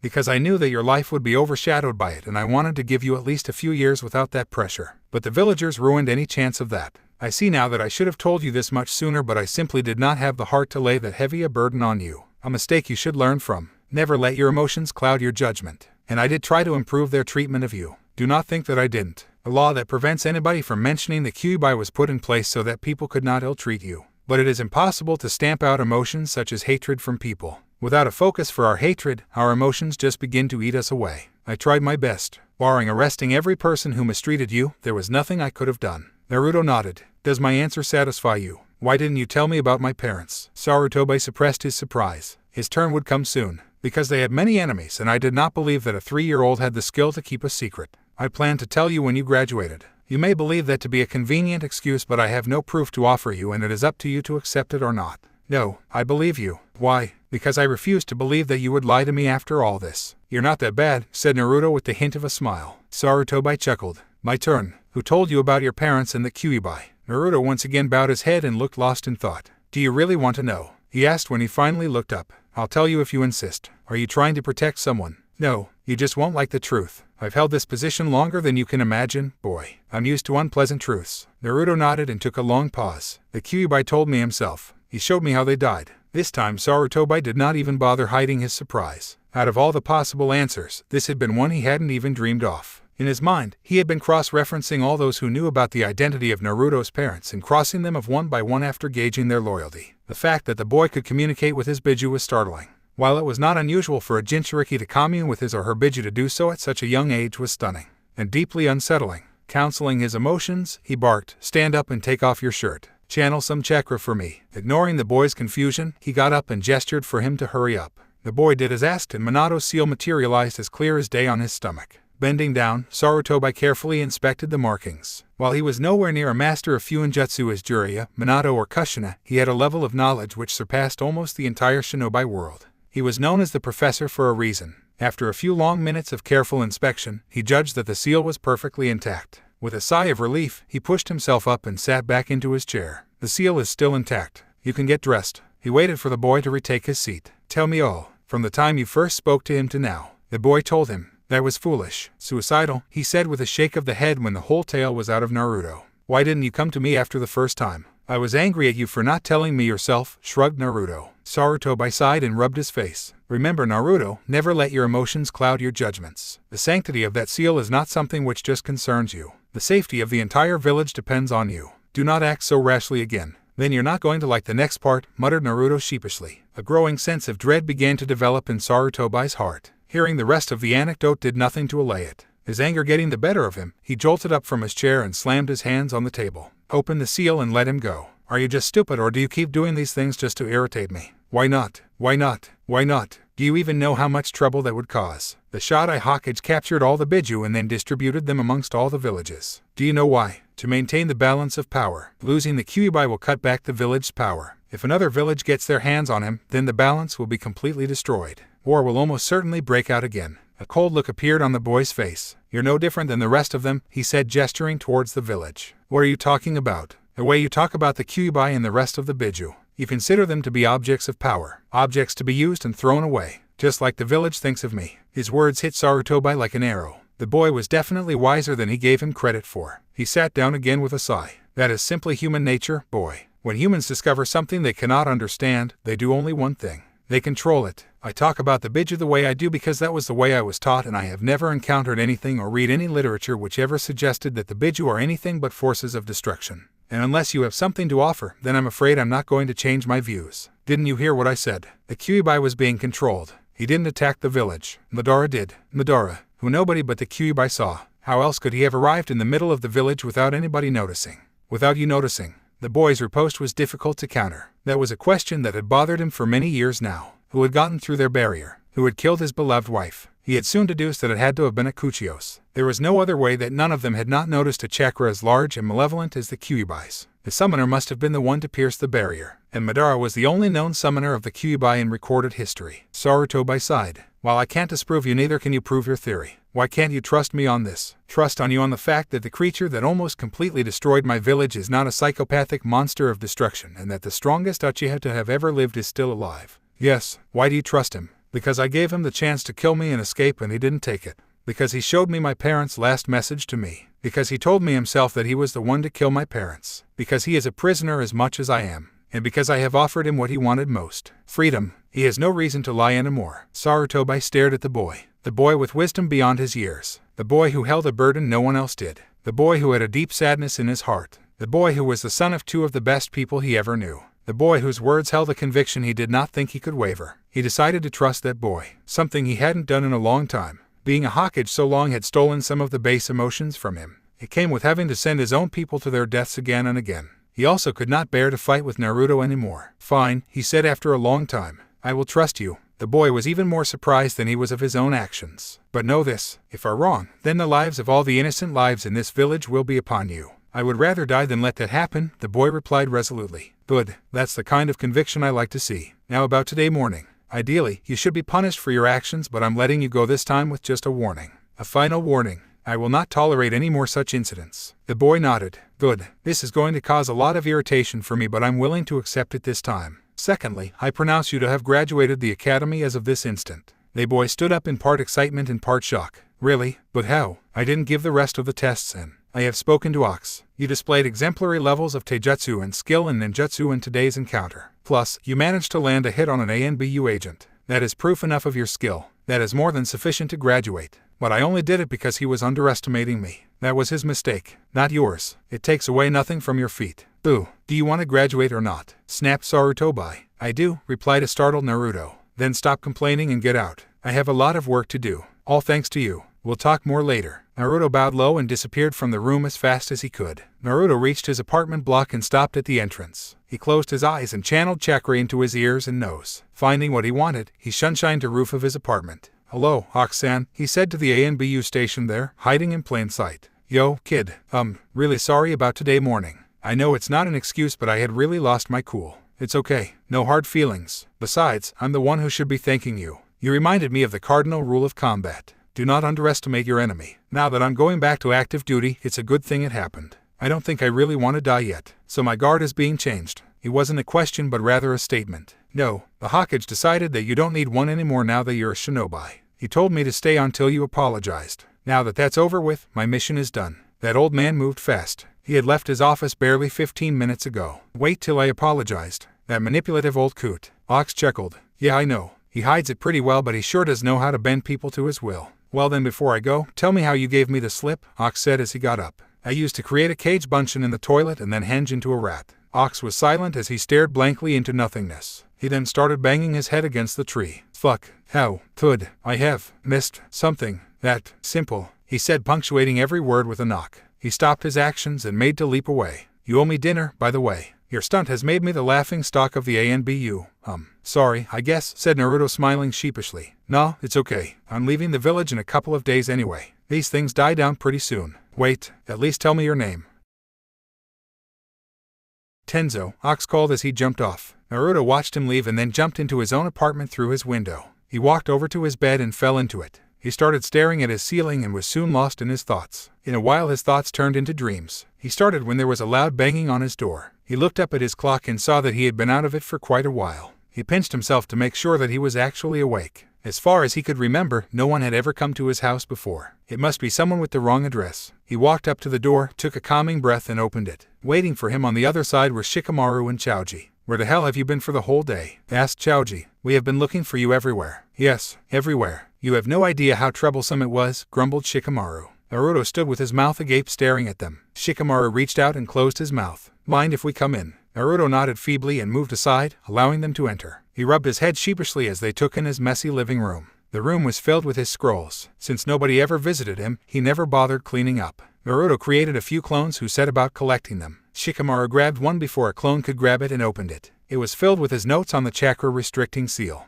"Naruto, what is this?" "My notes. I can see that, but what is it?" "The library doesn't let me borrow books, so I have to read the books there and take down my own notes." "So it's true then. You held yourself back in the academy." "Why? Most of the adults already hated me. If I was the best, then I would have just drawn more attention to myself. I didn't need that, so I hid my true abilities. Besides, the Hokage has banned early graduation. I gained nothing by showing my real abilities." Naruto took the scroll from him and threw it into his bedroom. "Naruto, why didn't you tell us? We're your friends after all, aren't we?" asked Choji. Naruto stopped and turned around. "I've been training hard since I was 4 years old. That's the only thing I ever do in my free time. It sort of became my private life. The time where I was alone and no one else bothered me. Somehow I never felt right talking about it." "I see," said Shikamaru. "Doesn't really make sense to me, but as long as it's the truth, I don't mind. Look, I'm sorry guys. You're the first and only friends I have and I don't really know how to behave properly, you guys. Please forgive me for anything I may or may not have done." "That's the thing, Naruto," said Choji softly. "With friends, there is not proper behavior or improper behavior. Just be yourself and trust us." "I see," said Naruto slowly, as if he was digesting the information. "Then I have something else to tell you guys. I will not judge you in any way if our friendship is over after this." This was it. He was going to tell them. He had known that this tipping point would come sooner or later, but now was the time for him to do it. He could not be upset with the old man for hiding things from him while he did the exact same thing with his friends. Whatever he may be, he was definitely not going to be a hypocrite. "You know that the Yondaime defeated the Kyuubi, right?" They both nodded. "He didn't actually defeat it. He sealed it away." Naruto paused and took a deep breath. "Into a newborn baby. His son, me." A deep, tense silence suddenly occupied the room. Naruto stared at his friends and they at him. As the seconds slowly went past, the silence began to get through to Naruto. His heart was beating as fast as it possibly could. He wondered if he had made a mistake. Was he going to lose his sole confidantes? Was he no longer going to be invited to their family dinners? Shikamaru slowly released his breath. "Well, that explains a lot," he said cryptically. "Yeah," nodded Choji. "I'm hungry. Let's go have some food." "Will your uncle's place be still open, Choji?" "Yeah, I'm hungry as well. Let's go." Both of them turned and made for the door. Naruto stood open-mouthed, completely lost by his friend's actions. "What are you guys doing?" "What do you mean?" asked Shikamaru. "We're going to have dinner." "That's it. I mean, you guys are fine with it." "Yeah," said Choji. "Why wouldn't we be? You mean you're really fine with it? Shikamaru sighed. Look, we're not idiots. We've known that there was something off about you for a long time. It didn't stop us from being friends. Now that we know why doesn't change a thing. Happiness bloomed within Naruto. With a huge smile on his face, Naruto walked out of his apartment with his friends. Thanks guys. You have no idea how much this means to me. I hope we're all in the same team. You graduated? Yup. How? Naruto told them the story as they walked. You're late, said a disgruntled Sarutobi as Kakashi pushed open the window to his office. A shrug was all he received in response. Sarutobi sighed and let it go. It was a small price to pay for the exemplary services Kakashi provided to the village, and he had more or less given up on trying to improve Kakashi anyway. The entire village had recognized it as a lost cause. What's this about? Asked Kakashi as he walked to the center of the room. Naruto, I see. You heard about yesterday. Yeah, quite the act he pulled off. The folks over at ANBU haven't been so gleeful about something in quite a while. I wouldn't want to be Tenzo for a while. In a gigantic pain as well. The counsel's been a right pain in the ass. About him graduating. Yeah, what are you going to do? He's graduating and that's that. Everything stays the same, right? Yeah, you're still getting him. And the other one as well. Yes, you're the best one to handle him. He's quite similar to the younger you, from what I hear. Not surprising, given what's happened to him. Yes, I want you to keep a good eye on him as well. I want regular reports. A team like yours doesn't come about too often. I'm more worried about the third one. You'll just have to make sure that she isn't left behind. I'll try my best, said Kakashi in an extremely unconvincing tone. Sarutobi refrained from sighing. The man seemed to feed upon any sign of weakness and take it as encouragement. Now for the main reason I called you here. Kakashi raised an eyebrow. Naruto, he knows about the Kyuubi. Has known about him since he was 4. He even communicates with him. Utilizes the Kyuubi's sensing abilities. What? That's not possible. Well, it is. Did he tell you so? Yes, just yesterday. The boy has been pulling the wool over our eyes quite well, I'll have to give him that. You know what this means, don't you? Not exactly. His time with you is going to have to be cut down. I'll be calling Jiraiya back quite soon. I see. Makes sense. How much time do I have? 6 months. 7 months maybe. Don't worry. He'll still come back to your team after Jiraiya is done with him. Maybe this is a good thing. You'll have more time to devote to Sasuke. It does seem that way. You don't seem too happy about the prospect. Well, I definitely am not looking forward to teaching someone who was just like the younger me. Minato did, and I never heard him complain about it, chuckled Sarutobi. I have nowhere near as much patience as Sensei did. Sarutobi chuckled again. Joking aside, keep a good watch on Naruto. You see anything suspicious, come straight to me. What if the worst happens? It won't. I inspected the seal. It's fully intact. Barring an external trigger, the seal will hold for many more years. I see. That's good to hear. Anything else I need to know? Uruka says the boy has trust issues and I think he may very well be correct. Be careful with how you handle him. Understood. Good.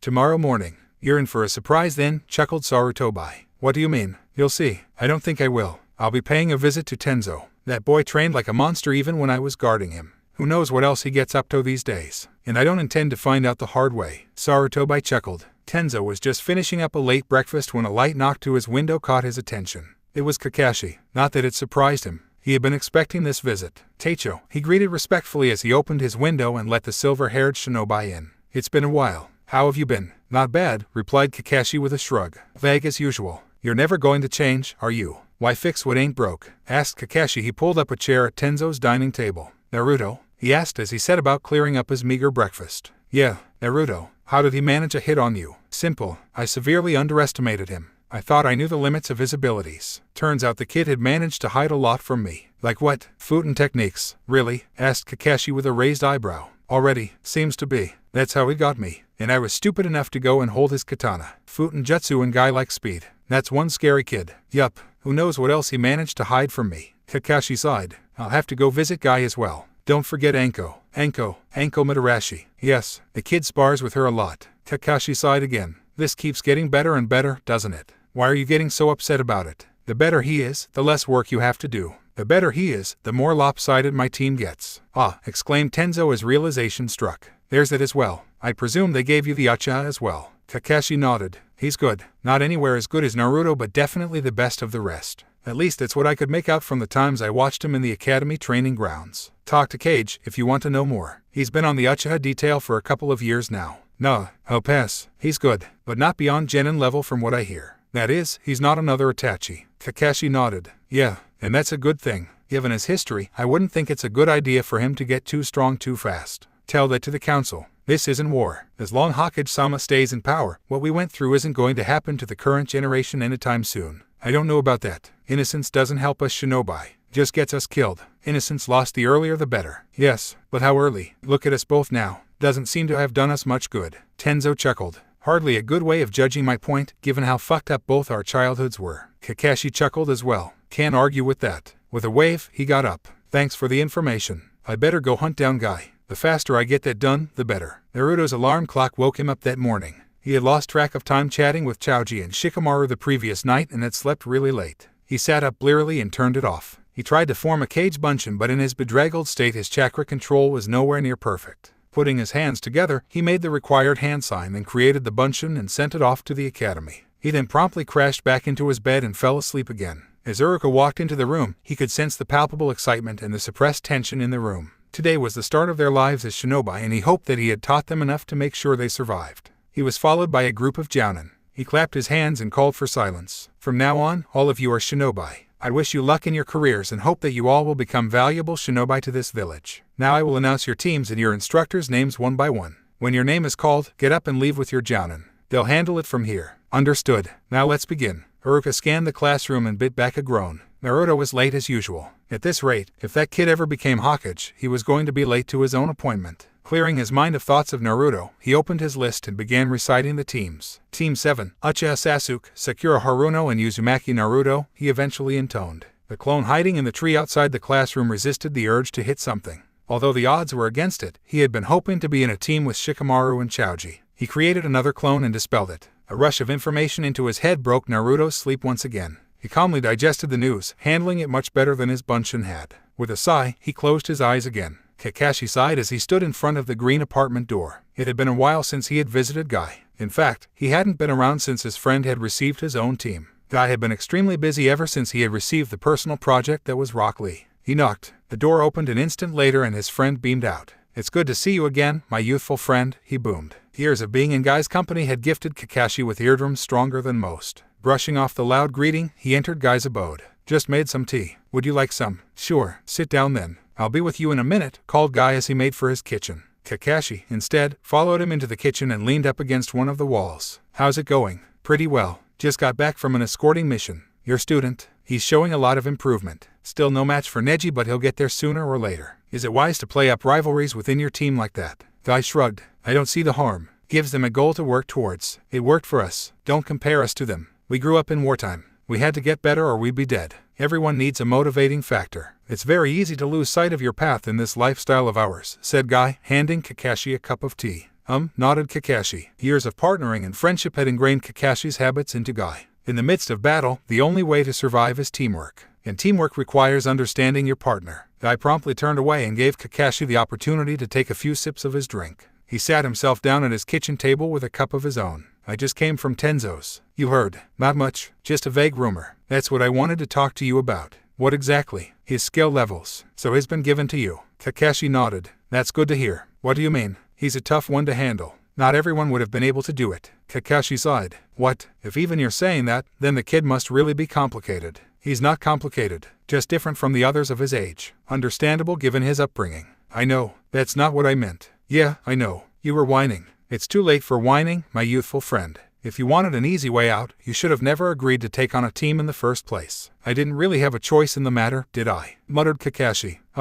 That's true. A comfortable silence enveloped them. So back to Naruto. Hit me with everything. Well, honestly speaking, said Guy, scratching his head. I don't know the full limit of his skills. What the fuck are you talking about? You trained him, didn't you? I didn't train him per se. I gave him guidance and pointers on his taijutsu. That was mainly in the mornings. I have no idea what he did for the rest of the day. I cannot help you with information about his ninjutsu. Kakashi sighed and rubbed his face. I haven't even met the kid yet and he's managed to be a royal pain in the ass. Go on, he waved. He's been wearing body weight since the time he met me. We progressively increased the weight with time. I believe the first time he took them off in years was for yesterday's graduation test. At least, that's what he's told me. As such, while I can't be too sure since I've never seen it myself, his speed and reaction times should surpass almost all Chunin-level shinobi and maybe even a few of the slower jounin. Kakashi digested the news calmly. He was no longer surprised by anything the boy did. He wields dual katanas and wields them well. From what I can gather, he does not prefer head-on fighting, but that is the only thing I have practiced with him in our spars and he is, quote, deadly at it. Style. He utilizes both his blades very effectively, almost ambidextrous even. Fast and deadly. 2 blades are much harder to block than 1. Straightforward if you ask me. Quite easy to counter. Well yeah, but I've hit him with enough counters during our spars that he's grown out of it. Doesn't rush into banzai attacks quite so often now. Kakashi nodded and filed away the information. Anything else? Personality-wise, extremely impatient in some scenarios while extremely patient in some. Introverted, self-critical. There's a lot more. One cannot sum up a person in a few sentences. You're going to have to find out for yourself. Seems to be the case, and for once, someone's managed to pique my curiosity. I chuckled. You're going to have a lot of fun with him. He's a good kid. Let's see. One thing though, when you're training him, break down his performance after every session. Point out where he went wrong and where he can improve. I know you're the kind of person who would prefer to let him figure it out himself, but trust me, don't do it with Naruto. Do it for the important things like teamwork etc., but for things like taijutsu and ninjutsu, just come out and tell him what's off. Naruto never commits the same mistake once it's been pointed out, and if you give him some advice, be assured that he'll execute it better than you could have even imagined.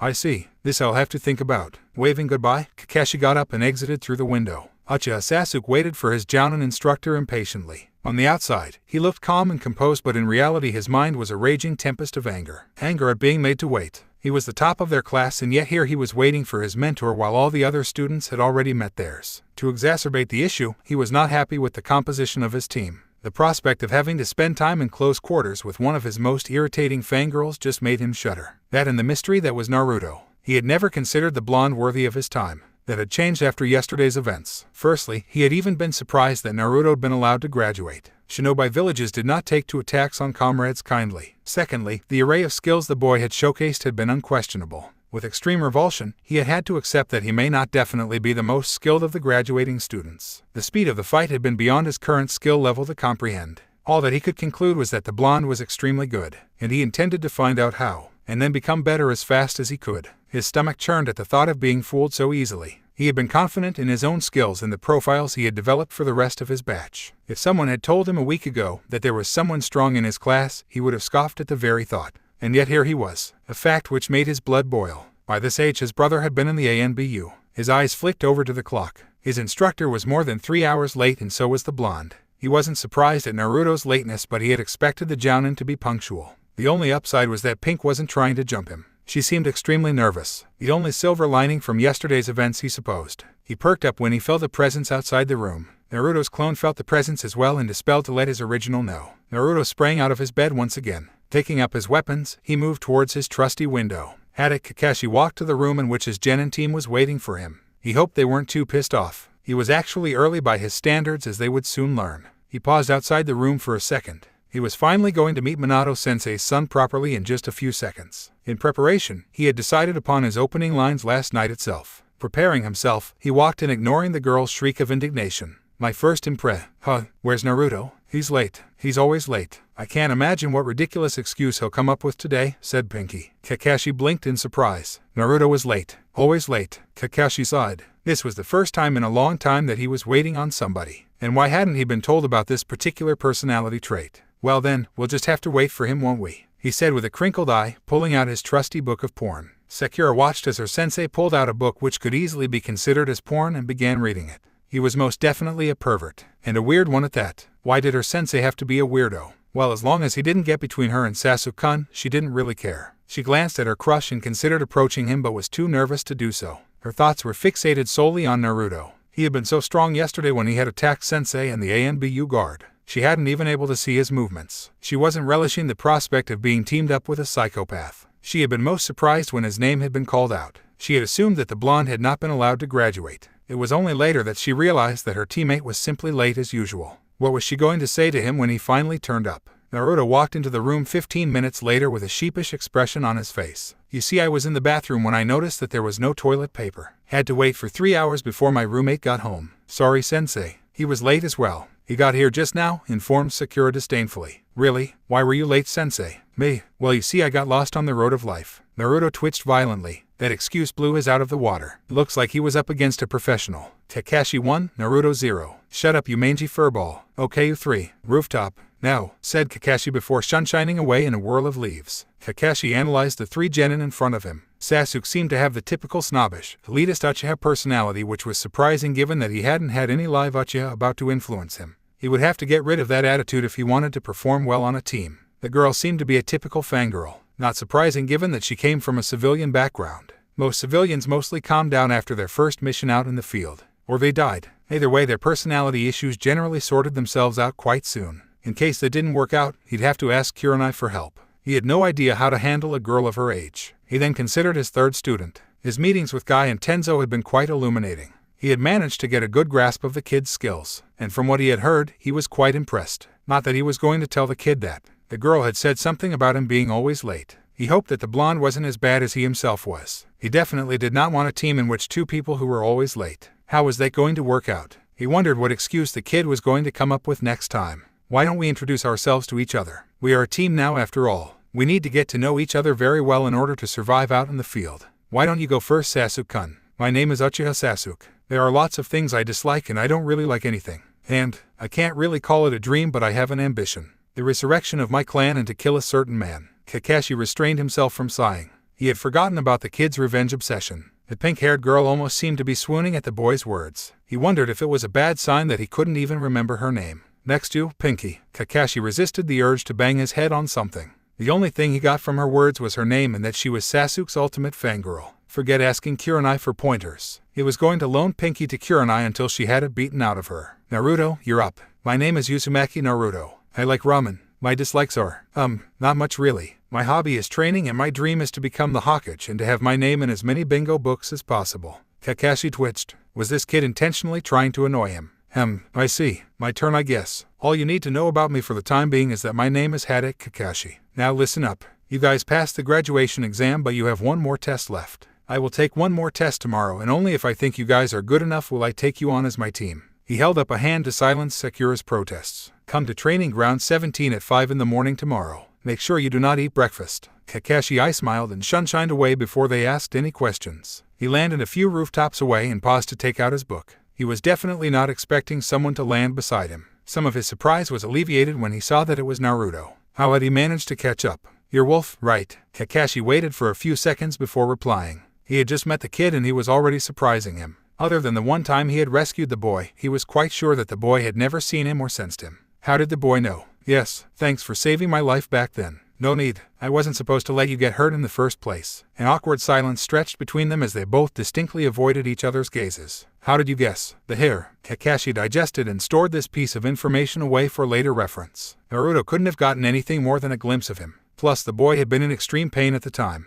It was extremely unlikely that he managed to identify him based on his hair. Either the kid was extremely intelligent or he was lying to cover up the fact that he had used the Kyuubi's sensing skills to identify him. If that was the case, the lie had been a brilliant one. Anybody else would have accepted it at face value and not thought any further. Of course, others were not as paranoid as he was. There was a reason he had managed to live so long. You were my father's student, weren't you? This was something the Kyuubi could not have told him. Or could it have? He had spent a lot of time together with Kushina-san and Minato-sensei. Had the Kyuubi viewed their interactions? For that matter, was it viewing their conversation right now? One thing was certain though. If he didn't get a full grasp of Naruto's powers soon, his paranoia was going to kill him. Yes, can you tell me about him? I have read many books about him, but I want to know what sort of person he actually was. Did you know my mother as well? I couldn't find anything about her no matter how much I searched. Yes, I knew your mother. I'll tell you about them, but now is not the time. First pass my test tomorrow and then we'll see. Naruto snorted. What? If you fail the last Uchiha, every person in the village will be after your head. The test is a farce. Kakashi twitched. Kakashi won, Naruto won, he grudgingly admitted. He shunshined away without replying. Anko growled in frustration as she tried to find the kid. The blonde wasn't in the Forest of Death or in any of the other training grounds. He hadn't been at Ichiraku as well. When she tried his house, she found that she couldn't get in and wait for him. The kid had set up some sort of seal which was locking her out. A strong enough attack should have been able to break through, but she had no intention of destroying the building from the backlash. She stomped out of the building to try the window. She would kill Naruto if he had sealed that as well. She jumped up to the branch just as her object of attention turned up there as well. With a snarl, she grabbed him by the neck and began to throttle him. The kid had no idea what he had done. She had spent hours of her time honing his skills and he had gone ahead and attacked a comrade. And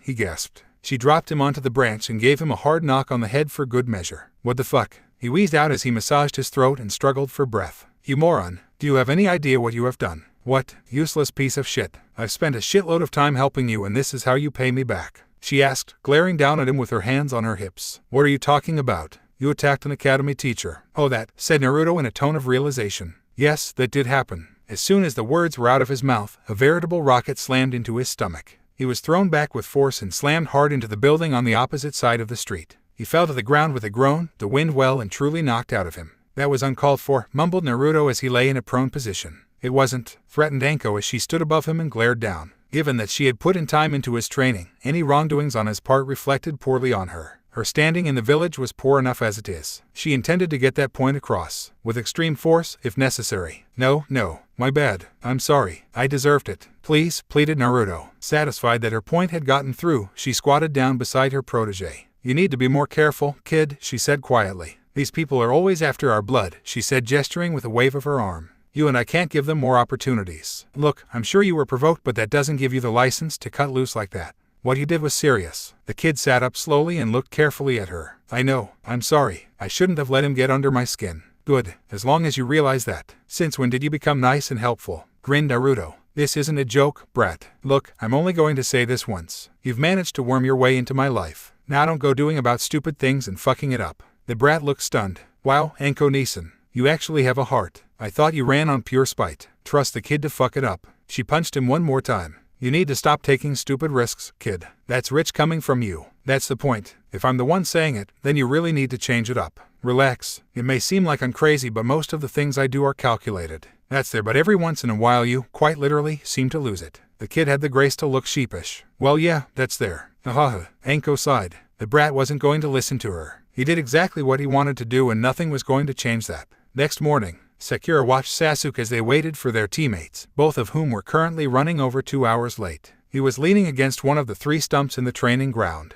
She considered approaching him yet again but decided against it. He had shooed her away quite brutally the first couple of times. Her thoughts shifted to Naruto once again. How could a boy who had been dead last every year fight so well? She had been top of her class and she couldn't even come close. This fight with the ANBU must have been a fluke, she decided. Her musings were interrupted by the simultaneous arrival of Kakashi and Naruto. You're late, she screeched. Chen, Sasuke grunted. Sorry, I met Naruto on the way. We got talking and we both lost track of time. Sorry, I met Sensei on the way. We got talking and we both lost track of time. As soon as the words were out of their mouths, both of them looked at each other and glared. Sakura's sweat dropped. They had to have set that up. There was no way that had been natural. Chen, Sasuke grunted. Kakashi walked over and leaned against the middle stump. His 3 students gathered in a small semicircle around him. He put his hand into one of his pockets and pulled out an alarm clock. He placed it on the stump to his right and turned it on. Now about your test. You have to get these bells from me before 12 or else you fail, Kakashi said, holding up a pair of bells. As you can see, I have only 2 bells, so only 2 of you will pass. The third will be tied up to the stump over there and we'll have to watch as we eat lunch. As if on cue, Sakura's and Sasuke's stomachs rumbled.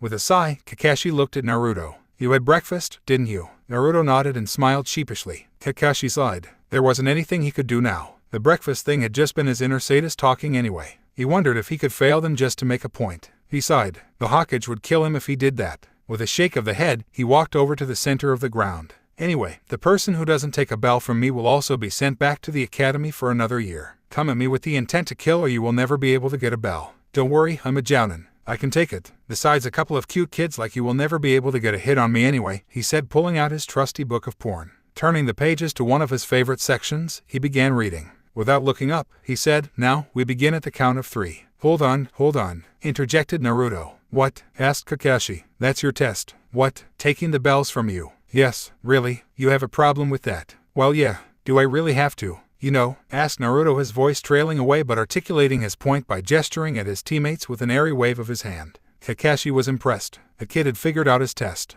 Either that or someone had told him beforehand. It couldn't have been Guy. He would never do something like that. And he wasn't sure if Anko even knew about his method. They weren't close friends by any standards. He shrugged. Naruto sighed and began grumbling under his breath. Fine, he sighed. Turning to his teammates, he said, Come on you two, we have a lot to talk about. There is nothing I wish to talk to you about, said Sasuke, with quite a bit of hostility. Naruto turned back to him and said, See, they don't want to. Kakashi shrugged once again. He had no intention of making it easy for the kid. Either way, the test was merely a formality now. The main premise of the bell test made the assumption that the students wouldn't be able to figure it out. It would be a good way for him to test out their combat skills. That was the only positive he could see from this turn of events. Look, I figured out his test. It's a double bluff. We need to talk or we'll fail. What is there to figure out? Take the bells and pass the test, said Sasuke. He's trying to trick us, pleaded Naruto. Why would Sensei try to trick us? Asked Sakura. Yeah, Naruto. What would I gain by tricking you? I'm even hurt that you'd accuse me so, interjected Kakashi. He could see that the boy's patience was wearing thin. He's a shinobi, and a jounin at that. I would be shocked if he wasn't trying to trick us. The possibility exists that this test is a triple bluff and we're walking right into his trap right now. In that case, it's best if we don't listen to you, said Sasuke.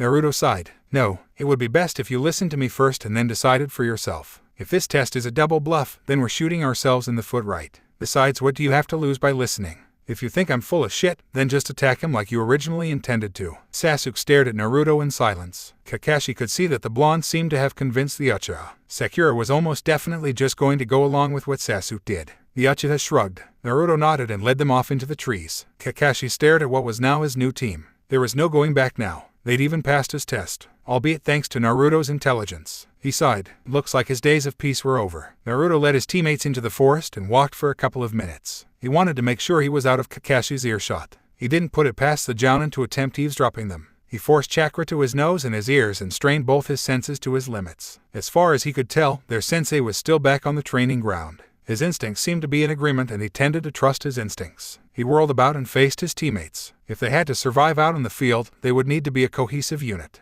And for that they needed to form a bond. For all his distaste, he guessed that he should at least give them a chance. The test is a double bluff, he began. He was always for getting right to the point. At least that's what I think. Tell me if you agree with me. There is no way in hell 3 raw genin can take on a jounin, especially one on his guard. There is absolutely no way that can happen. Not even theoretically. Doesn't matter how talented the genin are. And he knows that. In other words, this test has been engineered keeping in the mind that the examinees will not actually be able to achieve the task set to them. In other words, there's a trick somewhere. HN, interjected Sasuke. Not if he had no intention of passing us in the first place. Irrelevant, said Naruto. If that's the case, there's no point attempting a direct assault. That's what he wants us to do. HN, agreed Sasuke. Okay, let's stick to the assumption that the test actually allows us to pass. Otherwise, there's no point in us being here. We might as well go home. Then, like I said, there's a trick hidden somewhere. I think it's the bells. What about them? Asked Sakura curiously. There are only 2 of them, replied Naruto triumphantly. What about it? It means only 2 of us can pass. No, that's the thing.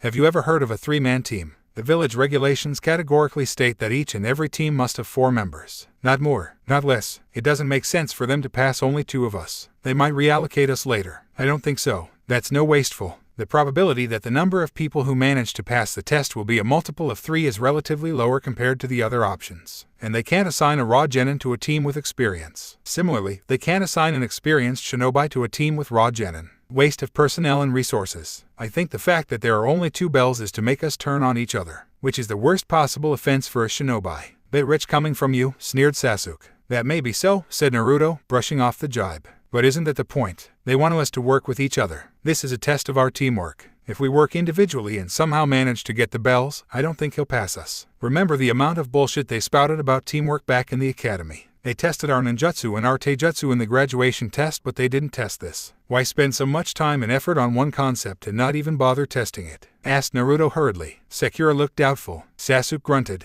Though it hurts me to admit it, but I have to agree with the dobe. What did you call me? Growled Naruto with menace. You heard me, replied Sasuke, not backing down. I can take insults from enemies, strangers, and from the people I respect and not give a fuck about it. But from you, no. His right hand rested on the hilt of his katana, a movement which didn't escape the notice of Sasuke and Sakura, a movement which made Sakura decidedly nervous, a movement which just excited Sasuke. Well, we don't seem to be getting on quite so well here, called a snide voice. That was the only warning they received before 3 sharp kunai headed at them with deadly precision. Instinctively, Sasuke jumped to the right. Sakura, however, was not so fast. Surprised by the sudden intrusion, she was staring blankly at the oncoming weapon. Reaching out, he grabbed her by the back of her outfit and yanked her back as hard as she could. Brought to her senses, she lashed out with her legs and pushed herself out of the way. The weapons aimed at him and Sakura harmlessly thudded into the ground. Naruto, however, was not so lucky. The kunai buried itself into his forehead with a soft plop. Sakura screamed in horror. Sasuke's heartbeat shot up. Their teacher had just killed Naruto. With a soft pop, Naruto disappeared into a cloud of smoke. Simultaneously, the metallic clang of weapons clashing sang out from above them. Looking up, he saw Kakashi and Naruto straining against each other. Naruto with one of his katanas and Kakashi with a kunai. In fact, it was just Naruto straining himself. Kakashi was matching his strength with ease. Naruto must have pulled off a bunch in Kawarami, realized Sasuke.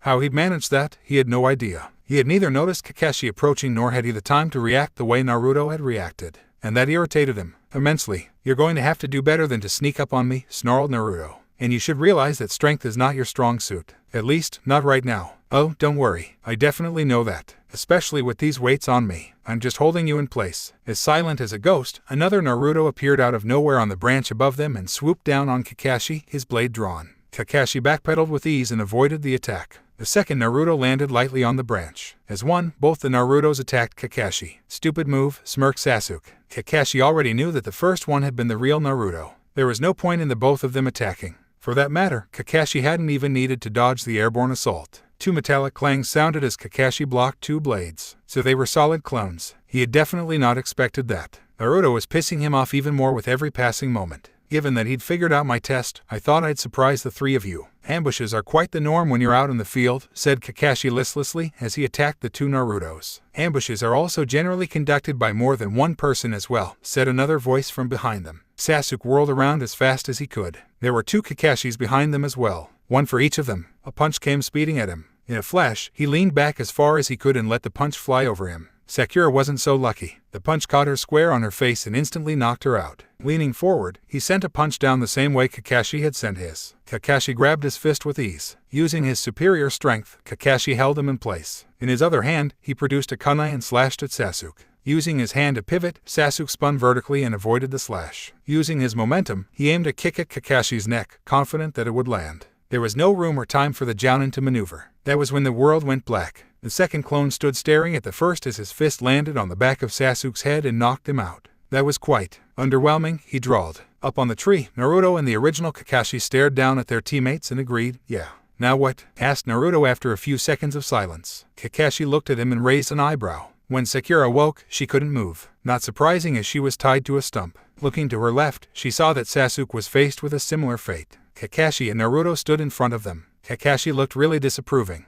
That was quite pathetic. I don't know what they taught you at the academy, but you two aren't going to survive for long if you don't improve. The shinobi world is quite cruel and harsh. If you're not cut out for it, then it's better if you quit early. No point in dying doing something you don't want to do. He pulled out his book and started walking back to the village along with Naruto, ignoring her pleas to free them. Her partner in crime seemed to simply boiling with anger. As she watched, Sasuke let out a guttural growl and he commenced the long and painful process of freeing himself. So you do know that you completely ruined my bell test, right? Kakashi 1, Naruto 2, thought Naruto. Come on, you can't blame me for actually using my head. Well, I don't really blame you, but you could have played along a bit. How? I don't know. You could have given them a chance to figure it out as well. Oh, come on. You can't hold that against me. I'm not holding it against you. I'm just saying. You know, you guys desperately need to improve your teamwork, you know. You got that right. You need to give them a chance. I can see that you've already written them off. Not really. I wouldn't have bothered explaining the whole thing to them if I had. That's good, I guess. You need to have a strong bond with your comrades to survive. I'll try. Well, I can't really ask for more. A companionable silence spread between them. As they neared the village, Kakashi looked down at Naruto and said, "Please tell me that you still don't sustain yourself on ramen." Huh, what's wrong with ramen? It's not healthy for you. Can't afford anything else. Now that you will be doing missions, I hope that you will start eating other stuff as well. Maybe. Kakashi twitched. This kid was just as annoying as his mother. Come on. My treat, and I'll tell you a little about your parents. Next day, traitor. Kakashi ignored the accusation hurled at him by Naruto and continued reading his book. This was his revenge. Team 7 was currently in the mission assignment room to receive their first mission. You want me to walk a dog? Are you guys crazy? I did not train 16 hours every day for the past 7 years to walk a dog. Give me something else, Jiji. A proclamation which surprised his genin teammates. This was old news for the Sandaime, Uruka, and Kakashi. The Sandaime shifted the pipe in his mouth. Naruto, a genin team is not authorized to take anything above D ranks. You may be allowed a C rank after you have completed the required number of D ranks and if your sensei deems you ready. How many? Well, at least 20. 20 cage bunchins poofed into existence around Naruto. Kakashi controlled his surprise. The fact that a genin was able to perform the cage bunchin was an astonishing feat in itself. And here was a genin making 20 of them. A jutsu that, he was quite sure, was forbidden in Konoha. Give me 20 of those. I'll have them done in an hour. Sarutobi rubbed his face in exasperation. Naruto, D ranks are meant to be a team-building exercise. Plus your sensei hasn't said you are ready for a higher-ranked mission. Naruto whirled around and glared at Kakashi, who lazily looked up from his book and said, they need to work on their teamwork. It was quite abysmal yesterday. More importantly, I'd like to know who taught you that jutsu. Taju cage bunchin is a forbidden technique. The anger was wiped out of the kid's face and replaced by an expression of sheepishness. His clones disappeared in clouds of smoke. Clearly, he knew that he had let his emotions get the better of him and pulled an idiot move. A fact which Kakashi took note of. It might be his team's bane on a mission. Well, he prompted when he received no response from the blonde. I taught him, interjected the Sandame. Kakashi turned his attention back to his leader and raised an eyebrow. That was quite clearly a cover-up. He was pestering me for a technique and I taught him this one. I felt that it would be quite useful to boost his chances of survival in a mission. Plus, the technique is forbidden as it can cause severe chakra exhaustion. Given Naruto's reserves, I thought I guessed that we could dodge that particular bullet. It turned out that I was right. No harm, no foul. It was a valiant attempt at a cover-up by a master manipulator, but it was too little too late. Kakashi shrugged. If the Hokage was fine with it, then who was he to question it? Kakashi smiled. Kakashi too, Naruto too. Naruto's face took on an expression of dejected acceptance. Fine, I'll walk your fucking dog, he grumbled. Language, Naruto. Sarutobi growled. Warehouse cleaning. You, dog walking. Bummer. Come on, Shika. It wasn't that bad, offered Choji apologetically. It was for me, growled Naruto, glaring at the pristine cloud that was floating by him, as if it was responsible for his blighted fate. They were currently whiling away time on Shikamaru's favorite cloud-watching spot till it was time for dinner at Choji's place. I worked my fucking ass all this time and now they tell me to walk a dog. This village is mad. My dad told me about this. He says that D ranks are extremely important for the economy of our village. Pays for about 30% of our income, said Choji. Does it? Snorted Naruto sarcastically. Yeah, what Choji's saying is true. My dad said something similar a while back. Plus, it's tradition. Pays the new kids on the block with shitty jobs just to piss them off. Yeah, I get it. It's important and all the nonsense. Doesn't make it any better. You got that right. The warehouse was dirty as fuck. That obviously meant Ino fucked right off, drawled Shikamaru. Left everything to me and Choji. HMPH, chortled Naruto. How's she holding up? Still annoying as ever. It's like she was sent down just so that she could grate on my sensibilities with that voice of hers. Your sensei didn't stop her. Who? Asuma. He's bloody easygoing. Just scratched his head and let her go. That dude wouldn't move if his voice was on fire. Seems like the perfect fit for you, shot back Naruto. Choji chortled from his position on the right of the trio. So, what's he like? Your sensei. I never saw much of him. As far as I could tell, he had some beef with the old man. Seems like an okay guy. Too early to say more. Nodded Naruto. Mine is completely crazy. That suits you as well, doesn't it? Laughed Choji. Let's hope it does. He was my dad's student. Really? Asked Choji in awe. That ought to be interesting for you. I certainly hope so, agreed Naruto. 2 days later, Anko looked up from her dinner when she heard an urgent knocking on her door. With a smirk on her face, she got up and walked to open her door. She knew exactly who it was going to be and what it was going to be about. She calmly opened the door and grabbed the fist flying at her. What's wrong, Naruto? She asked innocently. You lied to me. Naruto screamed as he stormed in. You said D ranks would be fun. That I would get to learn a lot. Bullshit. I have been walking dogs and painting fences for 2 bloody days, he fumed. Oh, you're so cute when you're angry, Naruto-kun. Let Anko Nichin take care of you. With a widening smirk, she walked over, lifted Naruto and pressed him against her chest. Let go of me, you crazy bitch, shouted Naruto, his voice muffled by her assets. What did you say? She growled as she dropped him onto the floor. Naruto's face flooded with fear and he started backing away as he realized his mistake. Nothing. I said you were very nice, he said, holding up his hands in apology. Kurama sighed heavily and shook his head in disbelief as he watched his container get beaten up by Anko for the umpteenth time. When was the kid going to learn to not piss of crazy women? Naruto 0, Crazy Snake Woman 31. 2 days later, Naruto and Lee lay panting on the ground as Guy continued doing push-ups. Good work, the two of you. Especially you, Lee. You are now able to keep up with both Naruto-kun and myself. At least for short periods. Good work. May you blaze with the fires of youth. Guy-sensei, shouted Lee with tears in his eyes. Naruto watched as the two of them hugged each other with a grimace. As they embraced, they both burst into flames and an image of the sun setting into sea bloomed behind them. Naruto found it difficult to keep his breakfast in control even though he had been witnessing the sunset of youth for more than a year now. Where's Tenten and Neji? He asked in order to distract them. By virtue of Guy, Naruto had trained quite often with his team. He thanked Kami when it worked and they broke their embrace. We're going to meet them in training ground 5 in an hour. That reminds me, Naruto-kun. I heard your new team leader is Hadek Kakashi. Yeah, he said he knows you. Yosh. Hadek Kakashi is my very own eternal rival, Guy informed him at the top of his voice. Yosh, Guy-sensei. This is amazing. Both our eternal rivals are in the same team. So youthful, Lee shouted with tears in his eyes on again. Lee, Guy cried, his arms ready to embrace his prized student. Guy-sensei, Lee shouted, reciprocating his teacher's gesture. Naruto got out of there as fast as he could. He would have to kill himself if he had to witness any more youth. Next day, Sasuke glared at the creature in front of him with all the distaste he could muster. Moo, said the cow. Sasuke's glare wilted. Sensei, do I have to? He begged. Well, what kind of shinobi do you hope to become if you're not even able to complete D ranks? Called Kakashi from his comfortable perch up in a tree. Look at Naruto. He's already begun. Sasuke glanced to his right. Sakura was staring at the bovine assigned to her with equal disgust. Naruto, however, had begun milking his with a look of grim determination on his face. Sasuke sighed and rolled up his sleeves. His shinobi career had not started off the way he had hoped it would. A few hours later, it was a quite muddy and extremely disgruntled Team 7 which left the Hokage's office after their mission. "Well, that went well, didn't it?" said Kakashi cheerily. Sasuke's head snapped up and he glared at the pathetic excuse for a jounin that had been assigned to him. Sakura had joined him.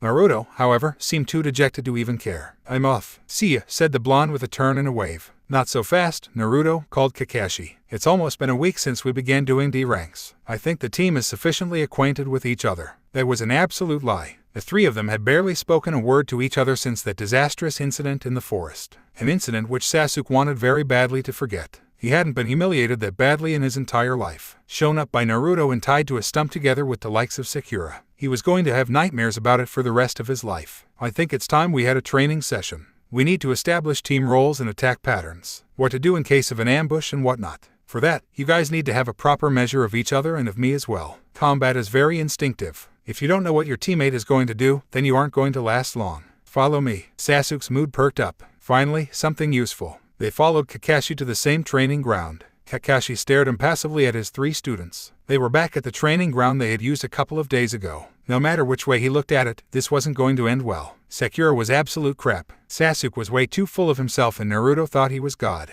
Things which weren't going to go very well together. He suppressed a sigh. The sooner he got their inevitable fallout done with, the better. He had already delayed it enough as it is. So, Taijutsu, I would say it's the most important skill you guys need to have. You may not like it, but it's a skill you need to have. Combat never goes the way you plan it out. If you happen to be a long-range specialist, then you can expect the enemy to find a way to get in your face. It's always better to be well-rounded. Gives you a better chance of living a bit longer. Now I got a chance to test you guys out a bit last time, but that's not going to cut it. I need to know what you guys can do if I have any hope of protecting you out there. First, Sakura, said Kakashi before pausing. Try as he might, he couldn't think of a single nice way to say this. He shrugged. He wasn't known for his niceness anyway. Well, simply put, you suck. As he had expected, she didn't take it too well. Her face first widened in shock when she heard his words. She then hung her head in dejection. Kakashi sighed. This is why he hated kids. They tended to overreact to the littlest of criticisms. Granted, his criticism had been a tad more severe than the norm, but nevertheless. Look, I'm not going to mince words here. I'm your Jounin sensei, and as such, my job is to groom you to be good shinobi for this village. My job also is to ensure that you guys survive out there in the field.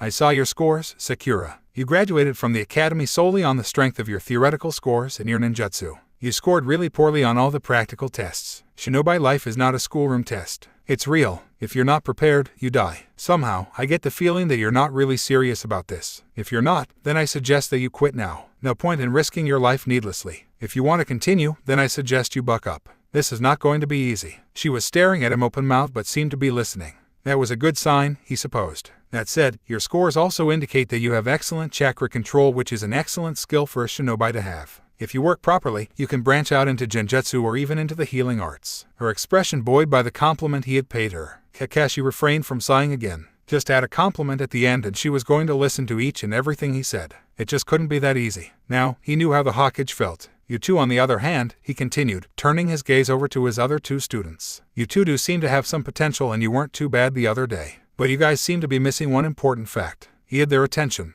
The village constituted this team and allotted me to it so that I could mold you into a useful resource. I'm not here just to aid and abet you in your personal ambitions. I'm here to fulfill what the village wants of me, and you guys should be here because you want to protect this village. If your reason for being here is something else, then I'm telling you right now that we have a problem. Understood. His words were clearly directed more one of the duo than the other, and from what he could discern, Sasuke wasn't taking too kindly to his words. Nevertheless, it was too early to judge. He had to give the boy a chance. He received two nods in response, one extremely sullen and the other slightly bored. Good. Okay then, we'll be meeting here every day after we complete our allocated quota of D ranks. I'm going to be drilling team formations and tactics into you. I'm also going to training you in fields I feel are essential to survival and you happen to be lacking in. Am I clear? There were nods all around. Good. Time for some sparring. Sasuke versus Naruto. Taijutsu only. And that means no swords, Naruto. Sakura and I are going to watch. Sasuke was clearly too excited for his liking. This is a friendly spar between comrades, you two. Keep it clean, he called as he and Sakura backed away to give the two genin some room. This definitely isn't going to end well, thought Kakashi. Sasuke took up a fighting stance and stared Naruto down. The idiot, however, just stood there, with his hands in his pockets. Either the blonde wasn't taking him seriously or he was baiting him. It was most probably the latter. Picking up a stance, he thought back to Naruto's fight with the ANBU. He must have most probably used a shunshin when he had taken on the ANBU. Kakashi had insisted that this fight was taijutsu only. That meant he didn't have access to the speed he had showcased earlier, and that meant that it was a level playing field. From the fleeting instance of action he had witnessed from Naruto, he had noticed that the blonde seemed to prefer his right. Sasuke slowly began to circle to the left. Naruto didn't move a muscle. Sasuke continued circling him until he was almost at his blind spot. In an instant, Sasuke sped into action. Accelerating as fast as he could, he slipped into Naruto's blind spot and charged. With his left hand, he feinted. With his right, he aimed for the blonde's liver. In an instant, he was within striking distance. A feeling of triumph bloomed in his mind. It was too late for Naruto to react. He called that too early, he realized a second later. His eyes widened as Naruto began to move. He watched, as if in slow motion, as his opponent moved with a speed far beyond his own. Neatly sidestepping his attack, Naruto launched a perfectly timed counterattack, one that would use all his momentum against him. He was going to have to take the blow. Gritting his teeth and tightening his neck muscles, Sasuke braced himself and plotted his next move. He never got an opportunity. Naruto's punch hit him like a herd of rampaging elephants. Sakura shrieked in alarm. His neck snapped back violently and he felt himself being thrown back. He bounced and rolled over multiple times on the ground and came to a rest 20 feet away from where he had been a few seconds ago. His head felt as if it had disintegrated into a million pieces. He lay there, staring up at the sky blankly, all coherent thought driven out of his mind. Sakura was upon him in an instant. "Are you okay, Sasuke-kun?" she wailed. Bending down, she began to examine his face. Her voice drilled through the haze of pain and brought his mind to reason. Irritation bloomed within him. He didn't need Sakura to worry about him. With a look of distaste, he pushed her off and slowly made to sit up, a task made difficult by the fact that his body didn't seem to be listening to him. Sakura grabbed his shoulder and helped him up. "You okay?" asked Kakashi as he and Naruto walked up. Sasuke nodded slowly. "Good," he said and turned to Naruto. "And you're going to remove your weights for all further training sessions. We can't have you killing your teammates with a misplaced blow. This one was bad enough as it is." "Really sorry, man," said Naruto in a sincere tone. "I've only ever sparred with Guy-sensei before. I've never really managed a proper hit on him. Had no idea." The dots added up in Sasuke's mind as he tuned the blonde's voice out. Naruto was using body weights. That's why his blows carried such momentum. How could the blonde be so fast even with the weights strapped on? With a growl of anger, he pushed himself off the ground and tried to take up a fighting stance. "Well man, what are you doing?" asked Naruto. "Shut up and fight." "I'm not done."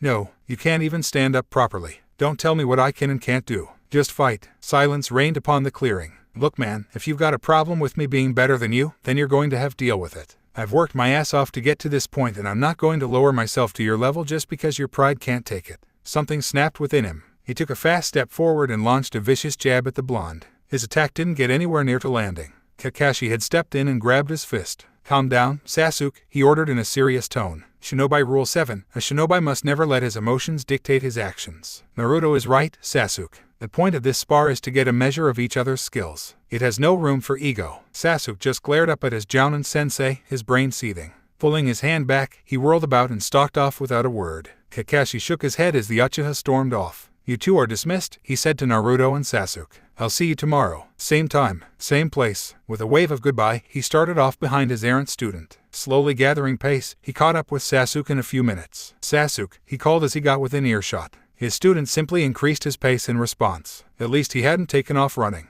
That was the only silver lining he could think of. With a shunshin, he teleported himself in front of his student. Sasuke stopped and glared at him defiantly at Kakashi. Kakashi refrained from hitting himself. "Listen, kid, you really need to grow up. The way you're behaving right now is not going to help you in the long run. You really need to let go of all this anger of yours." "Fuck you," growled the Uchiha. "Will you please stop acting like a spoiled brat for once?" Not surprisingly, that last statement did not go down well. "I am not acting like a spoiled brat," Sasuke growled. Kakashi suppressed his irritation. He wasn't going to get through to the kid this way. "Calm down, will you? I'm trying to have a civilized conversation here. Listen, you have been treating your teammates arrogantly and you have rebuffed any attempts to improve your teamwork. Just because you are an Uchiha does not mean you are better than them. Do not compare me that weak girl and that dead last ditty. Oh, don't fool yourself. You know as well as I do that Naruto is miles ahead of you currently. But that is no reason to resent him. He has worked extremely hard to get where he is. Much more than you." Sasuke offered no reply. "Look, let me spell it out for you. You're a shinobi of Konoha.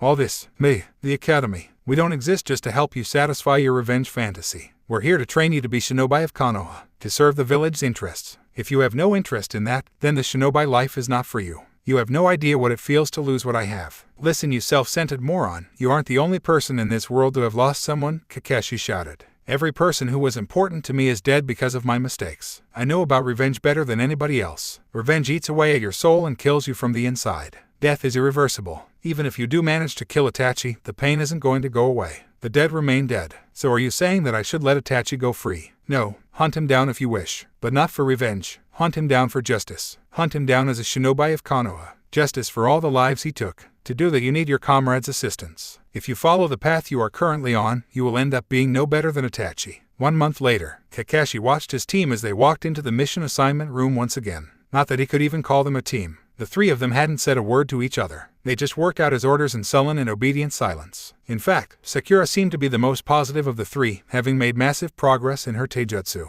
The standoff between Naruto and Sasuke didn't seem to have cooled off at all. For his part, Naruto was in no way goading or even bothering with Sasuke. All three of them were just robotically going through the motions of being a team. Sakura seemed too afraid of both Naruto and Sasuke to say a word to either of them. To that extent, he had managed to drill the basics of team formations and maneuvering into them. He was sure of one thing though. If he took one more D rank, Naruto was going to explode. The look on his face after the last D rank clearly had expressed all his thoughts on the matter. So here he was, taking a C rank even though his team wasn't really ready for it. His only hope was that his team sorted themselves out after a sticky situation out in the field.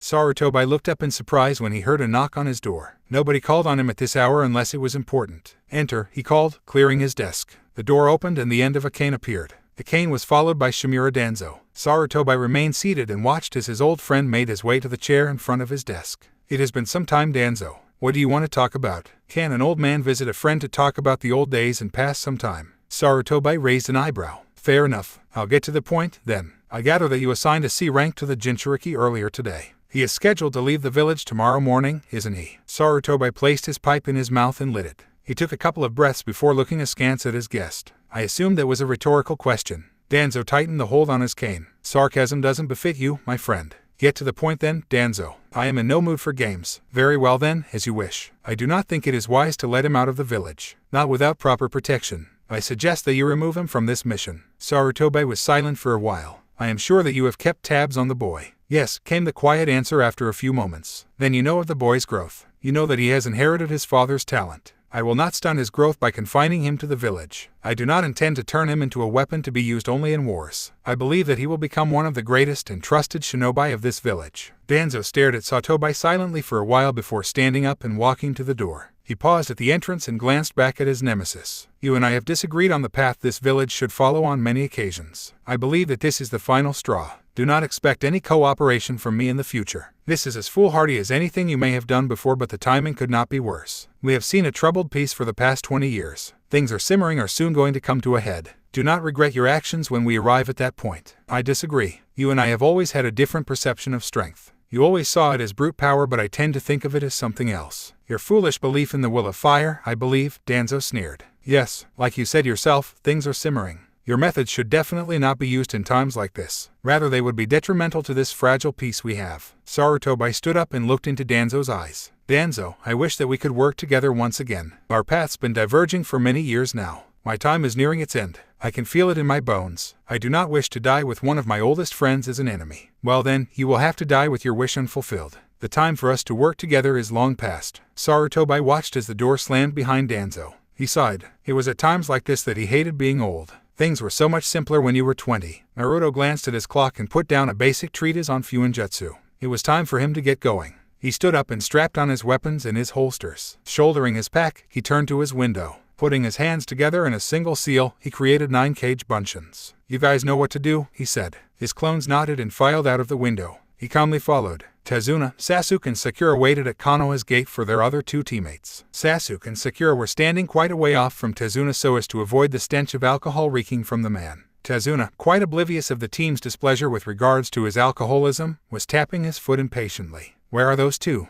We were supposed to have left 2 hours ago, roared Tazuna. Those 2 are always late. You'll be lucky if they get here within the next hour, piped Kotsu from his booth. What? Yup, those 2 are perpetually late. You could say that it's one of their specialties, offered Izumo from Kotsu's side. Is this true? Tazuna asked Sasuke and Sakura. Yes, it's true, admitted Sakura dejectedly. But why? Shouldn't shinobi like yourself be punctual? And if you know that they were going to be late, then why do you 2 turn up on time? Don't ask me. Ask them. Both of them are completely crazy. Who knows what goes on in their heads? I come on time because the thought of sinking down to their level sickens me, said Sakura. Ah, Sakura-chan. You hurt this poor man with those words of yours. All of them whirled around to see Kakashi walking casually towards them reading his book. Oh, shut it. The day you feel guilty for being late is the day the world ends. Chen, grunted Sasuke. Naruto suddenly appeared between them, sheepishly rubbing his head. Sorry I'm late, guys. For the life of me, I couldn't find any socks. You're wearing sandals? Pointed out Tazuna. Exactly. Like I said, I couldn't find any socks. Tazuna stared at the blonde in disbelief. Relax everyone. Now that all of us are here, let's get going, said Kakashi, trying to diffuse the tension. He was glad when he saw that his words seemed to be having an effect. It was slower going than what he had expected. Tazuna was slow. Extremely slow if you compared his pace to what that could have achieved without him. But Naruto wasn't complaining. This was the first time he had ever left the village, and he wasn't going to ruin the occasion by whining. He calmly took in the sights and kept his guard up as they slowly progressed towards their destination. Their mission was to escort Tazuna, a bridge builder, back to his home in the Wave Country. Apparently the route was bandit infested and the man feared for his life. How he had made the journey to Konoha in the first place was something Naruto did not know, nor was he particularly inclined to find out. The man seemed intent on remaining constantly intoxicated. The amount of alcohol the man was carrying was astounding. It seemed unlikely to him that the mission would involve actual combat. Most bandits knew their rightful place in the pecking order and tended to avoid it shinobi like a plague. Even a raw genin was more than a match for a couple of bandits. The first day predictably passed by without an incident. The next day, they had just reached the outskirts of the great forest that surrounded their village when they decided to stop and make camp. The sun was setting and there was absolutely no need for them to travel through the night. Kakashi clearly knew the lay of the land and led them directly to a small clearing which was right beside a small brook. The perfect camping spot. There were no traces of any previous camps in the same location, but that was understandable, given a shinobi's tendency to leave no traces behind. Packing up a camp without leaving behind any traces of occupation was one of the first outdoor lessons taught to them in the academy. In short order, a small fire was going merrily in the middle of the clearing. Given that they were still so close to their village, the smoke posed no danger. The village ran regular patrols inside the forest, and there were quite a few outposts scattered here and there in the forest. Huddling around the fire, they began to heat up their rations. Each shinobi out on a mission was issued traveling ration kits. These kits were compact, light, and provided the shinobi with sufficient nutrients and energy to perform capably in the field. Designed for use out in the field, they could even be consumed cold or even on the battlefield. In case the mission also included civilians, the village provided them with the kits as well, as was the case with Tazuna. But they also happened to taste awful, something which Naruto discovered, much to his disgust. Blurg, he spat. This tastes like dog shit. Pulling out his canteen, he took a swig of water to wash out the taste. Does it? Asked Kakashi curiously. I've been eating it for so many years, I no longer notice the taste. I'm also interested in how you happen to know what dog shit tastes like. Naruto glared at him. I didn't mean it literally. How the fuck do you guys not constantly complain out this? Well, as far as I know, it was the Nidaime who introduced these. And apparently, everyone was so scared of him that nobody told him how bad it actually was. Typical. All the Hokage seem to have no common sense. And what about after the old man came into power? Well, I guess there might have been complaints, but I'm not sure. Most probably everyone was too used to it by then to actually care enough to complain. Besides, there is no obligation for us to make use of the village rations. You're free to lug about your own food if you wish it. The village doesn't mind as long as it doesn't get you killed. Thank Kami I came prepared then, said Naruto, as he pulled over his pack and began ruffling within it. Don't tell me, said Kakashi with a tone of surrender. Yup, announced Naruto as he pulled out a box of instant ramen. Kakashi just sighed and shook his head. You'll never change. The other three members of the group had been quietly observing the proceedings up till now. Sakura now piped up nervously. What do you mean, sensei? This idiot literally lives on ramen. Eats it for breakfast, lunch and dinner. Has been doing it for years. Really? Asked Sakura incredulously. Yup, smiled Naruto as he held the box over the fire. Don't you get sick of the taste? Asked Tazuna. Never. I just love it. But, it's just ramen. How can you like it that much? Asked Sakura. Naruto's head snapped up and glared at Sakura. Take that back. Ramen is the god food, he hissed. Given her recently developed fear of Naruto, Sakura should have backed off. Instead, all she could see was a person proclaiming ramen to be the best food there is. And in her books that was stupid. That's the stupidest thing I've heard, she retorted. Naruto's eyes widened in shock. You take that back. No, I won't. Naruto glared at her for a few more seconds and then seemed to deflate under her gaze. How can you not like ramen, Sakura-chan? He whined. I don't mind ramen, but I will never accept that it's the best there is. I accept your challenge. When we get back to Konoha, I will take you to the shrine of ramen that is Ichiraku. There you will bask in the heavenly glory of ramen and will partake its true badassness. And there you shall join the faith. Sakura just stared at him wordlessly. Is he always like this? She asked Kakashi. Why are you asking me? Well, you seem to have known him for a long time. You're the one who said he's been eating ramen for years. Well, said Kakashi slowly, I wouldn't say we've known each other well for a while. Let's just say we've been passing acquaintances for a long time. Sakura just sighed. Will we ever get a straight answer out of the two of you? Kakashi and Naruto shrugged. A few minutes later, the blonde stood at the edge of the stream and washed his hands. Lifting his canteen from the ground beside him, he dipped it into the sparkling, clean water and proceeded to fill it up. He was just finishing up when he heard a couple of soft footfalls behind him. Turning, he saw that it was Kakashi. Yo sensei. Naruto, a word if you might. Sure, he replied as he took a sip of water. How many of your clones do you have running about around us? Naruto didn't even blink. There was no way in hell Kakashi wouldn't have picked up on his little gambit. Eight. You sure? I felt there were more. Well, I wouldn't know if my clones made some more. I didn't tell them not to. I see, nodded Kakashi. And why do you happen to have your clones surrounding us? Scouting. Better safe than sorry. I see. And don't you think that was something you should have shared with the team? Well, I knew you would notice right away so. That's not the same as telling your team. Naruto shrugged. He felt no inclination to share his skills with his teammates, especially not with Sasuke. It seemed that every time he did, he just made the Uchiha angrier. Kakashi sighed. I would have expected at least you to understand the meaning of teamwork. Hey, don't look at me. This works both ways. I really don't think those two want to do anything to do with me, especially not Mr. Brooder. Kakashi sighed. I definitely don't deserve such an irritating team. Naruto shrugged again. There was no way he was going to let Kakashi pin that on him. Give it a shot with Sakura at least, will you? She seems to be getting used to you. Naruto shrugged once again. Kakashi shook his head and turned about. I'll take first watch, called Naruto as they walked back into their camp. Kakashi twitched. It was few hours later when one of Naruto's clones picked up on a few muffled noises coming from the general direction of their camp. He instantly pushed himself into a standing position on the branch he had been keeping his vigil from and forced some chakra into his ears. The noise continued. Making a hand sign, he created another clone. Leaving the clone behind to maintain his position, he made his way towards the source. In his mind, he tried to pinpoint the location of the source. It seemed to be coming from a spot just about a couple of 100 feet from their camp. He silently skipped through the treetops and headed to investigate. It was coming from a clearing quite similar to the one they were camped in. Quite possibly, this was another common camping spot for passing shinobi teams. It was without doubt that the disturbance was coming from this clearance. And the source was Sakura, who seemed to be doing a bit of training in the light of a small fire. Not the best time for her to be doing so, given that she was supposed to be keeping watch for enemies. But he couldn't really blame her. It must have been her first time keeping watch out in the field. Getting bored was understandable. Not ideal for a shinobi, but understandable. Patience was a virtue most shinobi picked up with time. He watched as she held up 6 kunai, 3 in each hand. Crossing her arms in front of herself, she reared up and flung them at the tree she was aiming at.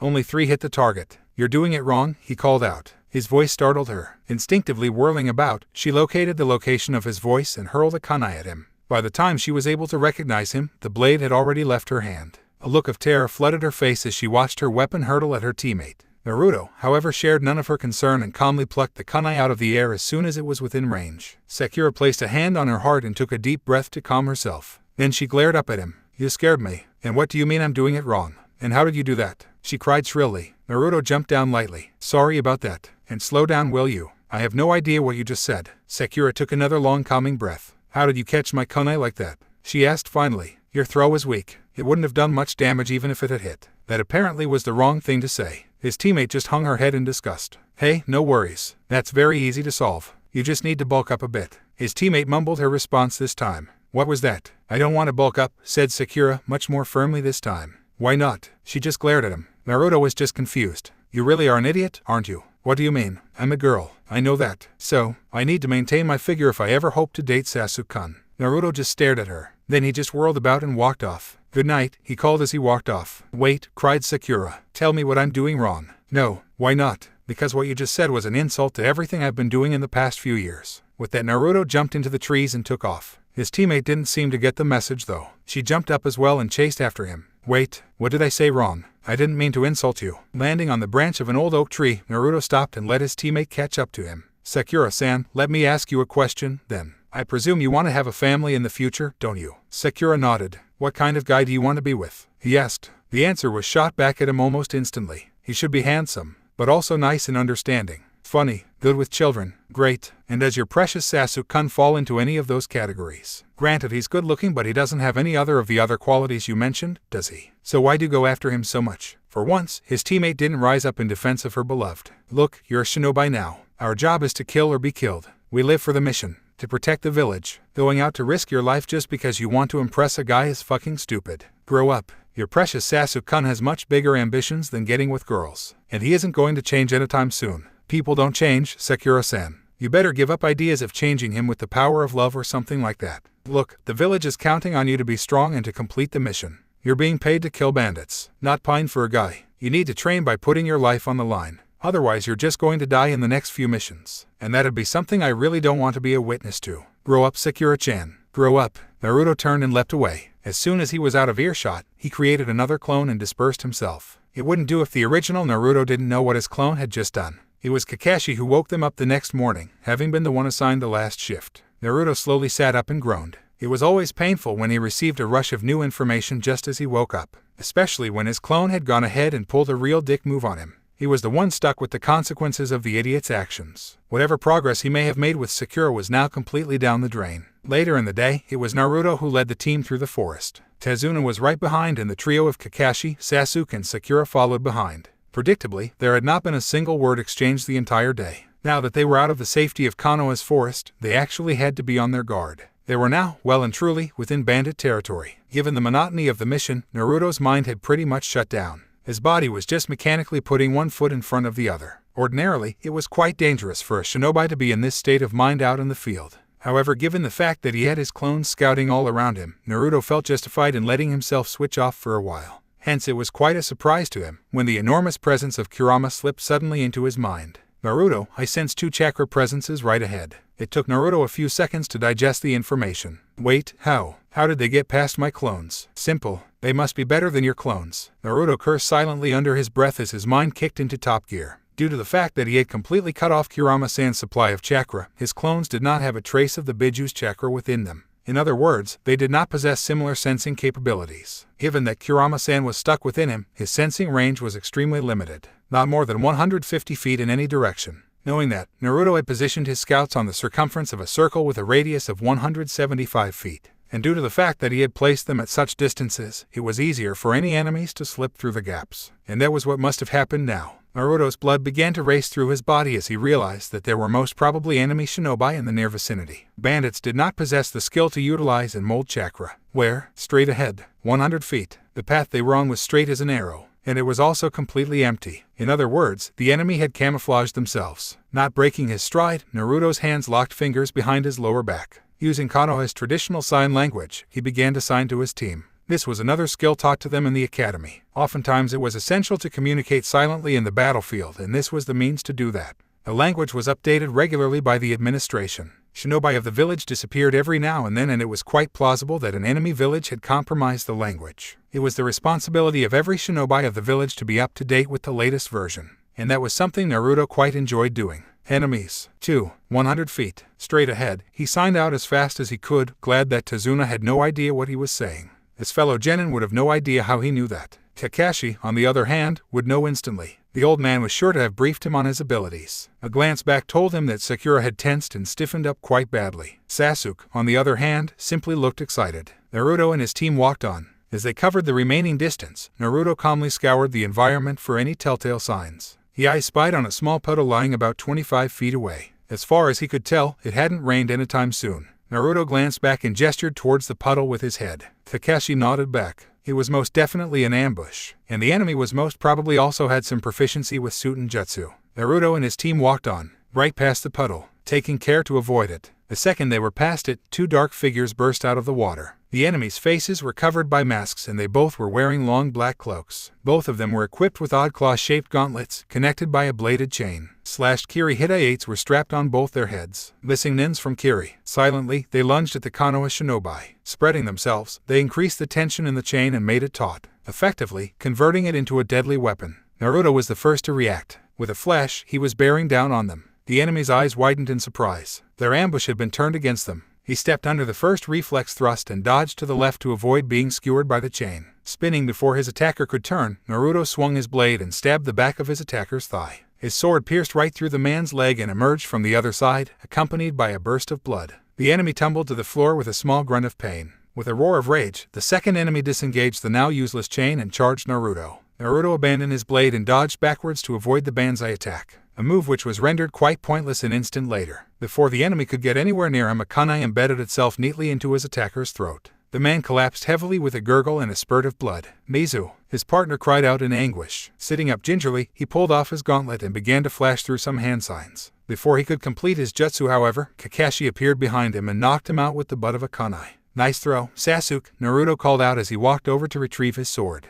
Who are these guys and why did they attack us? They're definitely not bandits. He pulled his sword out the missing nin's thigh. Grimacing at the blood on his blade, Naruto bent down and began to wipe it with the missing nin's cloak. If he had looked, he would have seen Sakura and Tazuna staring at him in part disgust and part awe. When he did look, he observed that Sakura had gone extremely pale and was breathing really hard as if she was trying not to retch. Sasuke, on the other hand, seemed to be happy for once. Who knew all the guy needed was a bit of killing. Kakashi walked over and waited till Naruto had sheathed his weapon. With his foot, he rolled the enemy over and took a good look at his face. He put his hand into his pouch and pulled out a battered book. He opened the book and started turning the pages about as if he was looking for something.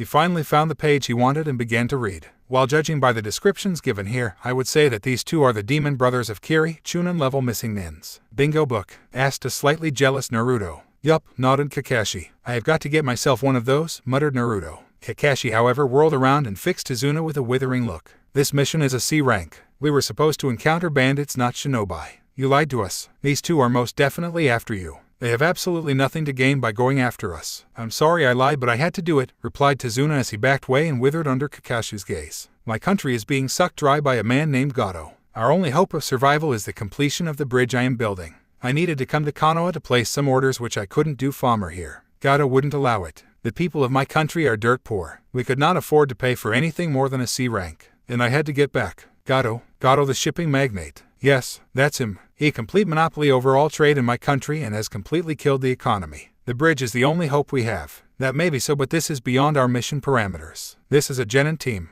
They aren't authorized to engage in combat with other shinobis. I'm sorry, but we have to abandon you right now and return to Konoha. Tazuna's eyes widened. Please, do not do that. You're our only hope, he begged. If you leave me now, then Gato's men will kill me. My young daughter and grandson will never see me again. The bridge will never be competed and Gato will take over as the daimyo of the wave. Thousands will suffer. Sensei, I know it's unprofessional and against the rules, but we can't leave him now. We have to protect him, Naruto intervened. Even Sasuke wants to go on, don't you, Sasuke? Chen, Sasuke nodded. Kakashi sighed and shook his head. Closing his eye, he lapsed into thought. Continuing the mission would be against protocol and highly unprofessional of him. Especially so, given that the enemy in question was one of unknown nature. However, the fact remained that his team was a complete mess. The only reason he had taken up this mission was in the hope that they would improve as a unit. Sooner or later, his team was going to come up against an opponent that outclassed them in every way, and they would have to work as a cohesive unit to survive. It was only inevitable, and the sooner that happened the better. If and when that happened, it was better that they go into the fight prepared and aware of the enemy. He would be able to get information of their next adversary from the shinobi they had captured. Facing up against an unknown entity was far worse. He knew it was a huge risk, but it made sense for them to go on. It was the only hope he had of teaching them anything. He had realized quite soon that the shield Sasuke had erected around him was not going to go down due to anything he said or did. He had been lost in thought for a whole minute. If this mission ended badly, the Hokage was going to have his head. Kakashi shrugged. He had always enjoyed taking risks. What was the fun in life otherwise? With his decision made, he turned to Tazuna. Well, Tazuna, it seems that your sob story has convinced my students. We'll do it. However, be warned.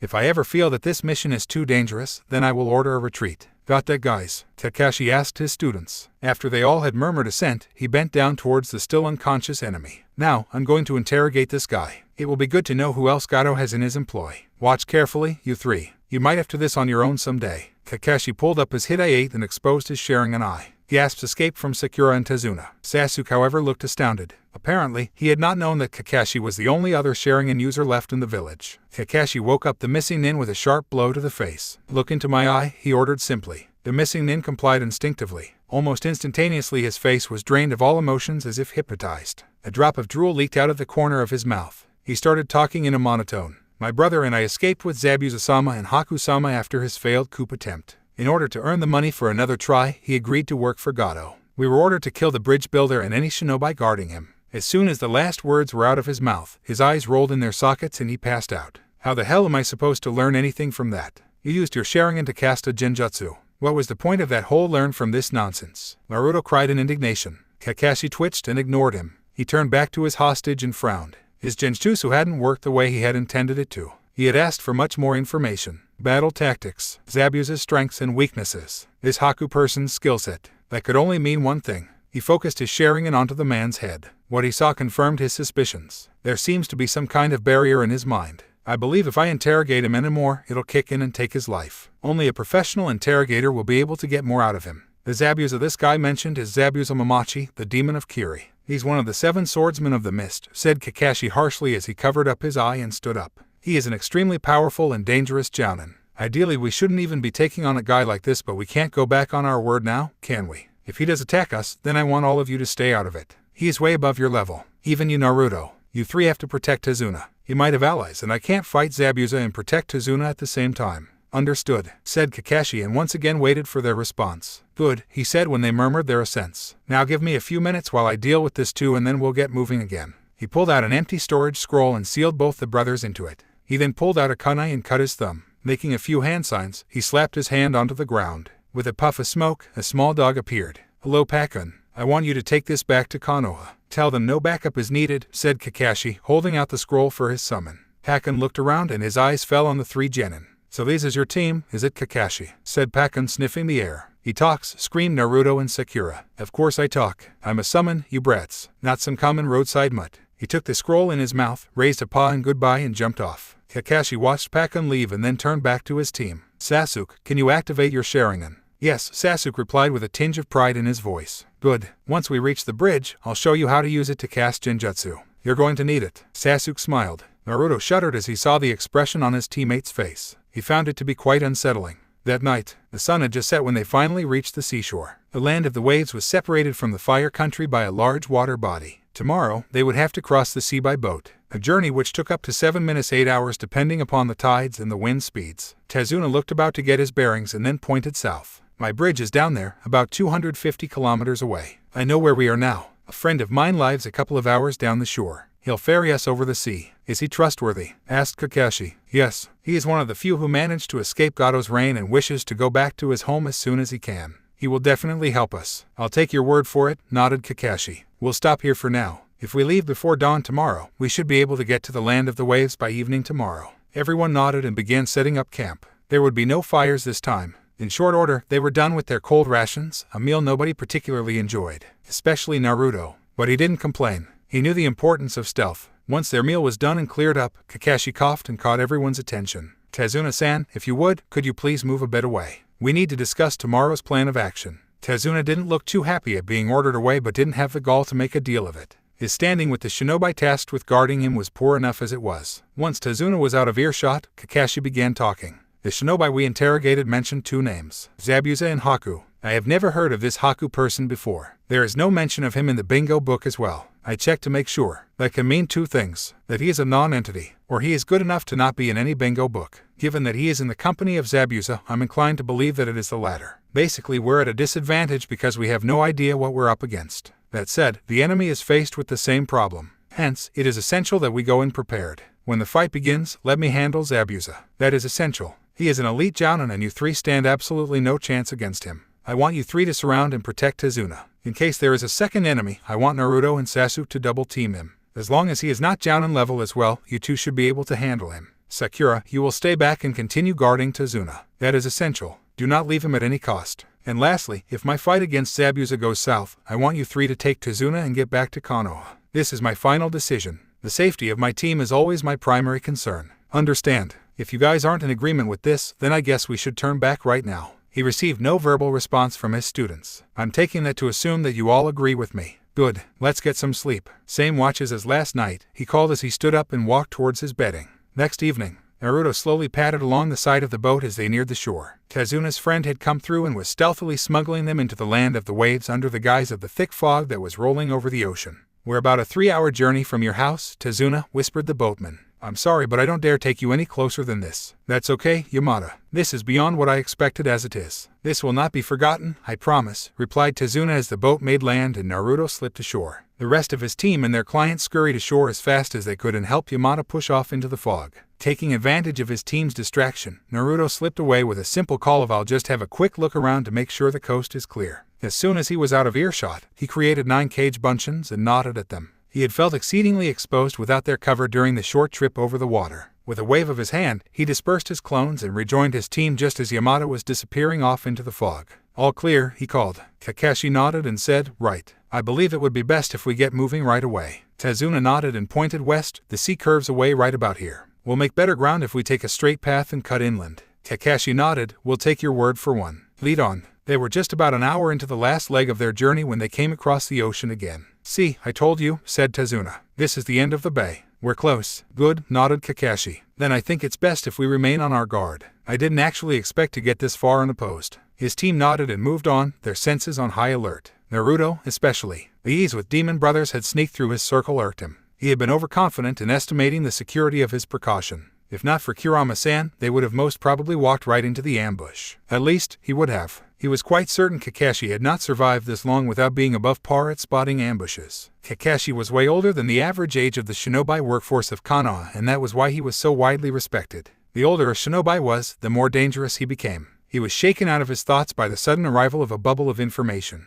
One of his clones had just been destroyed, and judging by the information that he had just received, his clone had sensed nothing with regards to the enemy. Behind us, growled Naruto and whirled about, and just in time as well. A gigantic projectile was bearing down at them. Get down, he shouted and jumped, avoiding his own directive. Neatly evading the enemy's attack, Naruto landed and spun. Just in time to see Kakashi push the others to the ground. The giant shuriken flew harmlessly over their heads and embedded itself heavily into the trunk of a tree. Only then was he able to see that it wasn't a giant shuriken but rather a really large black sword. It had an extremely long hilt, something which Naruto guessed necessary given the hefty bulk of the sword. The blade also had an oddly placed circular hole near its tip and a semicircular indentation right next to the hilt. The purposes of the two structural anomalies were lost on Naruto. His attention, however, was drawn away from the blade as its wielder appeared soundlessly. Standing two-footed on his gigantic sword, he glared down them with intensity, pinning them down with his bloodlust. He looked even more menacing in real life when compared to his drawing in the bingo book, decided Naruto. A glance back told him that Sakura and Sasuke had taken up positions around Tazuna and had drawn weapons. A second glance also told him that both their knees were shaking in tension and apprehension. Naruto could feel his legs shaking as well. Out of excitement. Had it, Kakashi, growled Zabuza. I did not expect Konoha to send in someone of your capabilities to protect that old drunk. Naruto audibly heard Tazuna gulp on being mentioned. Kakashi stepped up and held out his left hand. Get back, Naruto, he said softly. Let me handle this. Remember your task. Naruto didn't move. He stood where he was and stared at the shinobi in front of them. Kakashi, called Zabuza again. I have no quarrel with Konoha. That man is my mission, he said, pointing at Tazuna. Hand him over and there's no need for drastic measures. You know that I can't do that, replied Kakashi. Ordinarily yes, but with these three brats with you, you're at a disadvantage and you know it. Kakashi didn't respond and simply maintained eye contact with his foe. A pregnant pause ensued. Very well then, growled Zabuza and put together his hands in preparation was a jutsu. Naruto, however, never had him that opportunity. The instant Zabuza lifted his hands, Naruto drew one of his swords and kicked into top gear. Ignoring Kakashi's cry, he performed a shunshin and landed right next to Zabuza on his own blade.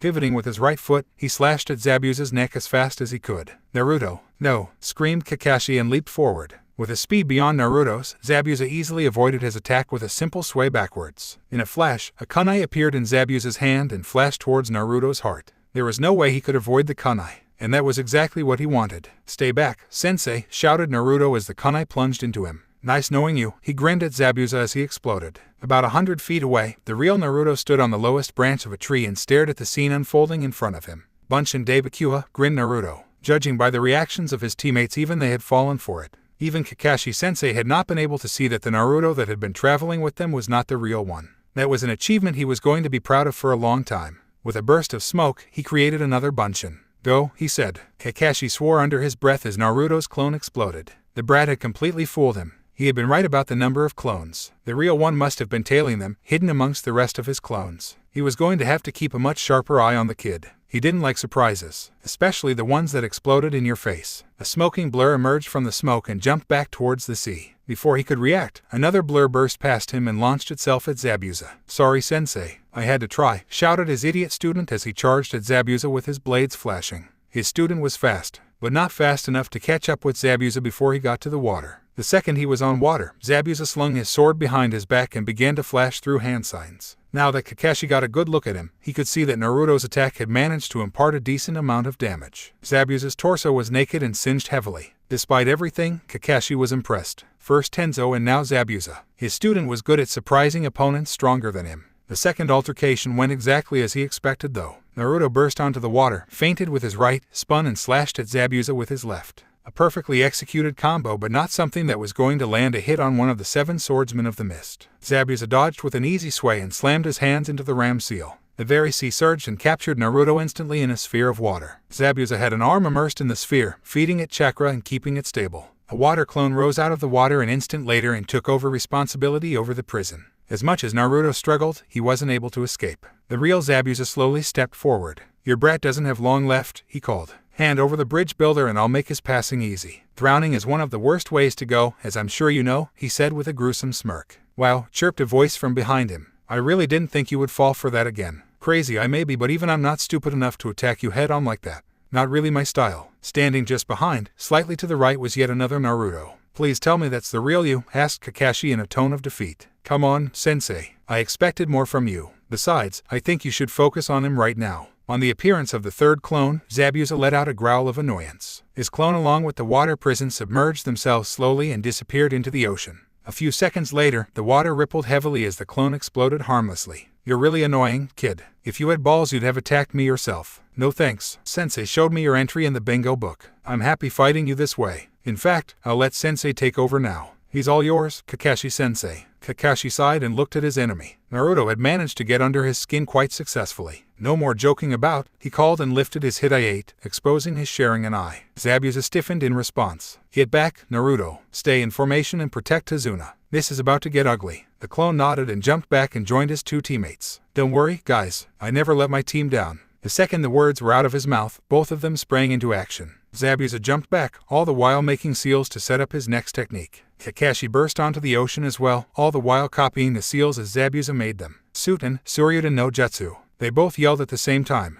2 giant water dragons rose out of the ocean and charged at each other with their fangs bared. The 2 techniques met exactly at the midpoint with a huge impact and cancelled each other out. With a growl, Zabuza launched into yet another technique. Kakashi mimicked him. Focusing his chakra onto his left eye, he also prepared to cast his genjutsu. However, both shinobi's preparations were rudely interrupted by a gigantic volley of shuriken directed right at Zabuza. Behind each projectile flared a thin strip of paper. Recognizing the danger he was in and abandoning his technique, Zabuza dived under the water to avoid the attack. The shuriken plunged into the water and each blade exploded heavily on impact. Then once Kamoshin shook with the force of the multiple explosions. As the smoke and the water slowly cleared away, Kakashi stood stock still with all senses at full alert. He had wanted to keep Zabuza above water at all cost. He waited for a whole minute before slowly relaxing. As far as he could tell, Zabuza was gone. Tazuna knocked heavily on the door of the small cottage. "Open up. It's me," he called. After the fight, logic had dictated that they get to their destination as fast as possible, and that was what they had done. What Tazuna had indicated was an hour's journey they had made in about 20 minutes. Civilians could move fast when they needed to. The door was opened by a good-looking woman in her 30s. "Father," she cried. "Thank God. We were getting worried." "It's okay. I'm fine, Tsunami. And that there is my grandson. These are the shinobi which protected me." "Come in," he said, ushering the Konoha nin into his small home. The team shuffled in slowly and unburdened themselves as they took a measure of the home they were in. "I am Kakashi," said Kakashi, nodding at Tazuna's daughter. She curtsied lightly in response. "Thank you for taking care of my father. I know he can be a handful sometimes." Tsunami reproached their client. "Tazuna-san, would you mind giving us a few minutes?" "I need to talk to my team," said Kakashi, ignoring their familial banter. Their client nodded his assent. Gesturing at his daughter, he left them alone. Kakashi sighed as he turned to his team. Directing his gaze at the blonde, he asked, "What was that?" "What was what?" was the innocent reply. "I'm not in the mood for jokes, Naruto. You directly went against my orders. You told us to stay away from Zabuza." "I did." Kakashi raised an eyebrow. "What? I used bunchins. Are you an idiot?" Naruto glared back. Sasuke simply smirked. "Naruto, I had ordered you to stay out of combat. What the hell do you think you were doing? You could have gotten the both of us killed." "Oh come on. That was awesome teamwork there. It might not have gone so well if you had fought him alone." "That is not the point. You'd have to learn to follow orders, especially while you are still a genin. The only reason that first attack of yours nicked him was because he was underestimating you, and because you were extremely lucky and managed to surprise him a couple of times. They won't work on him the next time." Naruto glared at Kakashi mutinously. Kakashi sighed and rubbed his face. "Look, you have to always stick to the battle plan. I don't want to be in a fight where I have to waste time looking out for you. I almost jumped in that first time. If I had, your explosion would have most probably gotten me as well. Our objective was to protect the bridge builder. I ordered you to stay back not because I thought you were weak. I ordered you to stay back because I trusted in your skills to protect the bridge builder." Naruto was abashed. Out of all the things Kakashi could have said, he definitely hadn't expected that. Sorry, sensei. Won't happen again, he muttered. And when were you planning to tell your teammates about your elaborate setup with your bunchins? What do you mean, sensei? Asked Sakura. It was a clone which was traveling with us the entire journey. The real one was trailing us at a safe distance. What? Gasped Sakura. Well, come on. That was a good one. None of you guys even suspected the switch. And we shouldn't have to. That is my entire point here. Sorry, but I had to. It was only going to work once. You guys aren't going to fall for it again. Kakashi sighed. Is everything a joke to you, Naruto? No, this was a test to see if my clones were sentient enough to pass themselves even with people who happen to know me personally. I see, said Kakashi slowly. Next time, I would prefer it if you didn't conduct your experiments in between a mission. I guess I could do that, agreed Naruto sheepishly. Good. Okay, listen up, you three. We managed to fend off Zabuza once, but we mustn't get complacent. He is a very dangerous shinobi, as you may have noticed. Luckily for us, he didn't expect Naruto and had to make a tactical retreat. He's definitely going to come after us again. And this time he's definitely going to bring back up. We have our work really cut out and so it's training time, he said with a smile. Naruto smiled in satisfaction and let out a small whoop. Not for you, Naruto. You'll have to guard Tazuna. I'm going to be training Sasuke and Sakura. Naruto sighed and sat down. Good. Send a few of your cage bunchins as lookouts. Protect the bridge as well. Get directions from Tazuna. Come on then, you two. It's time to get to work. And one last thing. Where did you get those tags which you used? Those weren't ordinary tags. No, they weren't, replied Naruto. Those were the ones I made myself. What do you mean made yourself? That I made them myself. Kakashi stared at his student as he filed away. Where the fuck had the boy picked up Fuinjutsu from? Nobody had mentioned that to him. He really didn't want to be traveling with a kid who carried about custom-made explosive tags. Kakashi led Sasuke and Sakura into the forest adjoining Tazuna's house, looking for a decent spot to begin their training. He soon found a clearing that would suit their purposes perfectly. The purpose of this training is to climb trees. And I don't mean climbing in the traditional sense. Watch. Kakashi moved towards a tree and walked up the tree with his feet glued to the bark. Cries of soft amazement escaped from Sasuke and Sakura. Kakashi continued walking up until he was standing upside down on the first branch. This is a very basic chakra control exercise. You have to release chakra, form your feet and hold onto the wood. If you use too less then you'll fall, and if you use too much then the wood will break. Remember Naruto walking on the water. That is the next stage of this training. Once your chakra control is good enough to do that, I'll start teaching you some jutsus. He jumped off, flipped in the air and landed on the ground. Why don't you try it? I suggest you take running starts. Use kunais to mark your progress. Come back to the house when you can climb all the way till the top. This will help your techniques grow. You'll be able to incorporate more chakra and mold faster as well. If you practice, it'll also help in the growth of your reserves. Kakashi shunshined away before they could ask him any questions. Cutting his thumb with a kunai, he slapped his hand on the ground. With a puff of smoke, another one of his summons appeared. Yo, Biscuit, keep watch on these two. Get them out of here if the enemy appears. Kakashi jumped off and started running back to Tazuna's house. Sakura let out a soft whoop of delight as she scaled the highest branch of the tree. She was panting heavily and covered in sweat. It had taken her the better part of 4 hours to accomplish this feat and she was proud of it. Especially given that Sasuke-kun had barely gotten up 10 feet. She finally had something she was good at. Although what good climbing trees was going to do for her in an actual fight did not. Hopping lightly from branch to branch, Sakura descended slowly and surely. In her state of weariness, she did not fully trust her own limbs. Bracing herself, she leapt off from the lowest branch and executed a roll to come to a safe landing. Sasuke-kun, however, was ignoring her and was going at his task doggedly. His run-up ensured that he always managed a decent height, but his progress beyond that was excruciatingly slow. She wondered if she should offer him some help. She hesitated for an instant before coming to her decision. He seemed too focused to disturb right now. With a tiny wave of goodbye, which was completely ignored, she slowly made her way back to Tazuna's place, where Kakashi-sensei and Naruto were waiting for her. The thought of Naruto refreshed her memory of the fight with Zabuza. The man's killer intent had been simply monstrous. Her very knees had been shaking with the effort to remain standing.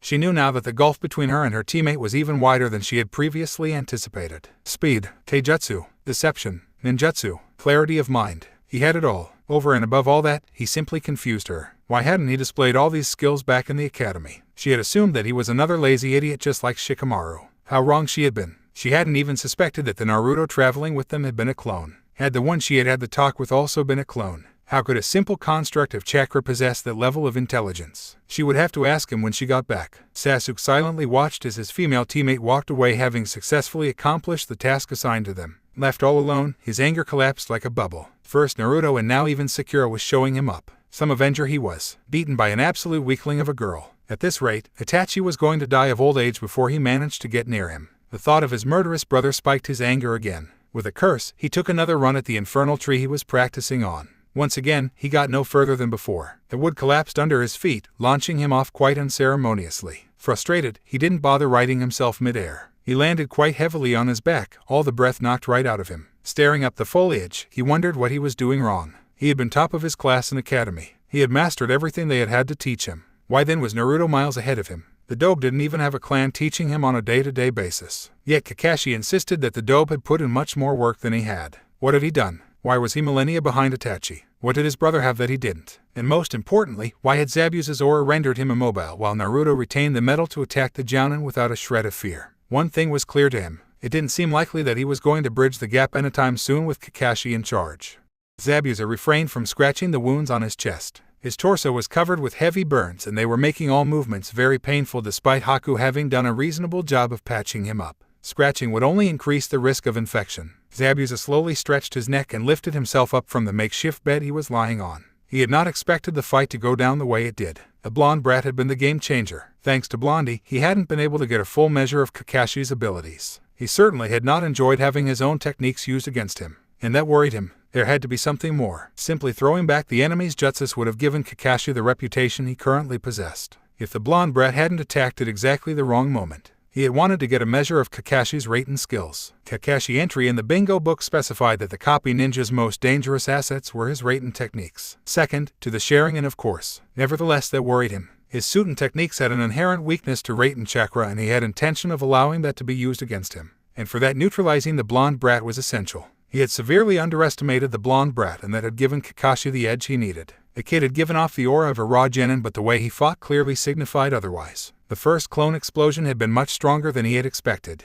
Ordinary explosive tags wouldn't have managed to injure him. And the Shuriken Cage Bunshin he had used was not a simple technique. All things considered, however, the brat was definitely not Jounin level and as long as that was the case, they had the upper hand. A nasty smile slowly stretched itself across Zabuza's face. He hadn't looked forward to a kill in a long time. Haku, he called as he exited the building which was currently his temporary home. His protege was sitting on the lowest branch of a nearby tree, keeping watch. On hearing the summons, he rose and he jumped down to join his master. Yes, Zabuza-sama, you are going to go for Kakashi first. Trap him in your ice mirrors while I finish off the brat. Then we'll kill Kakashi together. Are you sure that my ice mirrors will be capable enough to hold in a shinobi of the caliber of Hadate Kakashi? It should be able to hold him long enough for me to finish off the blonde kid, said Zabuza with a deadly smile. That kid's speed is quite good. This time we have to make sure to capture them in my mist before attacking. Once they're caught, the kid's speed, his irritating clones, and Kakashi's Sharingan will be useless. Let's hope so. They might have some other tricks hidden away. Tricks or not, I am going to kill both of them with this sword o' mine. The next morning, sitting atop Tazuna's bridge, Naruto watched as Kakashi taught Sakura how to walk on water. She had mastered the tree climbing exercise in exactly one session, a sure shot sign of extremely good chakra control. Naruto sighed.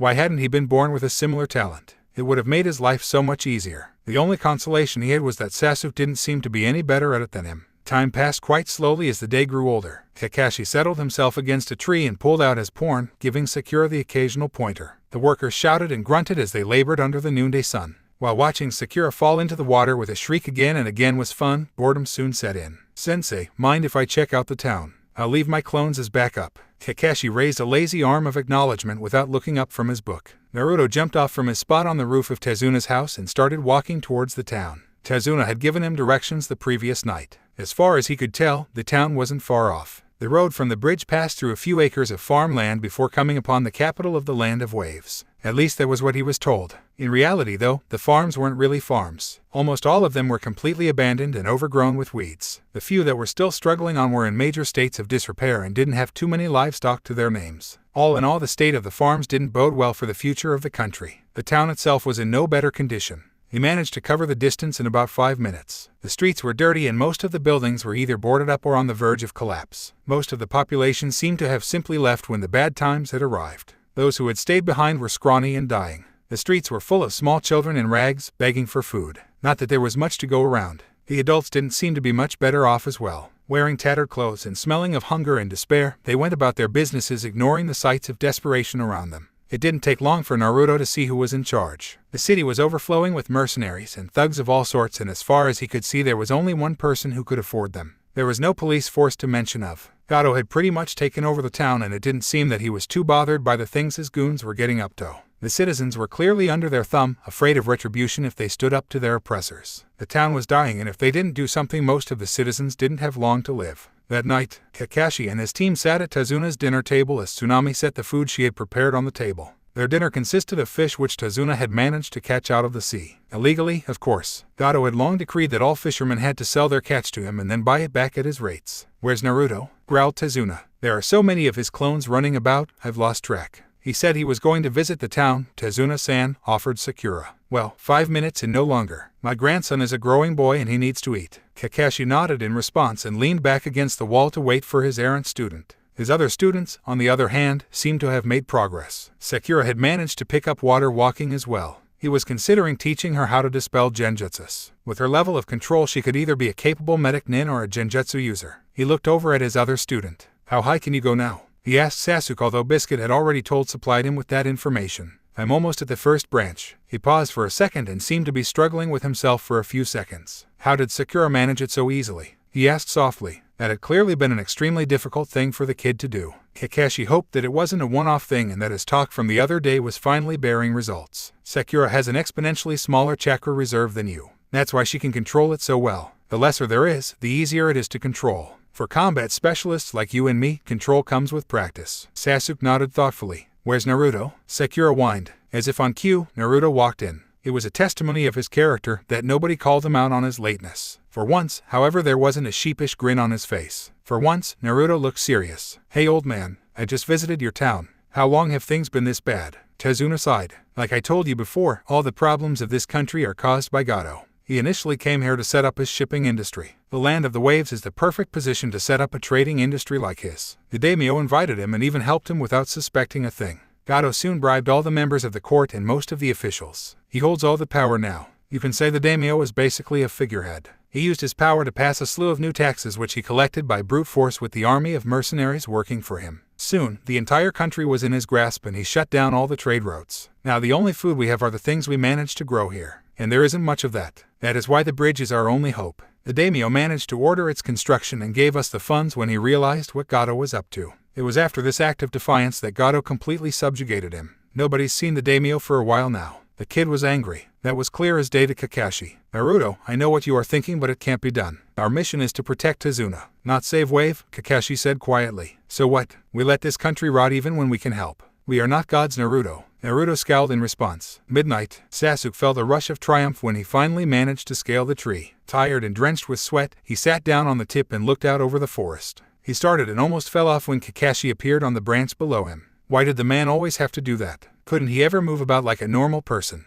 "Hello, Sasuke-kun," Kakashi said with a smile and a wave. "Looks like you're done here. Come on, let's go. I think it's time I taught you the genjutsu I promised you." "Up for it." Sasuke nodded eagerly as he got to his feet. "Okay, I have conditions though. You can never use anything I teach you on your own comrades." "Understood." Sasuke nodded slowly. "Good. Now activate your Sharingan and let's begin." The next day, "Kurama-san, you remember Zabuza's chakra signature?" "I do, but I'm not going to find him for you if you plan to charge in like a fool. I want to find Gato. My only lead to him is Zabuza. You'll get yourself killed if you just walk into his base without a plan. Why don't you try find some other minions of Gato's? Zabuza is way too dangerous. Plus, I don't think you would be able to make him talk even if you somehow managed to defeat him." You're right. I'll head into town. I'm bound to run into a few of his goons sooner or later." Takeshi's head hit the wall hard. As stars burst into his vision and danced about, he wondered what he had done to deserve this. Scratch that. He had helped a crazy megalomaniac take over his country. A fist now slammed into his stomach. He doubled over and spat out globules of blood. Wiping his mouth with his hand, he looked up at his tormentor. A small blonde kid wearing a Hidaite. So even ninjas younger than him were this strong. The thought was mind-boggling. A hand pulled his face up by his hair. He was looking into blue eyes. Really angry blue eyes. "Tell me where Gato is," the ninja growled. "Fuck you. What's the point? You'll kill me after I tell you. And if I tell you, Gato will kill me." A feral grin appeared on the ninja's face. The guy looked much scarier now. "That's where you're wrong. 1. If I kill you, I can make it infinitely more painful for you than Gato ever could. And 2. If I let you go, Gato won't be able to do anything to you. You know why? Because I would have already killed him." The ninja's eyes turned red and his pupils morphed into vertical slits. Takeshi had been in many life or death fights, but he had never felt a killing intent like this. In his mind's eye, he saw the ninja killing him in 1,000 different ways. He had never felt so scared in his life, and he was sure he never would again. He let go of the pressure building up in his groin. Gato is in the west end of the forest. He has a hideout of sorts there with a lot of guards. That's where he runs the daimyo from. Please let me go, he squeaked. Are there any ninja amongst these guards you speak of? No, none that I know of. Please let me go. I'm sorry for everything. He groveled, not looking at his tormentor. Takeishi felt himself flying. The ninja had thrown him away with just one hand. His back thudded into the alley wall. I do not want to find you causing any trouble here again, said the ninja, and just plain disappeared. Takeishi felt as if a huge weight had been lifted from his heart. He was never going to mess with a ninja again. First Zabuza and now this kid. They were all monsters. He looked down and discovered that he had soiled himself. A jump in the river, it was for him then. He would cross after that and leave Wave forever. This place was too dangerous for him. Haku. Yes, Zabuza-sama. Come on. It's time to move. We can't give them too much of a reprieve. The burns have receded. My movements are no longer hampered. Yes, let's go. It had taken a while, but Naruto had finally discovered Gato's hidey hole. The fortress was a large 3-story building and was located right at the center of the clearing. The clearing itself was too large to be natural. Sufficient room had been left between the forest and the building so as to prevent anyone from sneaking in. That, of course, was only true for civilians. Such a distance was well within Naruto's shunshin range. There were guards manning the entrance and a few on the roof. From the way they moved, Naruto deduced that none of them were shinobi. You sure you can take that place down alone? Yeah, they won't even know I'm there. How are you going to do this? Sneak in or take out all these guys first? I don't want all of these guys raising the alarm if I make a mistake. So we take out all these guys first. Let's do it, then. Change of plans, Haku, Zabuza said. The blonde kid isn't here. I'll take on Kakashi. You handle the other two. Kill of the bridge builder if you can. Hi, Zabuza-sama. Move out. Kakashi leaned against the edge of the bridge reading his book. Out of the corner of his eye, he watched Sasuke secure a standing guard near Tazuna. Naruto was nowhere to be seen. He hoped he wasn't doing something stupid. The brat had been gone when they had woken up this morning. Sakura had been on watch and she swore she hadn't seen him leave. He was inclined to believe here. That kid was really sneaky. Kakashi's senses kicked into high alert as a mist started rolling in. A mist that clearly wasn't natural. It was midday and there was not enough moisture in the air anyway. All the workers, run away now. Tazuna, stay close to me and my team. This mist isn't natural, he shouted. Kakashi unveiled his Sharingan as a stampede of sorts rushed past him. Ignoring it, he tried to sniff out Zabuza's position. No good. His nose wasn't good enough in a mist of this density. He was about to summon Pakkun when he sensed an attack coming from behind. He drew a kunai in his right hand and whirled around. He watched in slow motion as Zabuza tried to cut him in half with his cleaver. With his left hand, he slapped the blade down and slashed at Zabuza's throat with the other. Zabuza swayed back and with a show of brute force, pulled his sword free from Kakashi's hand. A spray of blood flew from the hand as the sword's edge sliced through Kakashi's palm. Pulling it free, Zabuza pushed it back along the same trajectory. Kakashi jumped back and put some distance between them. Out of the corner of his eye, he saw Sasuke fighting a kid his size before the mist obscured them from view. He hoped Sasuke was fine. He really wasn't at the liberty to go help him now. He snapped his attention back to Zabuza just as melted back into the mist. He couldn't fend him off with only one hand.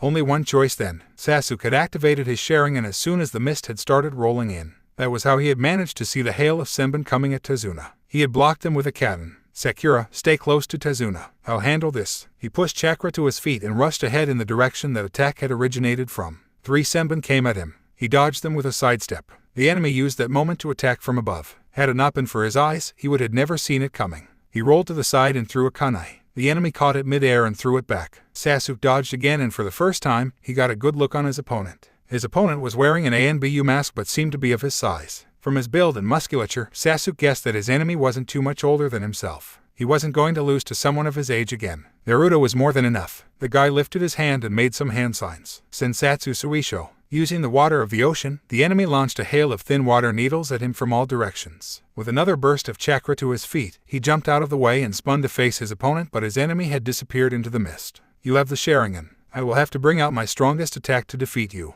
Mekei Ohayosho. A ghostly voice called out from all directions. Sasuke watched in shock as a dome of ice mirrors formed around him. Each mirror held a reflection of his enemy. He raised his hands instantly and used another Katen but with no effect. His attack barely singed the ice. Each reflection lifted his hand and threw a Senbon at him. There were too many to dodge. Thinking on his feet, he moved just enough to ensure that none of his vitals would be hit. Raising his arms to protect his eyes, Sasuke braced himself for the barrage to hit. Instead, all he received was a single hit to his left arm. Cursing himself for panicking, he focused his eyes to pinpoint the real enemy. He had pegged this technique to be far deadlier than it really was. With his eyes, locating the enemy should be straightforward. The reflection sent another volley at him. This time, however, he didn't bother dodging. A Senbon embedded itself in the muscles of his neck. With a look of triumph, he whirled and pinpointed the thrower. He hit his target. Realizing that he had been caught out, his enemy slipped out of the mirror he was in and sped at another. All his reflections mimicked him, a ploy which would have thrown almost any shinobi off, except for a shinobi who possessed the Sharingan.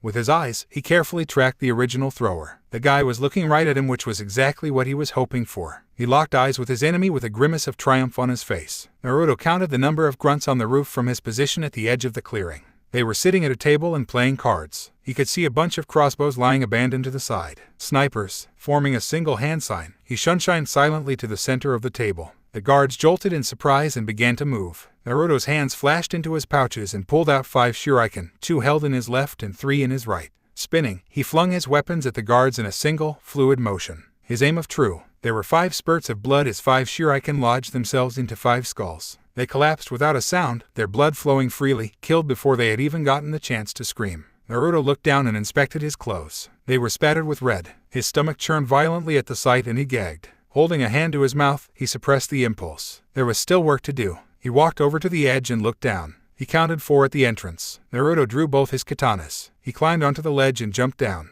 His fall was softened by the dead bodies of the first 2. Streaming Futen chakra into his blades, he lunged at the remaining 2. They were dead before they had a chance to move. Ordinary mercenaries could not even hope to match the speed of a shinobi. And Naruto was much faster than most. This time, he could not restrain his impulse. Dropping his blades, he keeled over and retched violently on the grass. "You okay, Naruto?" Naruto's stomach continued to constrict, but there was nothing left in it to expel. Wiping his mouth with his sleeve, he stood up shakily. Taking deep breaths, he attempted to calm his roiling stomach. "I'm fine. You have killed before. Why react so now? I've killed animals before. Never humans. Animals and humans. What is the difference? If you do not feel remorse for slaying one, then you should not feel anything for slaying the other as well. That's how it should be. My mind and my heart tell me that what I'm doing is right and that these people deserved it. But my stomach thinks differently. You humans are soft. That may be so, but it's not necessarily a bad thing. I have long known that in this world it is simply kill or be killed. There is no point feeling remorse for your enemies. If they stand against you, then they must perish. Yeah,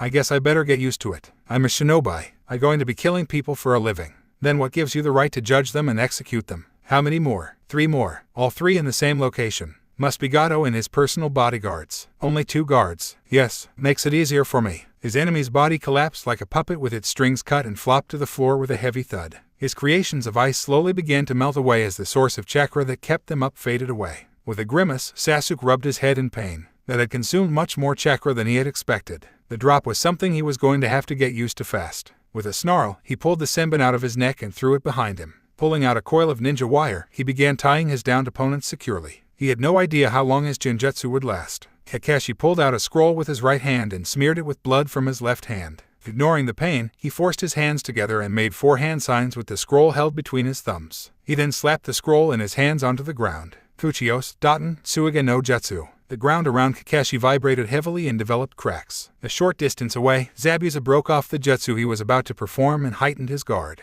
The sounds he was hearing were of a type he had never heard before. He simply could not decipher what was coming. 8 dogs burst out of the ground around him and latched themselves onto him with razor-sharp teeth before he could react. He snarled at the pain and tried to throw them off, but to no avail. The more he struggled, the tighter they latched on. His concentration began to waver and his mist began to dissipate. "It's over, Zabuza. Surrender now while you can, or else prepare to die," his opponent said. "It isn't over until I'm dead, Kakashi." "Your call," said Kakashi as he lifted his right hand and powered up a Reikiri. "Say goodbye to the world." "Stop," a voice called. Some time ago. Naruto jogged down the corridor silently. He reached the door he was heading for and knocked. "Come in," a voice said. With a grin, he kicked the door open. There were exclamations of surprise from the occupants of the room. They had been expecting a messenger, not a small, blonde kid wearing a hidaite and covered in blood. The 2 samurai drew their weapons and rushed Naruto. One instant he was in front of them and the next instant he was behind them. The samurai didn't even see the flash of his blades. Naruto sauntered towards Gato, holding his 2 bloody blades. Naruto watched as the man who had ruined Wave spluttered and tried to run away. He caught him with a hand and pinned him against the wall. Accomplishing this was a bit difficult because of his height, but he managed it somehow.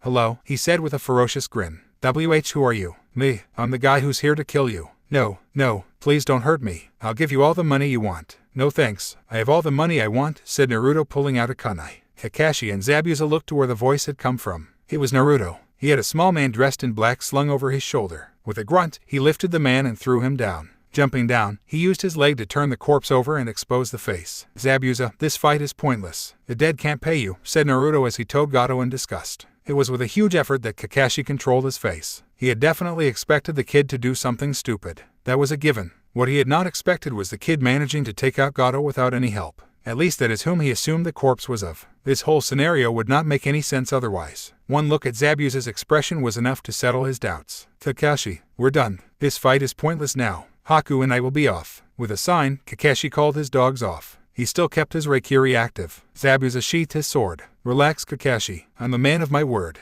Plus, I don't like fighting unnecessary fights. We both had been through enough fights to realize the value of life. Sasuke chose that moment to arrive accompanied by Tazuna and Sakura. They saw the situation and puzzled expressions made their way onto their faces. What's going on? Zabuza jerked a thumb towards Naruto. The kid took down Gato. Where's Haku? Passed out and tied him. Got him with a genjutsu, Sasuke said with a satisfied expression on his face. Zabuza walked off. Where are you going? Called Naruto. Zabuza paused and turned his head. To look for more work. My rebellion is not going to start itself. You're already too late, called Kakashi. Zabuza whirled about and stared at him. What do you mean? The civil war's over. There's a new Mizuki. Konoha received official communication from Kiri a while ago. You're fucking with me. Why would I? Who is it? I'll kill you where you stand if you're lying to me. Why would I? I have nothing to gain by lying to you. Zabuza glared at him silently for a while. Then he nodded. I see. Thank you, Kakashi. I'm in your debt. So you know who the new Mizuki is. The Hokage didn't deem it fit to entrust me with that bit of information. I see, nodded Zabuza. Then he turned and walked away. The team from Konoha silently watched him leave. Naruto, what did you do? Asked Kakashi. I found him and I killed him, said Naruto with a shrug. Tazuna just stared at the body of his country's antagonizer in disbelief. 2 days later, Naruto walked out of Tazuna's house after dinner. The mission had been to protect Tazuna till the bridge had been completed. Naruto had pointed out that Tazuna didn't require any further protection, but Kakashi didn't seem to see his point. They had been helping in the construction to speed the process along. Naruto, wait, he heard Kakashi-sensei call out. He turned around and saw him walking out of the door towards him. I want to talk to you for a bit. Let's go somewhere else. Naruto followed him as Kakashi led him to a clearing on the forest. How did you manage to find Gato? I roamed the town until I found one of his goons. Forced it out of him. Kakashi twitched. In Gato, didn't he have guards? Took them all out. Luckily it worked out for you, but don't expect to be so lucky next time. What do you mean? What if your team is attacked while you are gone and your absence is the reason all of them are killed? What if you get killed because you went alone? Did you even consider things like these? There was a reason I told you not to try anything. I had to do it. Did you see what he was doing to this country? That wasn't our mission, roared Kakashi. Shinobi Rule 72, Shinobi kill for the greater good. Shinobi Rule 7, Shinobi only kill for the mission. And Gato was not our mission. Boo. No, you listen to me. The only difference between murder and what we do is that we do it when we are ordered to. And the Hokage did not order you to kill Gato. What you did is akin to abandoning our mission. Boo. Shinobi only kill in self-defense or to protect the client or when the Hokage orders an assassination. The Hokage is allowed to do it because he has earned the right. But what you did was wrong. You have not earned the right to judge others or the right to order their execution. Naruto looked down at the ground. He hadn't felt like a small child in a long time. He realized his mistake. It had been a big one. I'm sorry, Sensei. Won't happen again. Make sure it doesn't. I'll ignore it this time because you thought you were doing good. Which you were. But Shinobi do not do good. We follow orders. If you want to do whatever you want to, then earn it. Either become the Hokage or give up being a Shinobi. Kakashi jumped off, leaving behind an anguished Naruto. 2 weeks later. I'm hungry, Sensei, whined Sakura. Relax, we are about 10 minutes from a village. We'll stop there for the night. Konoha is a half-day's journey away. We'll reach there by tomorrow afternoon. Team Kakashi reached the village and checked into the local inn. Naruto sneaked out of the inn quietly. There was no ramen in the inn. And he still wasn't comfortable around Kakashi. The village wasn't very big and quite reconnaissance of the area led him to a tiny ramen stall at the outskirts. Having been deprived of his favorite food for a prolonged period of time had not gone down well with his body. When his bowl arrived, he lifted his chopsticks and dug in with gusto. The first mouthful was in his mouth and down his throat within seconds. As he reached for his second mouthful, his arm felt heavy. Heavier than usual. As he tried to look at his misbehaving limb, his eyes began to slowly close. Try as he might, he simply could not force them open. Not that he tried too hard. His brain seemed to have slipped into a deep sleep. Damn it, all I want to do is eat ramen. That was the last thought that crossed his mind before everything went black. This is how fights should be. Fast and deadly with no one stopping to talk in the middle. Sakura walked down the corridor and knocked on her sensei's door. It was morning and she was itching to get home. The missions had been a real weight on her nerves and thoughts. Wake up, sensei. It's time to go. She shrieked and jumped a mile when a hand grabbed her shoulder from behind. Whirling around, she saw her sensei standing there fully dressed and smiling sheepishly at her. At least she assumed that he was smiling. With that mask on, one could never really tell. Sorry, didn't intend to scare you, he said as he dodged the punch she threw at him with ease. Come on, let's wake up those two and get going. Kakashi led a disgruntled Sakura towards her teammates' rooms. A few knocks later, the door was opened by a fully dressed Sasuke. Time to go, he asked. Yeah, wake up Naruto too. He'll sleep on for forever if we let him. He never came back last night. Kakashi felt a twinge of unease. And you didn't bother telling me this till now. Sasuke shrugged. I just woke up. Naruto wouldn't stay out the whole night without informing him, especially after the talking to he had given him back in Wave. Other forces were at play here. You two stay here and wait for me. I'll be back. Kakashi walked into the room and made for Naruto's pack. Opening it, he tore a strip of cloth from the corner of his shirt. As far as he could tell, his student had left all his belongings in the room, even his weapons. It was inconceivable that Naruto would undertake a serious journey without his swords. Kakashi rose to his feet and walked out onto the balcony. Silently, he leaped on the shingled roof of the inn. He pulled out a kunai and cut his thumb. He slapped his bloody hand onto the ground and summoned Pakkun. You remember Naruto, don't you? He asked as he held out the strip of cloth. He didn't come back last night. Find him. Pakkun took in the scent of the cloth, sniffed the air a couple of times and jumped off across the rooftops. He led Kakashi across town to an old ramen stall. Upon arrival, he stopped and started sniffing the air ferociously. What's wrong? The kid definitely came here last night. The age of the trail proves that.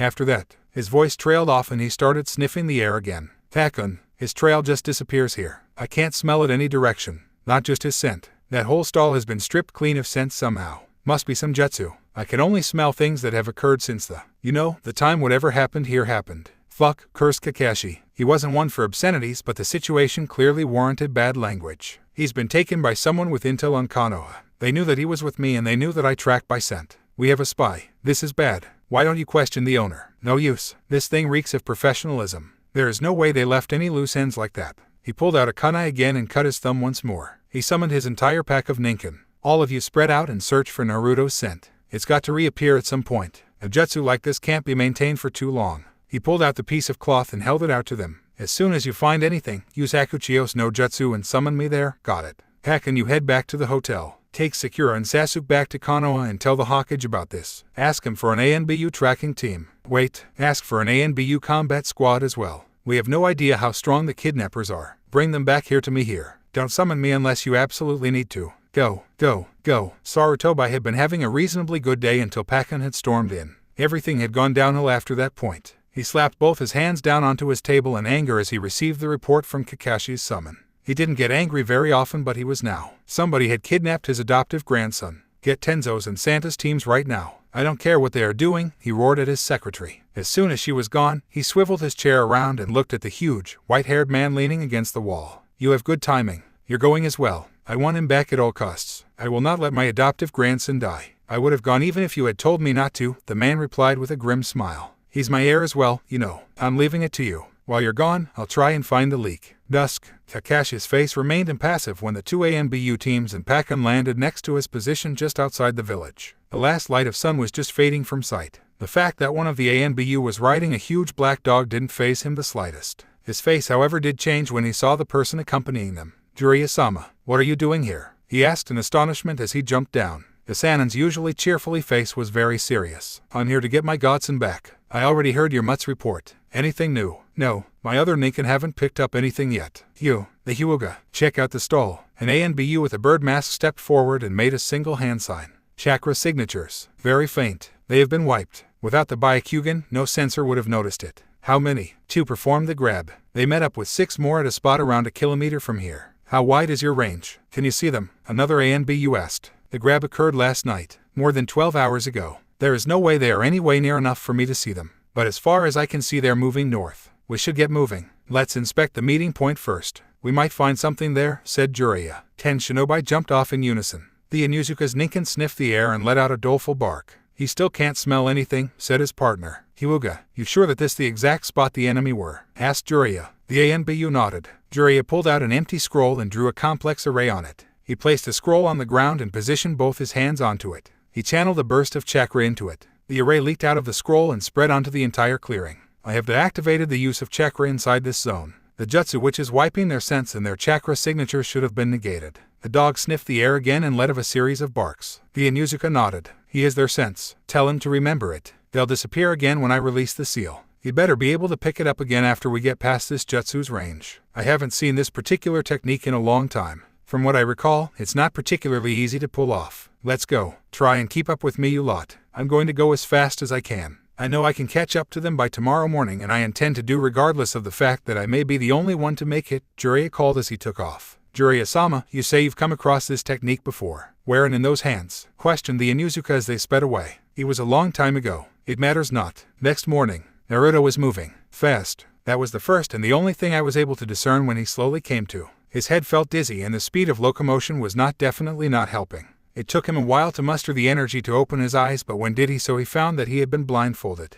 As the feeling slowly returned to the rest of his body, he was able to feel bindings on his hands and feet. He tried to access his chakra but found something preventing him from doing so. It felt as if there was something solid and strong had been shoved between him and his chakra network. So used was he to having his chakra that its loss was quite panic-inducing. It was quite clear that he had been grabbed. Why he had been grabbed, he had absolutely no idea. It's not that he was famous or anything. Maybe some benefactor of Gato's was pissy about the fact that Naruto had put an end to his reign and wave. You there, Kurama-san? You're finally awake. Good. I have been battling the poison in your blood for hours now. They keep re-injecting you with a new dose just as I'm about to finish. It seems they know about me. Any idea who they are? No, but you better do something now before they inject you again. You said you could sense negative emotions. Why didn't you warn me? Because I wasn't in sensing mode. It's not something I do innately. I see. My chakra has been blocked. Give me yours. With pleasure. Hitoshi felt the captive on his shoulder stir. A hint of panic stirred within him. It was too early. The drug was supposed to last for a couple more hours. In an instant, he dug his heels in and hefted his prisoner onto the ground.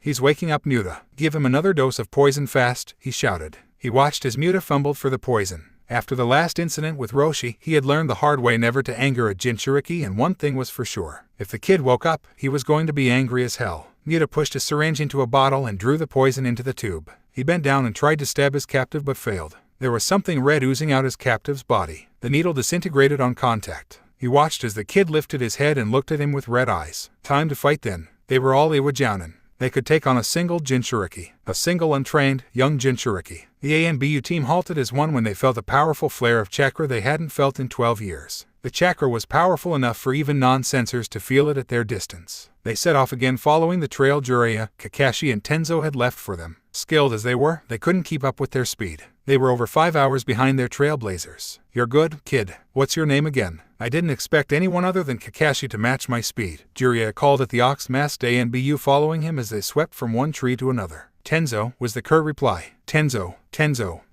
Where have I heard that name before? Wait, aren't you the kid who Orochimaru? Jiraiya's voice trailed away uncomfortably. The look on Kakashi's face was all the confirmation he needed. A powerful chakra announced itself to the entire world just then. All three of them stopped in their tracks and stared ahead. Jiraiya shook himself and turned back towards Tenzo. I'm glad to have you with me, kid. We might have need of your Mokyudan. Come on, we have almost caught up. He's not too far away. I hope you two aren't too tired to fight. Seeing both of them shake their head, Jiraiya jumped off and took the lead once again. Pop a couple of pills, if you have them. I don't want to be held back during the fight. A volley of assorted weapons flew at Naruto as he pulled himself slowly off the ground. Naruto opened his mouth and roared, pouring his powerful chakra into his throat. A powerful shockwave emanated from his mouth and blasted outwards in all directions. The powerful attack repelled the projectiles with ease and knocked all his opponents back as well. Naruto stood up, held up a hand and inspected the chakra cloak surrounding him. Looking up, he began to inspect his opponents. All of them bore the insignia of Iwa and they were Jounin. That much he could infer from their chakra levels, posture and musculature. Kurama-san, I'm up against 8 Jounin. I don't think I have the liberty to hold back. Give me everything the seal lets you give me. 3 tails slowly sprouted from the red chakra cloak just as his enemies picked themselves up and arranged themselves in a battle formation. The leader lifted his hands to begin the preparations for a jutsu. He never got the chance. In a red blur, Naruto sped at him, with a punch flying towards his jaw. In an attempt to avoid it, the enemy jumped backwards. An arm of pure chakra extended outwards from Naruto's arm and homed onto the enemy. The punch hit him while he was airborne, leaving him absolutely no chance of dodging. The man simply flew backwards as if he were a rag doll. Naruto pulled back the arm of chakra and extended the length of his tails. Using his momentum, he began to spin. As he spun, his tails wrought a circle of destruction, forming a half circle of red. The rest of his enemies scattered in all directions to avoid his tails, breaking their formation completely. Almost instantaneously, the Iwajounen began to regroup and split into 2 groups of 4 and 3. The group of 4 hung back and started forming hand signs while the others attacked Naruto. Daten, Sando no Jutsu, the trio of attackers cried in unison, slapping their palms onto the ground.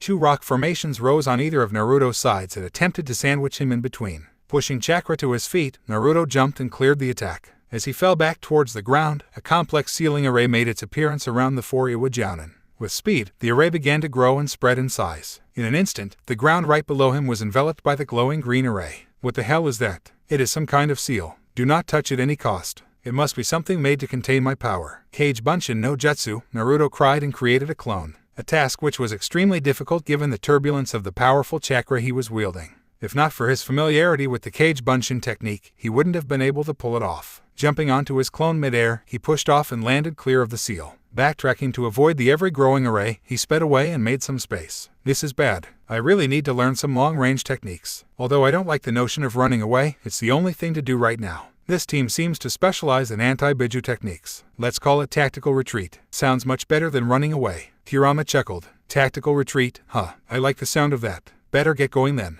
Which way? I thought that was obvious. Back the way you came. Better get the most of my chakra while you can. I don't think your body be handle it for too much longer. Naruto didn't need any further prompting. In an instant, he turned and was off. The red chakra clearly gave him the edge he needed. He pulled away from his pursuers with ease and focused on creating as large a lead as possible. Once his control over the red chakra failed, his speed was going to take a drastic hit. If he intended to survive, he had to make good on his escape right away. He had managed 20 minutes when his first tail wore away. It took 5 minutes more for the next to fail. His cloak disappeared about 3 minutes later whilst he mid-jump. The sudden loss of his driving force took him by surprise. Fuck, screamed Naruto as he missed his landing spot. In fact, he continued cursing as he hurtled to the floor. It took him a few seconds to recover and to force his exhausted limbs to actually listen to what his brain was saying. He stood up on shaky legs with a deep sense of impending doom. He definitely wasn't going to make it. His pursuers were going to cover his lead in 15 minutes tops. He definitely wasn't going to make it easy for them. With a grunt of effort he took off again. A quick estimation of his chakra reserves told him that it wouldn't be advisable to create bunshins as diversions. Any further redistribution of chakra would simply reduce his speed. That said, if he didn't do anything he was facing a sticky end soon.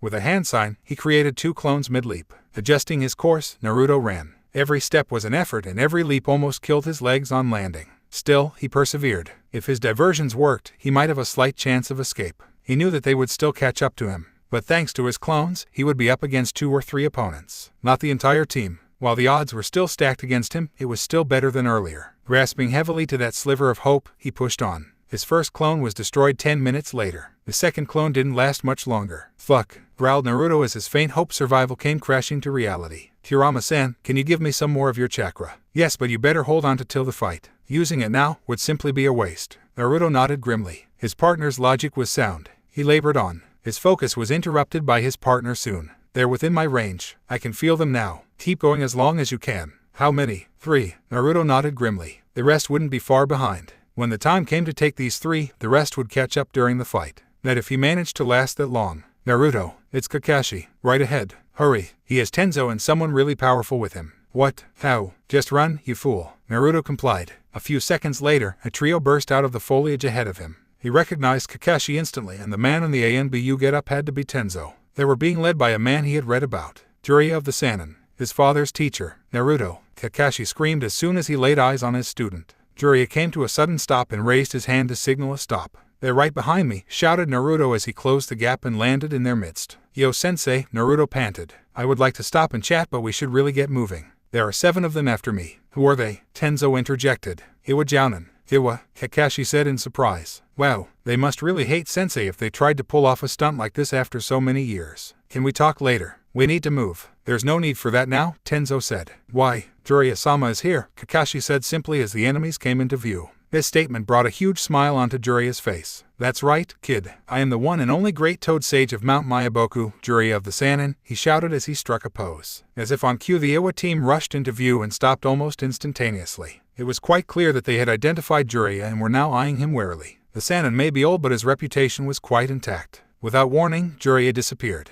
Naruto gasped. Jiraiya was way faster than Naruto was, even when he was using his shunshin. Jiraiya's fist crashed into the first enemy's chest, flinging the man back in a spray of blood. His teammates backed away and directed a barrage of kunai at Jiraiya as a kind of delaying tactic. Clearly, they needed new plans. One does simply come with tactics against an opponent of the caliber of Jiraiya on the fly. Jiraiya, on the other hand, wasn't having any of it. He snatched 2 of the kunai out of the air and snapped them back at the throwers before they could even react. The kunai sunk into their throats. As he threw the kunai, Jiraiya's hair transformed, lengthened and morphed into a protective barrier around of him. The rest of the blades bounced off his shield harmlessly. Taking matters into their own hands, 2 of the Iwa Jounin drew swords and closed in on him. Jiraiya reached out with his right hand and grabbed one of them by his throat. He coolly leaned back to avoid the other one's attack and lifted his left hand. A sphere of pure chakra formed on his palm and he slammed it into the other enemy. There was a nasty noise as the technique ground into his chest as if it were made of butter. The man crashed down onto the forest floor, never to rise again. He knocked out the other shinobi with a punch and slung him over his shoulder. Having freed both his hands, he brought them together to make a few hand signs. Captain and Dan. A massive fireball erupted from Jiraiya's mouth and wrought pure destruction on the swath of forest before him. Jumping back, he placed the Iwa shinobi at Kakashi's feet. There you go. Problem solved, he said with a grin as Naruto gaped at him with wonder on his face. Naruto decided that this guy was cool as hell. Come on,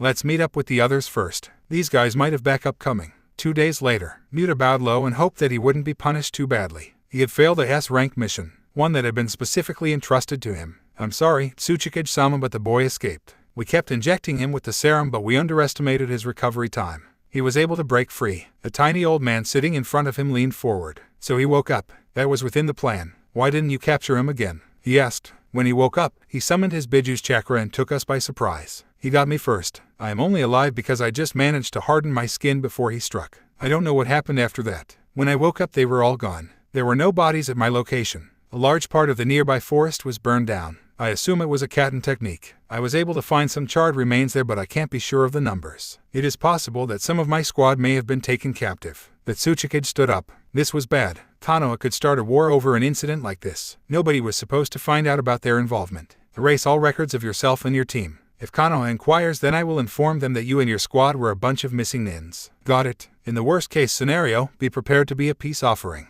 Now go, he said, not looking at his shinobi. Anoki watched as one of his finest jounin walked out of his office. He stretched his fingers and started writing a reply to the letter he was sure to receive from Konoha. The only silver lining was that after this incident the daimyo would side with him rather than the backstabbing council. This mission had been their prerogative. He sighed as his back acted up once again. He was too old to fight in another war, damn it. The dark-eyed man woke up and looked around for his partner. His partner was sleeping soundly in the middle of the clearing, using his cloak as a pillow instead of keeping watch. The man slowly got up and walked up to the middle of the clearing. He reached his partner and looked down. He saw blue skin and gills. He gently told him, Kisama, get up. We need to get moving now if we plan to enter the fire country anytime soon. Naruto's eyes widened with shock before softening and glistening slightly. He lifted his hands and hugged the old man back. He had never been hugged like this before. It felt nice. It was warm. Was this what it felt like to have a family? Sarutobi watched Naruto out of his window as he left his building and made his way back home. He kept his eyes on him until he was lost in the crowd. He turned around and faced the two men in his office. Kakashi, how could you have let this happen in the first place? You were supposed to keep an eye on him,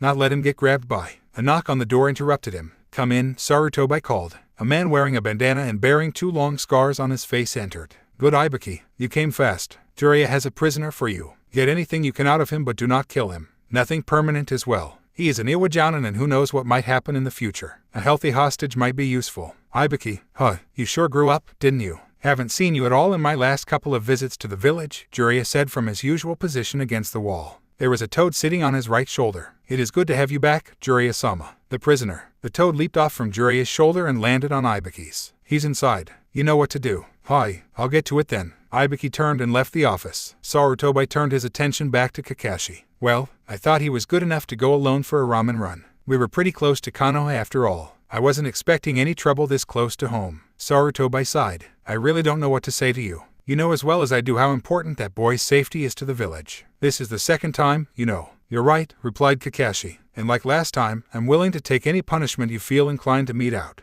Damn you, boy, growled Sarutobi. How was the mission? It was Kakashi's turn to sigh now. It's a long story. The client lied to Boo. That can wait for later. We have more important things to worry about, Jiraiya interjected. I think Minato's seal is weakening. We saw him use the Kyuubi's chakra. A lot of it. The ANBU said they felt it 30 kilometers away. Silence reigned in the office for a few seconds until Sarutobi broke it. Did you take a look at the seal? No. The priority was to get the kid back as soon as possible. I didn't have the time to do it. I'll do it now. I might have to use the key to tighten it up a bit. Secondly, the reason I came back to the village in the first place. I never got a chance to talk to you about it since this thing popped up. I have been following Orochimaru's movements for a while now. After he ran away, he seems to have joined an organization. A very small organization but very powerful. There are only around 10 to 15 members, but I think that they are all S-ranked missing nins. Sarutobi took a few slow puffs out of his pipes. How can that be possible? I shudder to think of the ego clashes. Who's in charge of this so-called organization? You think Orochimaru would join a group with people weaker than him voluntarily? I said I was guessing.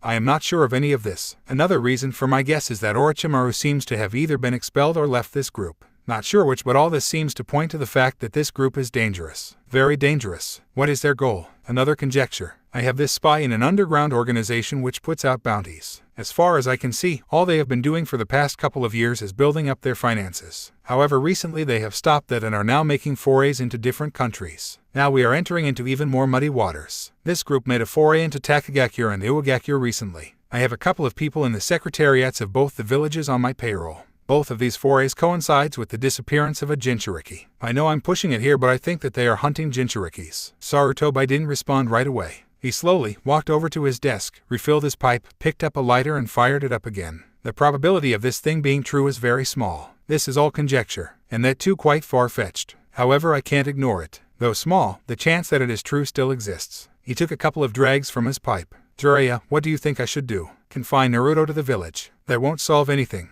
If this group really has S-rank shinobi like Orochimaru, it will be child's play for them to infiltrate and take the kid by force if not by stealth. Hell, other than you and me, nobody else in the village can stand up to a guy like Orochimaru in the first place. No offense, Kakashi. None taken. Getting back to the topic, the best thing would be to make the kid stronger. Strong enough to at least hold them off for a while and escaping. Sarutobi let out a puff of smoke. Makes sense. Jiraiya, you train him. I'll also put the guards in the ANBU on high alert for this group. Do they have a name? I don't know. I'll try and find out. Yes, and also pay complete attention to this group for now. Forget Orochimaru for the time being. Got it. Kakashi, I want your report by tomorrow morning. Now go both of you. I need to think. If I may, Hokage-sama. Go on. Well, if we are up against a group of S-rank shinobi, then we need a few of our own. Other than you two, there is one more in our village. Sarutobi raised an eyebrow. You mean her? Yes. Jiraiya, do you think she will come back? I don't know. I can try. She might agree or she might not. Can't really say. Fine then. Try and find her. Try your hardest to get her back. Sure. Can I take the kid along with me? I can gauge his skill levels and train him as well. He'll be safe with me. Safer than he'll be here anyway. Now that I think of it, that's a good idea. He'll be out of the village while I tell the council about all of this. They will definitely want to confine him.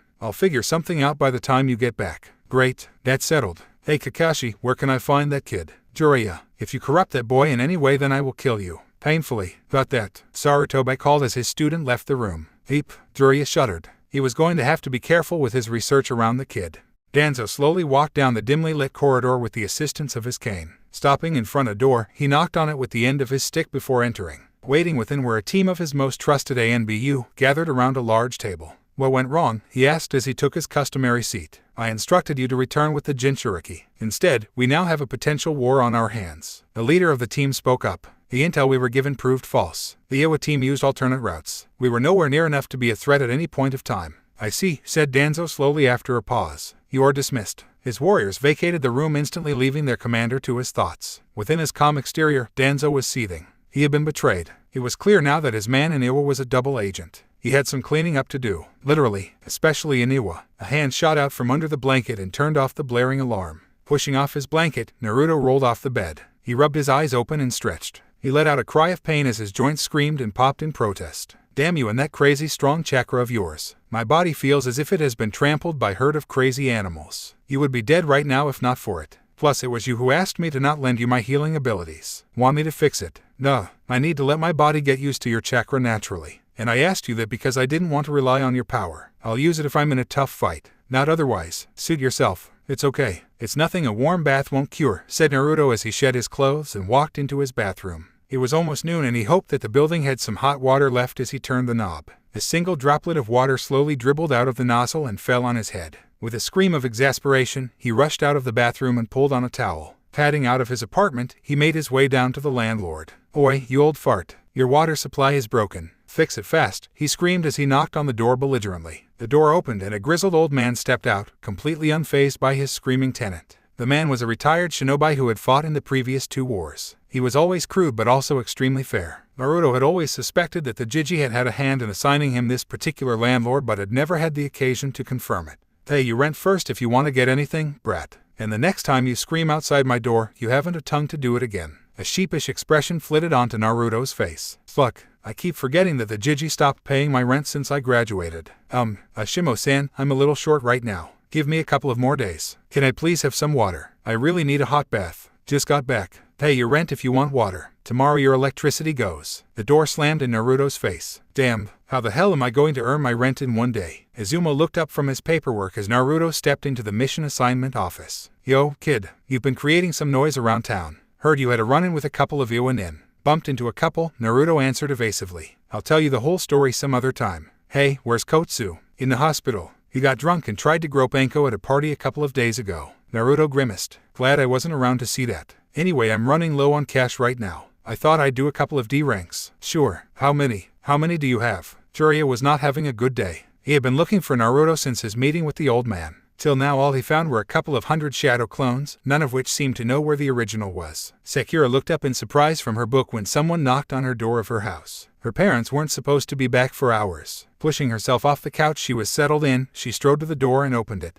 It was Naruto. Yo, Sakura, he said cheerily. Naruto, where did you disappear off to that day? Kakashi-sensei was really upset. You see, I was really hungry and I couldn't find a place selling ramen no matter how much I looked. By then I was so hungry that I had to have ramen. So I came all the way here to Ichiraku. He chuckled sheepishly and ducked to avoid the punch she threw at him. It's not good to be violent so early in the day, Sakura, he said as he closed the door behind him. Early in the day, my ass. It's past noon. It's never good to be violent then, he said and stepped back to avoid the vicious swipe she took at him. Stop being annoying. What do you want? How did you know where I live in the first place? Oh, I have my ways, he replied evasively, brushing off her question. Sensei mentioned that you have my weapons and the rest of my kit. Yeah, I have them. Wait here. I'll go get them. A quick trip to her room later, she handed over his kit. Hey, you want a cup of tea or coffee or something? Nah, I'm fine. Never had them anyway, so it doesn't matter. I'm off then. Have some stuff to do. Naruto turned with a wave and made to leave. And Naruto, thanks for your advice. You know the things you told me that day. They gave me a lot to think about, Sakura called. Sure, anytime, he replied with a grin before heading off. Naruto was halfway back home when Jiraiya appeared out of nowhere right ahead of him. He hadn't even felt his presence. How did a guy so big move like that?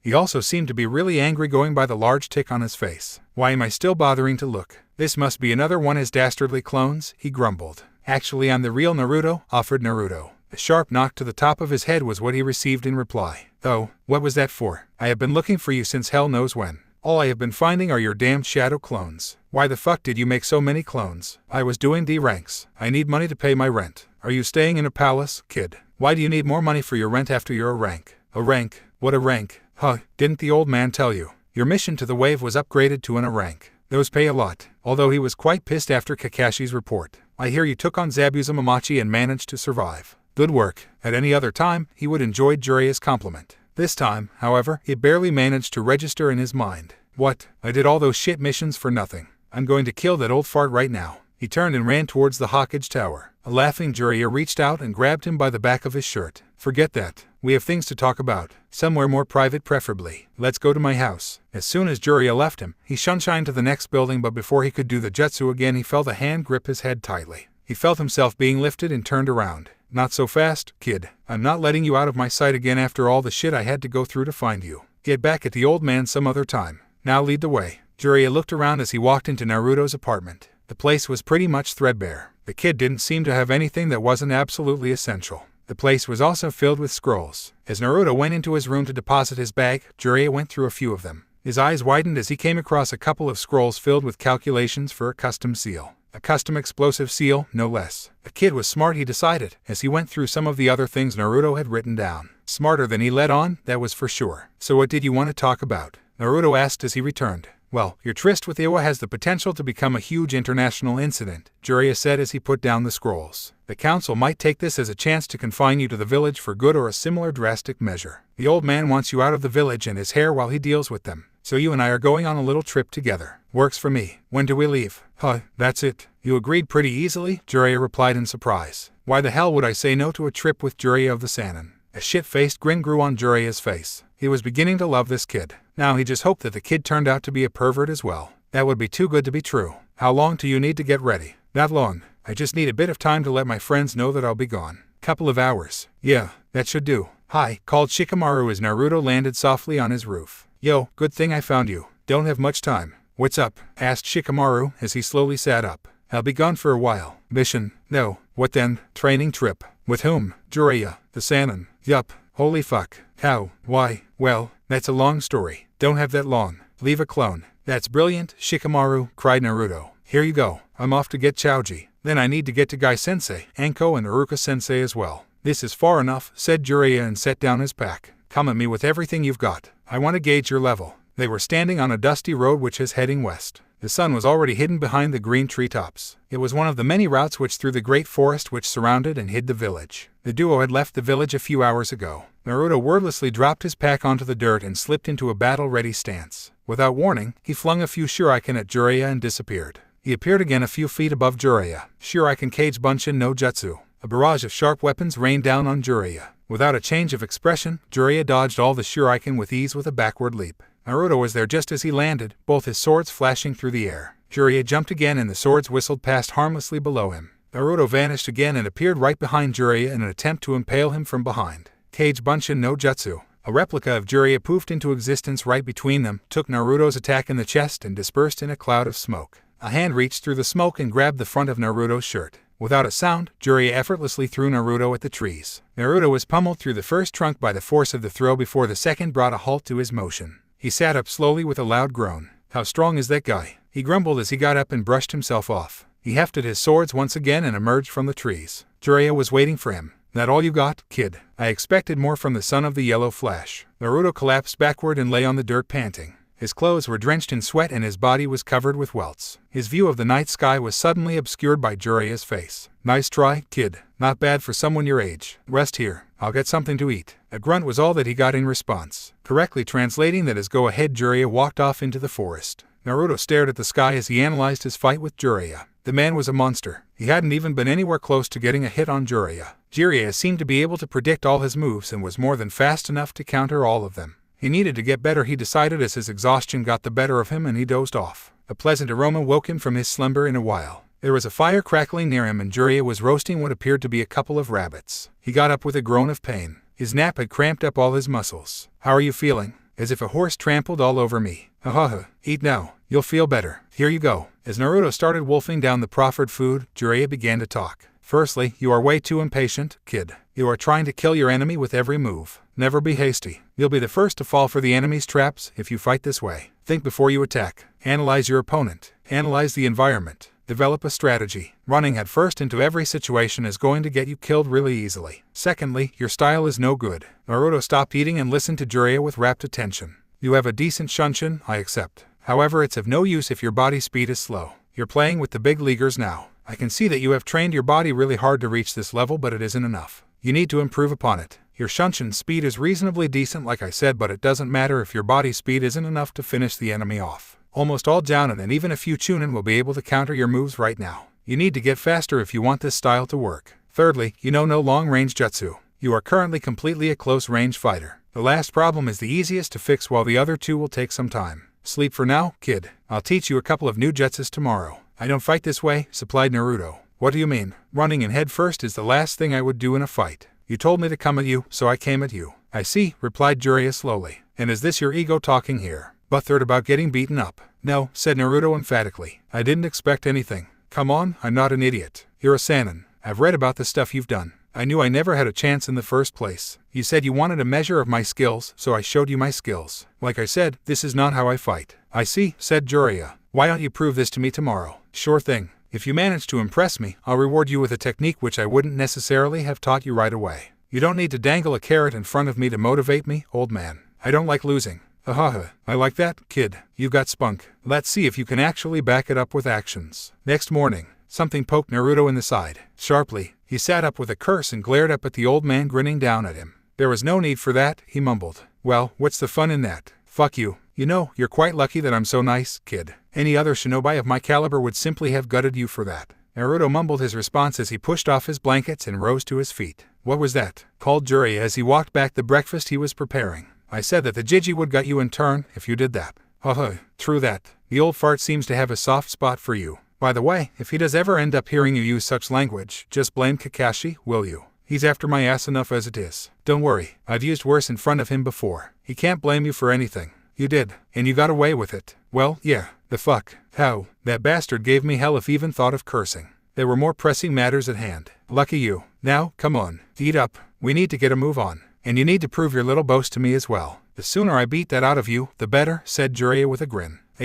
This is pretty sad. The greatest of the villages, Konoha, is getting lax with its security. They haven't changed the way past their barriers in all the years you have been gone, said Kasame as he and his partner stared down at the village. Do not underestimate Konoha, said Itachi. So we have some lingering affection for the village we were born in, do we, Itachi-san? Itachi glanced at Kasame from the corner of his eye. Nothing of the sort. These eyes can see the barriers. That's it. They have changed. Back in my time, the entry points were changed once every month. Come on, let's go. And please be careful. I don't care how old he is, I do not wish to have to fight the professor. Itachi-san. That there is the difference between you and me. I'm always itching for a good fight, Kasame replied as he followed his partner. Naruto stared down Jiraiya. The old fart grinned back at him. Naruto ignored it. He needed to be calm and focused. If he let Jiraiya get under his skin, he was done for. Not that he had much hope for victory anyway. His goal was to simply get in a hit, no matter the consequence. Besides, Jiraiya seemed to enjoy needling him. There was no need to make it easy. Keeping his eyes fixed on the prize, he began planning. He needed to get Jiraiya into the forest if he wanted to improve his odds. He was going to need all the cover he could get.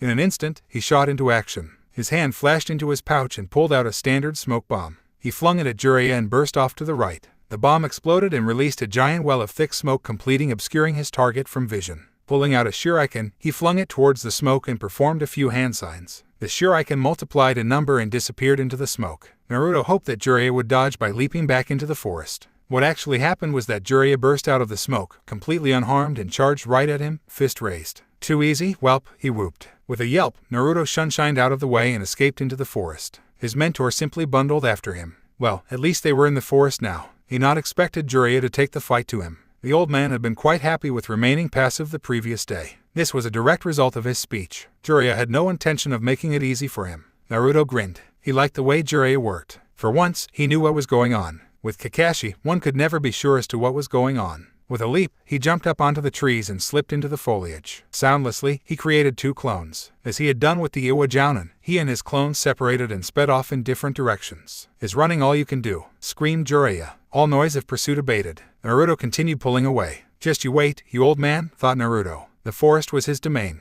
He was silent, sneaky and deadly amongst the trees. His trysts into the forest of death had drilled that into him. He felt at home. Leaping lightly to the ground, Naruto came to a stop. He opened his mouth and filled his chest with air. Focusing his chakra to his lungs, he flipped through a couple of hand signs, with a grimace. This technique was the best futon technique he knew, and it was extremely useful, but he sincerely hated using. It left a bad taste in his mouth. Futon Sunabakori. Directing his face towards the ground, Naruto opened his mouth and released the technique. A large stream of wind mixed with dust burst out of his mouth and slammed into the ground. Ricocheting off the ground, the dust cloud rose and slowly began to spread. To his north and to his south, two similar clouds had propagating and were heading towards his. His clones were also participating like he had instructed them. Within the span of half a minute, the three techniques merged and continued to spread. Taking another deep breath, Naruto repeated the technique. When he stood up a few seconds, he did so with a grin. His dust cloud was now obscuring everything inside a radius of 2 kilometers. Their tasks accomplished, his clones extinguished themselves. His technique completely obscured sight and smell. As long as he remained stealthy, it was almost impossible to track him. From his pouch, he pulled out a pair of goggles and slipped it on.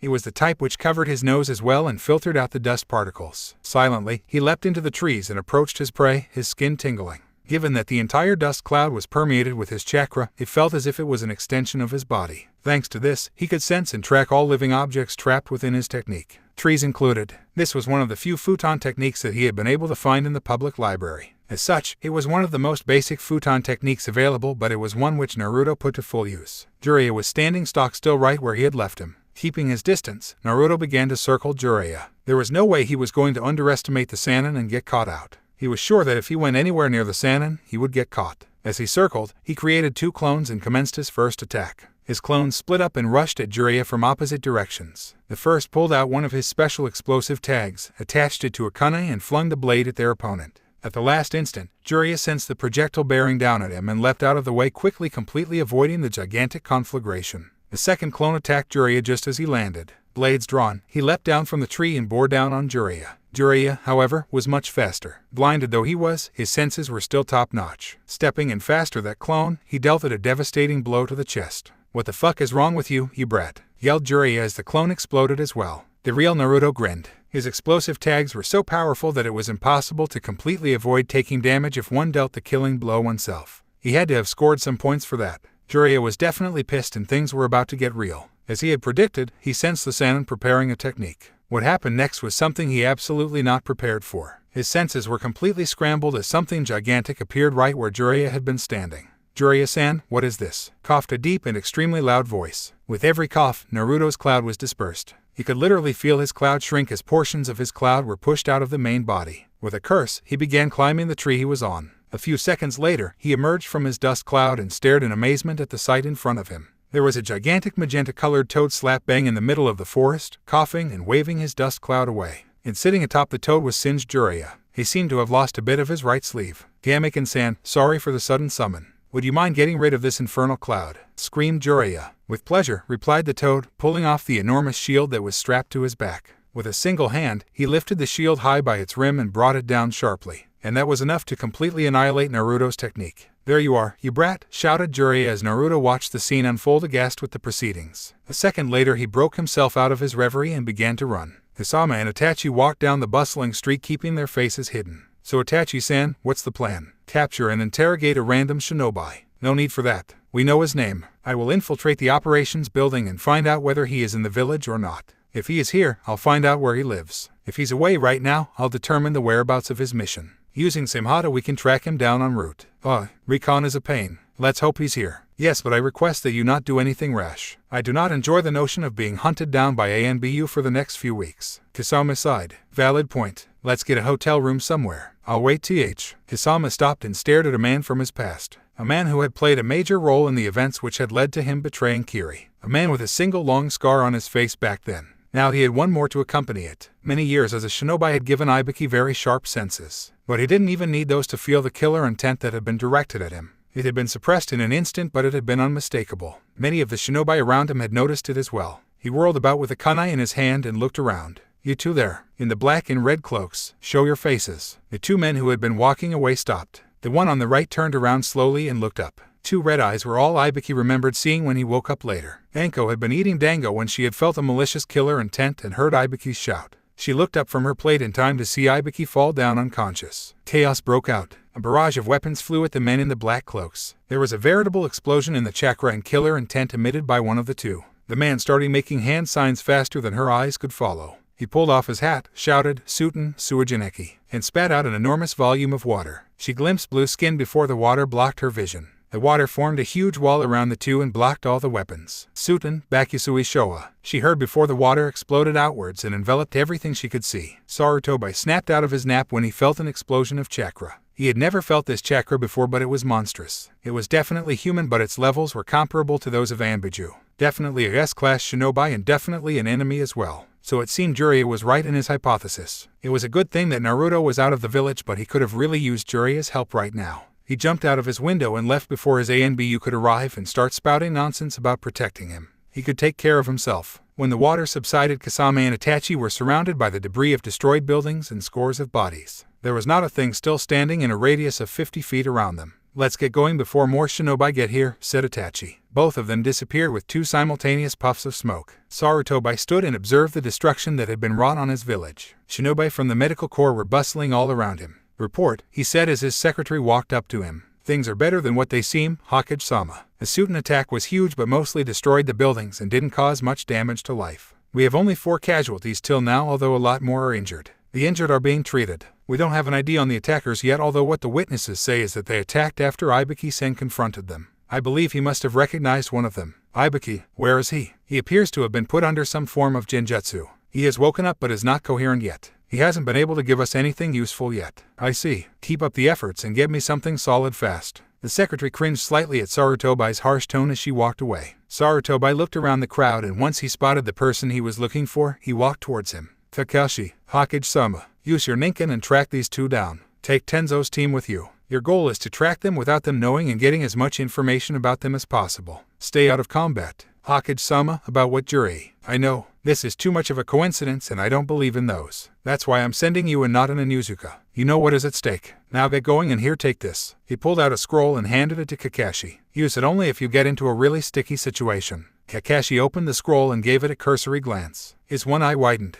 "Hokage-sama, are you sure? From what I have heard, he won't be too pleased." "Then don't get into a sticky situation," said Sarutobi as he turned and walked off. Naruto woke up with a cry of anguish as a sheet of cold water was thrown onto him. With another shout, he attacked the man responsible for his rude awakening, Jiraiya. Jiraiya lifted a hand and easily held him at bay. That's enough sleeping, kid. We have a lot of ground to cover today and a lot to learn as well. What do you mean sleeping? You're the one who knocked me out. You burned my sleeve. That was the whole point. Yes, but my point still stands. Naruto controlled himself, but his eyes continued bore into Jiraiya as if in the hope that it would cause him to burst into flames. If you ever do that again, then I'll... Oh, stuff it, kid. You are 20 years too early to threaten me. Now go and get ready. I'll teach you a jutsu once we're on the move. Those magic words evaporated Naruto's anger and he ran off in the direction of the stream. In short order, the camp was packed up and the both of them got moving. Okay kid, listen up. The first technique I'm going to teach you is the Kuchiyos Jutsu. It is the simplest form of all space-time ninjutsu. If you plan to learn any of your father's techniques, then this is the precursor to all of them.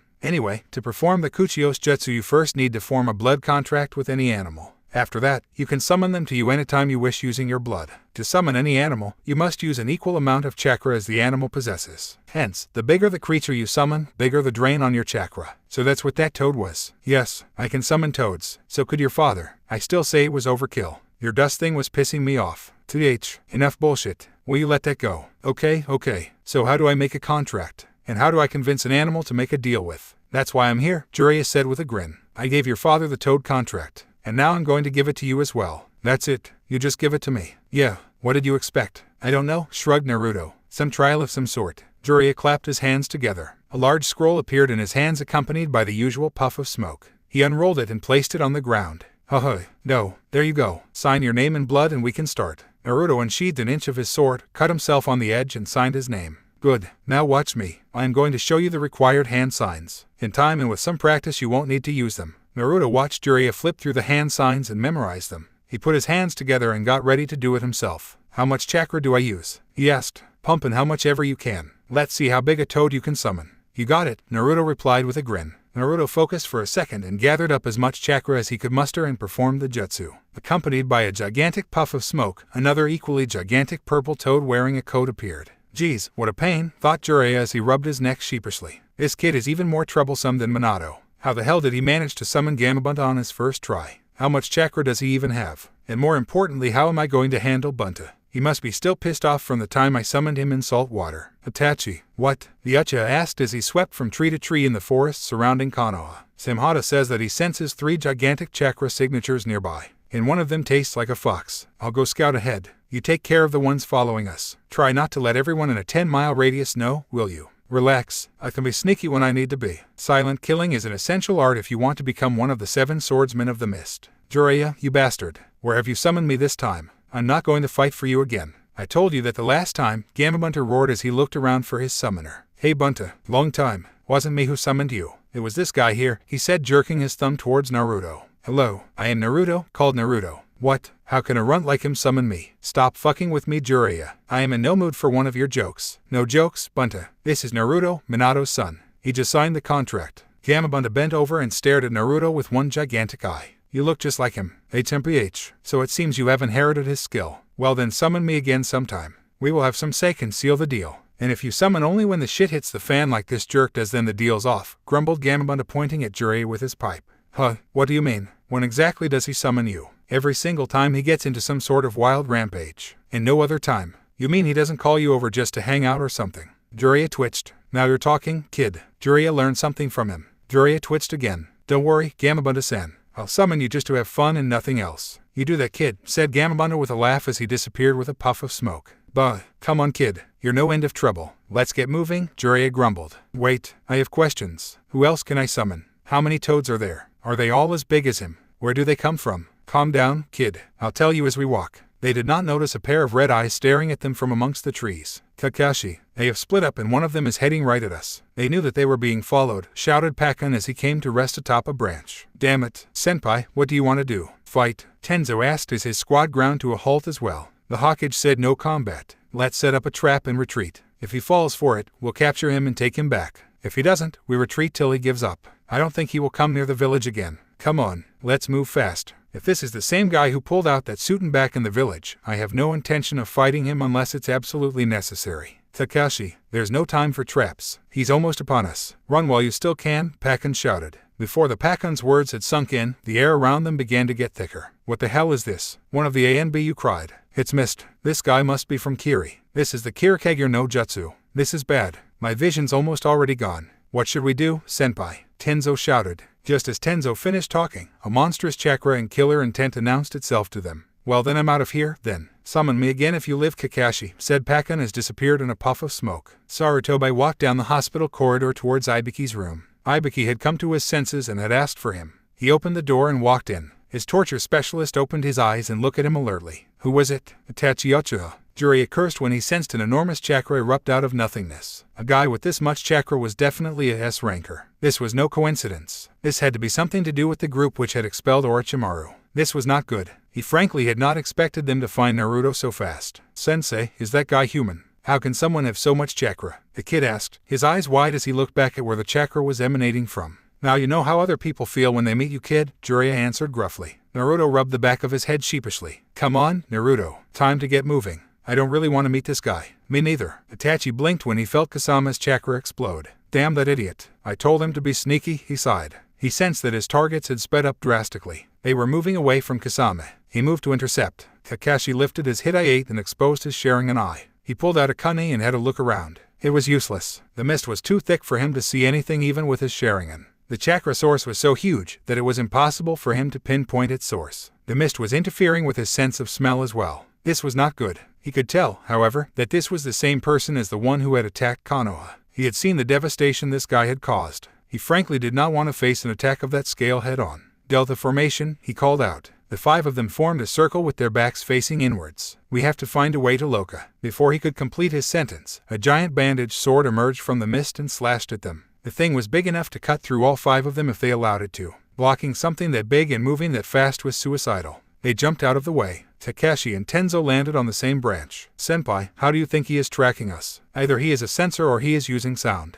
Nothing else makes sense. Damn it. We can't even use hand gestures to communicate in the bloody mist. A scream of pain rang out from their left, followed swiftly by another. He's taking us apart as if we were genin. We have to do something now or else we're finished, whispered Tenzo. Kakashi jumped to the ground and pulled out a scroll. It was the one the Hokage had given him. He opened it, placed it on the ground and pressed his palm against the sealing array that was drawn in it. He gathered his chakra and pumped it into the scroll. Senpai, look out, screamed Tenzo as the sword appeared again right behind him. There was a puff of smoke and the sword was blocked by a single furry arm. Damn that Sarutobi, handing out my summoning scroll to a brat like you. I'm going to kill him when I see him, growled Monkey King Enma. Jiraiya leapt through the trees, controlling his speed so that the kid could keep up. Sensing a surge in the monstrous chakra, his sense of urgency increased. He was sure he could take the guy on if they were one-on-one, but with Naruto in the picture as well, the fight was biased towards the enemy. He reached out and grabbed Naruto by his arm and threw him over his own shoulder. With a burst of chakra to his feet, he increased his speed exponentially. What the fuck, you old fart? What the hell do you think you're doing?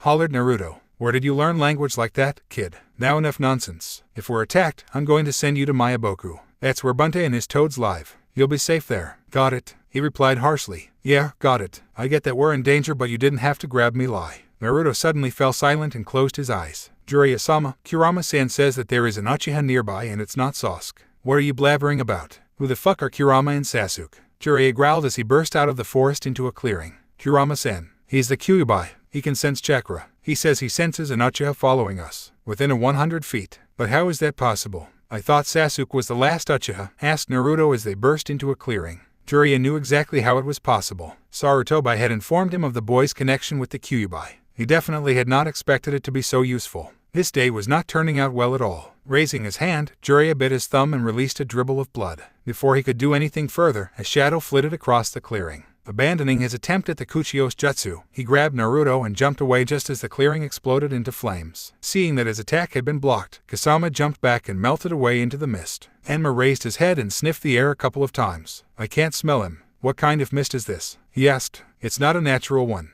The enemy created it with his chakra, replied Kakashi. There was a swirl in the mist to their right and Samhata appeared once again and attempted to slice all three of them in half. Enma growled and slapped the sword to the ground with his palm. With his other arm, he reached out to grab Kasama. Kasama swayed backwards to avoid the arm. Enma's arm extended into the mist, grabbed Kasama's throat and began squeezing with deadly strength. In response, Samhata burst through its wrappings and attacked him with spikes. The spikes bounced harmlessly off Enma's skin. HMPH. Those puny spikes are never going to cut me. Absorbing my chakra isn't going to help you either. I have enough to spare and you'll be long dead before you can take it all, he growled. Kasama smiled. Ugh, that's where you're wrong. I don't breathe through my nose, he wheezed out. Well, then I'll just snap your neck. As if I'd let you. Jiraiya landed on the branch of a tree, placed Naruto beside him and looked back at the clearing. As the smoke cleared, he saw all that was left of it was a charred crater. Something's off. Kid, be ready, Jiraiya said out of the corner of his mouth. What do you mean? That was an extremely powerful attack, but it landed 20 meters from where we were standing. Anybody who can use an attack of that level would never miss a stationary target. Something strange is going on.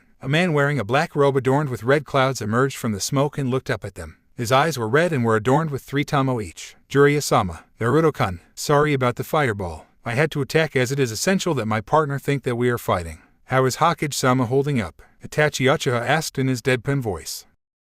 Naruto stared down at the man who had attacked them. The man's eyes were red. They were red and were patterned with 3 symmetrical tamo. As he looked into the man's eyes, the tamo slowly began to spin. It was mesmerizing. The faster they spun, the more he was drawn into the man's gaze. Suddenly his world went completely dark. Jiraiya caught his pupil by the scruff of his neck as Naruto lost consciousness and slumped forward. He placed his palm on his student's back and felt for his chakra flow. It felt normal. Naruto was not under the influence of a genjutsu, just asleep. With a grunt, he lifted and threw Naruto over his shoulder once again. What did you do to him? Asked Jiraiya as he stood up on the branch. Nothing. Just put him to sleep. He will wake up naturally in a few hours. He does not need to be a part of this conversation. Who said that we were going to have a conversation in the first place? Itachi looked up at Jiraiya silently for a while. So you do not know. I had assumed that Hokage-sama would have confided in you. You two were always close. This conversation is pointless now, said Itachi as he turned and walked away. Give Hokage-sama my regards and tell him that a war is brewing, he called as he walked off. Konoha must be vigilant or it will be razed to the ground.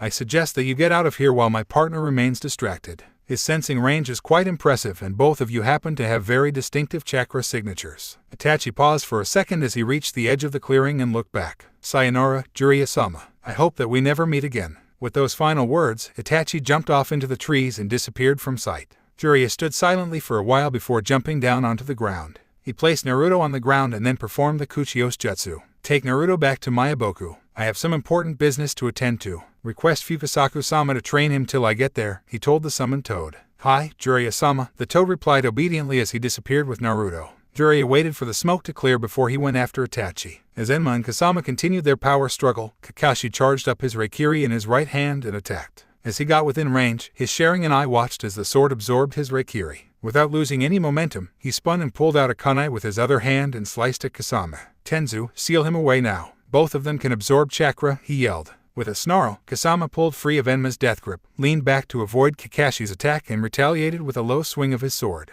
Kakashi jumped to avoid the sword just as 5 wooden stakes erupted from the ground around Kasama and attempted to incarcerate him. With an impressive show of strength, Kasama broke through the wood with a swing of his gigantic blade and jumped back to make some space and melted into the mist once again. The Mokyudan, how is that possible? What are you, boy? Enma asked Tenzo with suspicion in his voice. It's one of the advantages of being a failed experiment of Orochimaru's, Tenzo replied bitterly. Self-deprecation so early in the morning. I like you already, kid. Enma chuckled. Kakashi ignored the banter and took advantage of the respite to analyze the battle. The Sharingan imparted colors to all types of chakra. It had been quite a shock at first and had taken quite a while for him to get used to it. Kakashi's own chakra, for instance, had always appeared blue to his eye. Kakashi had watched, before Kasama escaped into the mist, as the blue chakra the sword had absorbed from him traveled from the sword to its master. His chakra had focused on Kasama's neck and begun to heal the bruises imparted by Enma. This is no time for joking. He is using the chakra he absorbed from me to heal himself. That means he's going to keep getting stronger the longer this fight progresses. We need to end this soon, said Kakashi. I got a good look at him when Enma-sama had him.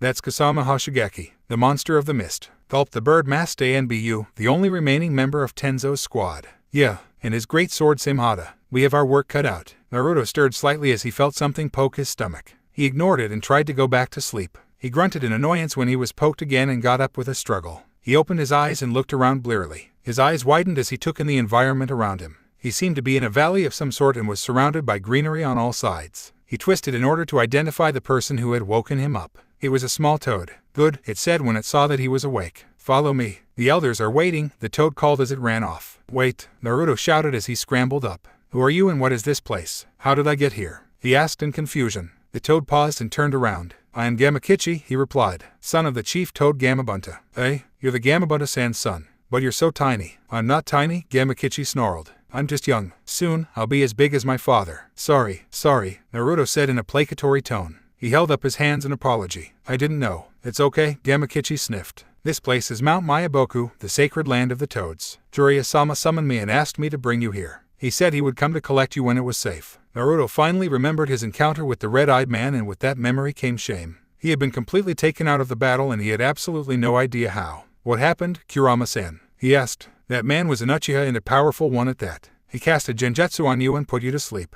What? Why didn't you break the genjutsu? Didn't you hear what I said? He used a genjutsu to put you to sleep. There was no genjutsu for me to break. I tried to wake you up, but as I have mentioned before, it's extremely difficult to get into that thick skull of yours when you're out cold. Sorry, Naruto replied sheepishly. How did he cast a genjutsu on me in the first place? I did not see him use any hand signs. Experienced Uchiha do not require hand signs to cast genjutsu. It is something they are able to cast innately by using the Sharingan. The trigger for the genjutsu is the enemy looking into their eyes. Do not base your estimation of that clan based on Kakashi's abilities. He is no match for a true Sharingan user, and that man you met was definitely one. Scary, said Naruto. There were so many people so much stronger than him. Oi, Gamakichi screeched, breaking into his thoughts. Quit daydreaming. Didn't I say the elders were waiting? Sorry, Naruto apologized. Lead on. He followed Gamakichi, all the while taking in the sights around him. The valley of Mayaboku was extremely beautiful. He could see a couple of lakes and managed to catch a glimpse of a few of the toad denizens. The very air felt different. It was cleaner and it thrummed with some sort of energy. Akichi, there you are, a voice called.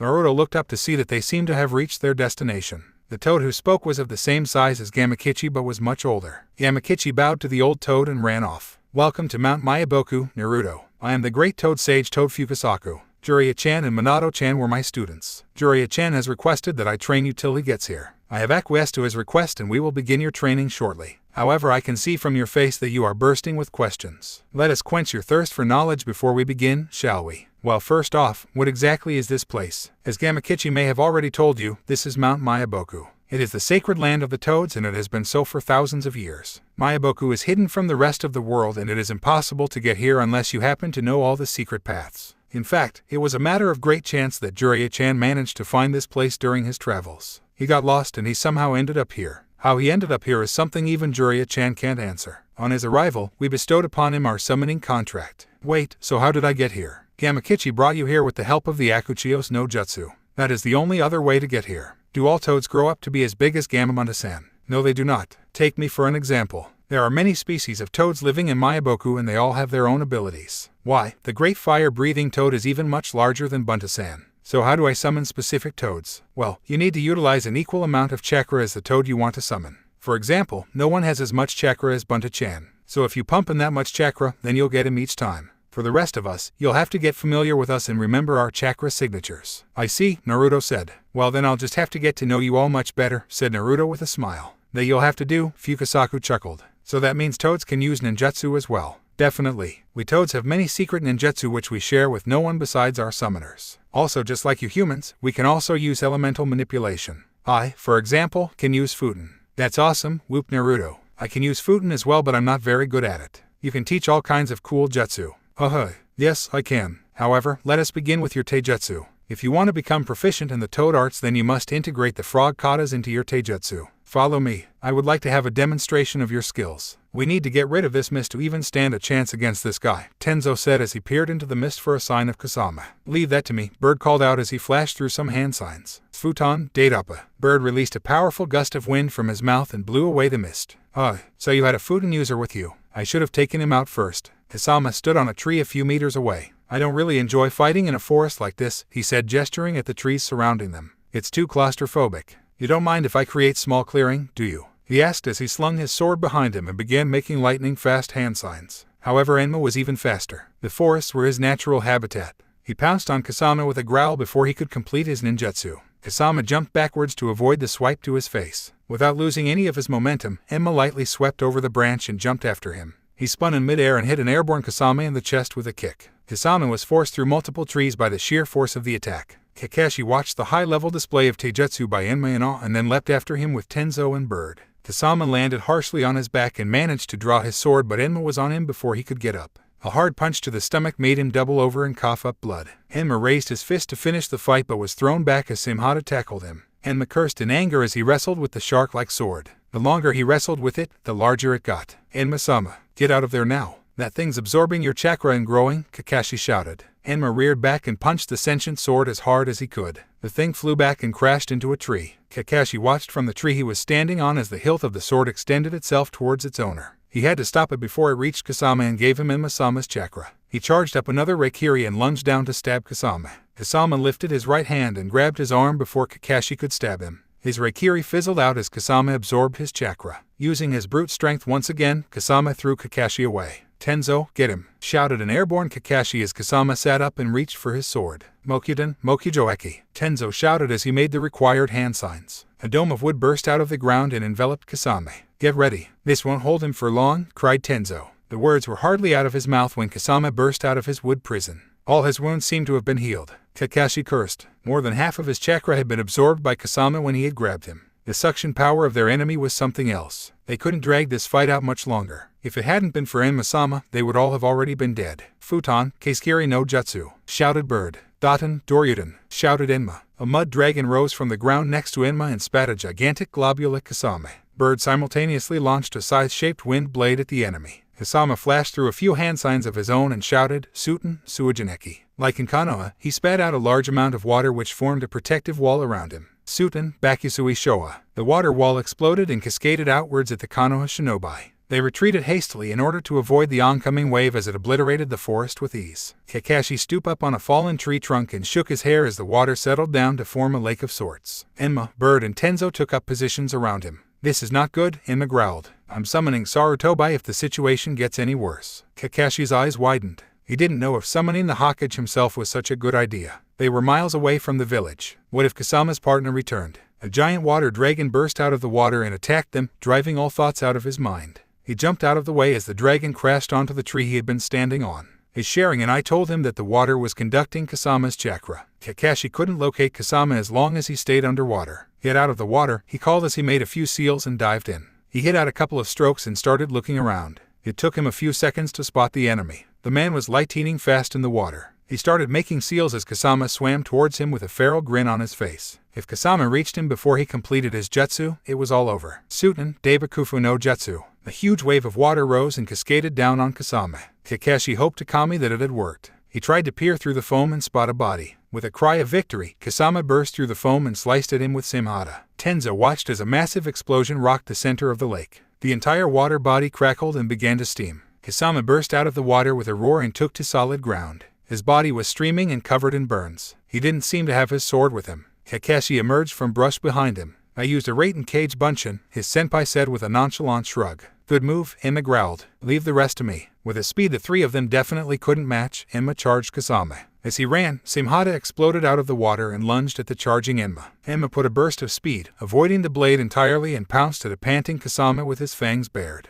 A black blur burst out of the brush and intercepted him. "It's Itachi Uchiha," Kakashi screamed, focusing on the battle with his sharing an eye. Enma extended his right arm and grabbed the nearest branch. Using the branch as leverage, he spun in midair and kicked at Itachi. His kick connected with Itachi's chest. The missing nin crumpled like paper and disintegrated into black crows. The real Itachi appeared next to Kasama. "You okay, Kasama?" "Yes, one of these bastards caught me by surprise. I'm going to take my time killing him," he snarled as Simhata returned to him. As soon as his hand touched the hilt, his burns began to heal. "No, we need to leave now. The Jinchuriki got away and Jiraiya of the Sannin is after me. He'll be here any second." The two of them disappeared in a puff of smoke. A moment later Jiraiya burst into the clearing created by Kasama's jutsu. He looked around at the scene of destruction in mild surprise. "Enma-sama, I definitely did not expect to see you here." Jiraiya groaned in ecstasy as he stretched. They were a few miles from the place they had battled Kasama. He waited impatiently for Kakashi, Tenzo, and Bird. They had decided that he would set up camp while the others retrieved the bodies of the fallen ANBU.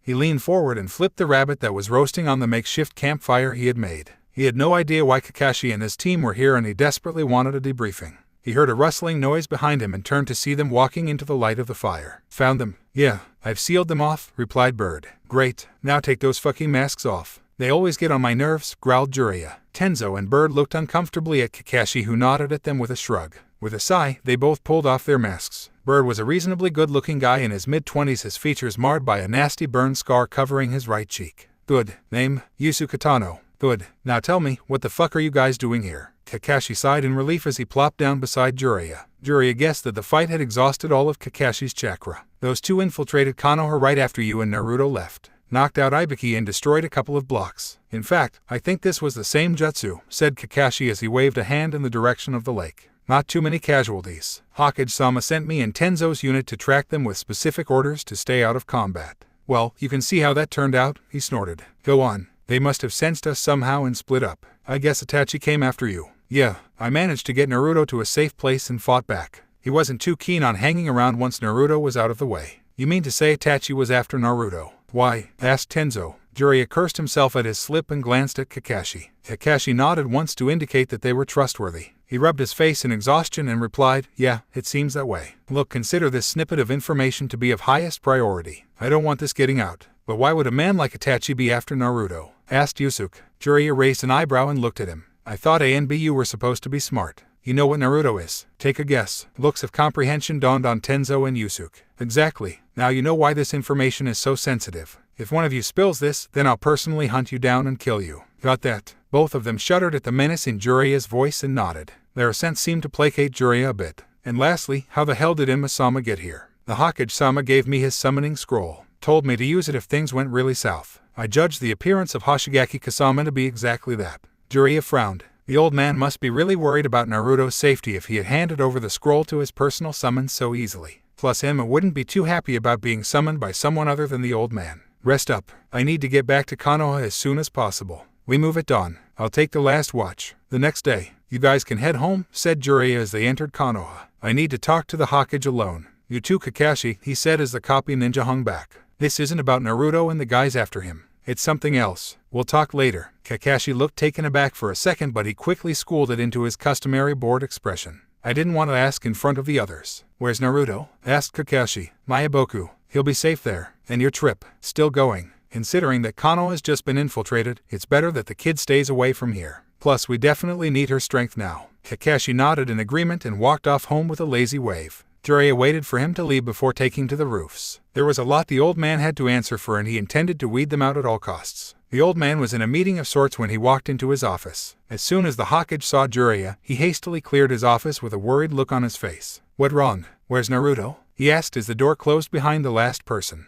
He's in Mayaboku. He's safe there. You however are not, you old fart. What do you mean? I just ran into the man who wiped out his entire clan and he greeted me like we were old war buddies. He even asked after you by name. Mysterious no, asked Jiraiya, unmistakable sarcasm in his voice. The Hokage's face paled. He walked back to his desk and collapsed into his chair. He pulled his pipe out of his mouth and placed it on his table. So you ran into Itachi? He asked quietly. Yes. What did he say? He put Naruto to sleep with a genjutsu. Then he asked after you and said he wanted to talk. When I didn't respond, he walked off saying that he had expected you to have confided in me. Sensei, is Itachi your double agent? Not exactly. Not exactly. What do you mean not exactly? Roared Jiraiya. He's a missing nin. The man murdered his own clan in cold blood. He doesn't deserve mercy or second chances. Calm down, Jiraiya. Itachi didn't kill anybody in cold blood. He did it on my orders, said the Hokage with deep anguish in his voice. What? Asked a stunned Jiraiya. Your orders. Sit down, Jiraiya. This will take a while. The Hokage waited as Jiraiya pulled up a chair and sat down. You remember the wave of distrust against the Uchiha after the Kyuubi attack, don't you? Well, that's where all this begins. Danzo and the council believe that the Uchiha clan had a hand in the attack. Despite my protests, they're the ones who insisted upon the segregation of the Uchiha from the rest of the village. That act was the root cause of all of this. If you remember, Danzo was still the head of the ANBU back then. I was still foolishly trusting him. Over and above the segregation, Danzo made sure that the Uchiha were sidelined. They were overruled for promotions. They were sent on suicide missions. They were kept out of administrative decisions. The Uchiha were not stupid. Fugaku realized what was going on. He planned a coup. Sarutobi paused and seemed to struggle for words. With an effort, he continued his tale. He rallied the Uchiha and plotted to have me and the council assassinated. Itachi was just a boy. He was only 13 and already an ANBU captain. We were still weak after the attack of the Kyuubi. If we fell into civil war, chaos would ensue. The other countries would not leave us alone. They would definitely attack us and the Fourth Shinobi World War would ensue. Itachi realized this. He realized that the village would be destroyed if the coup occurred.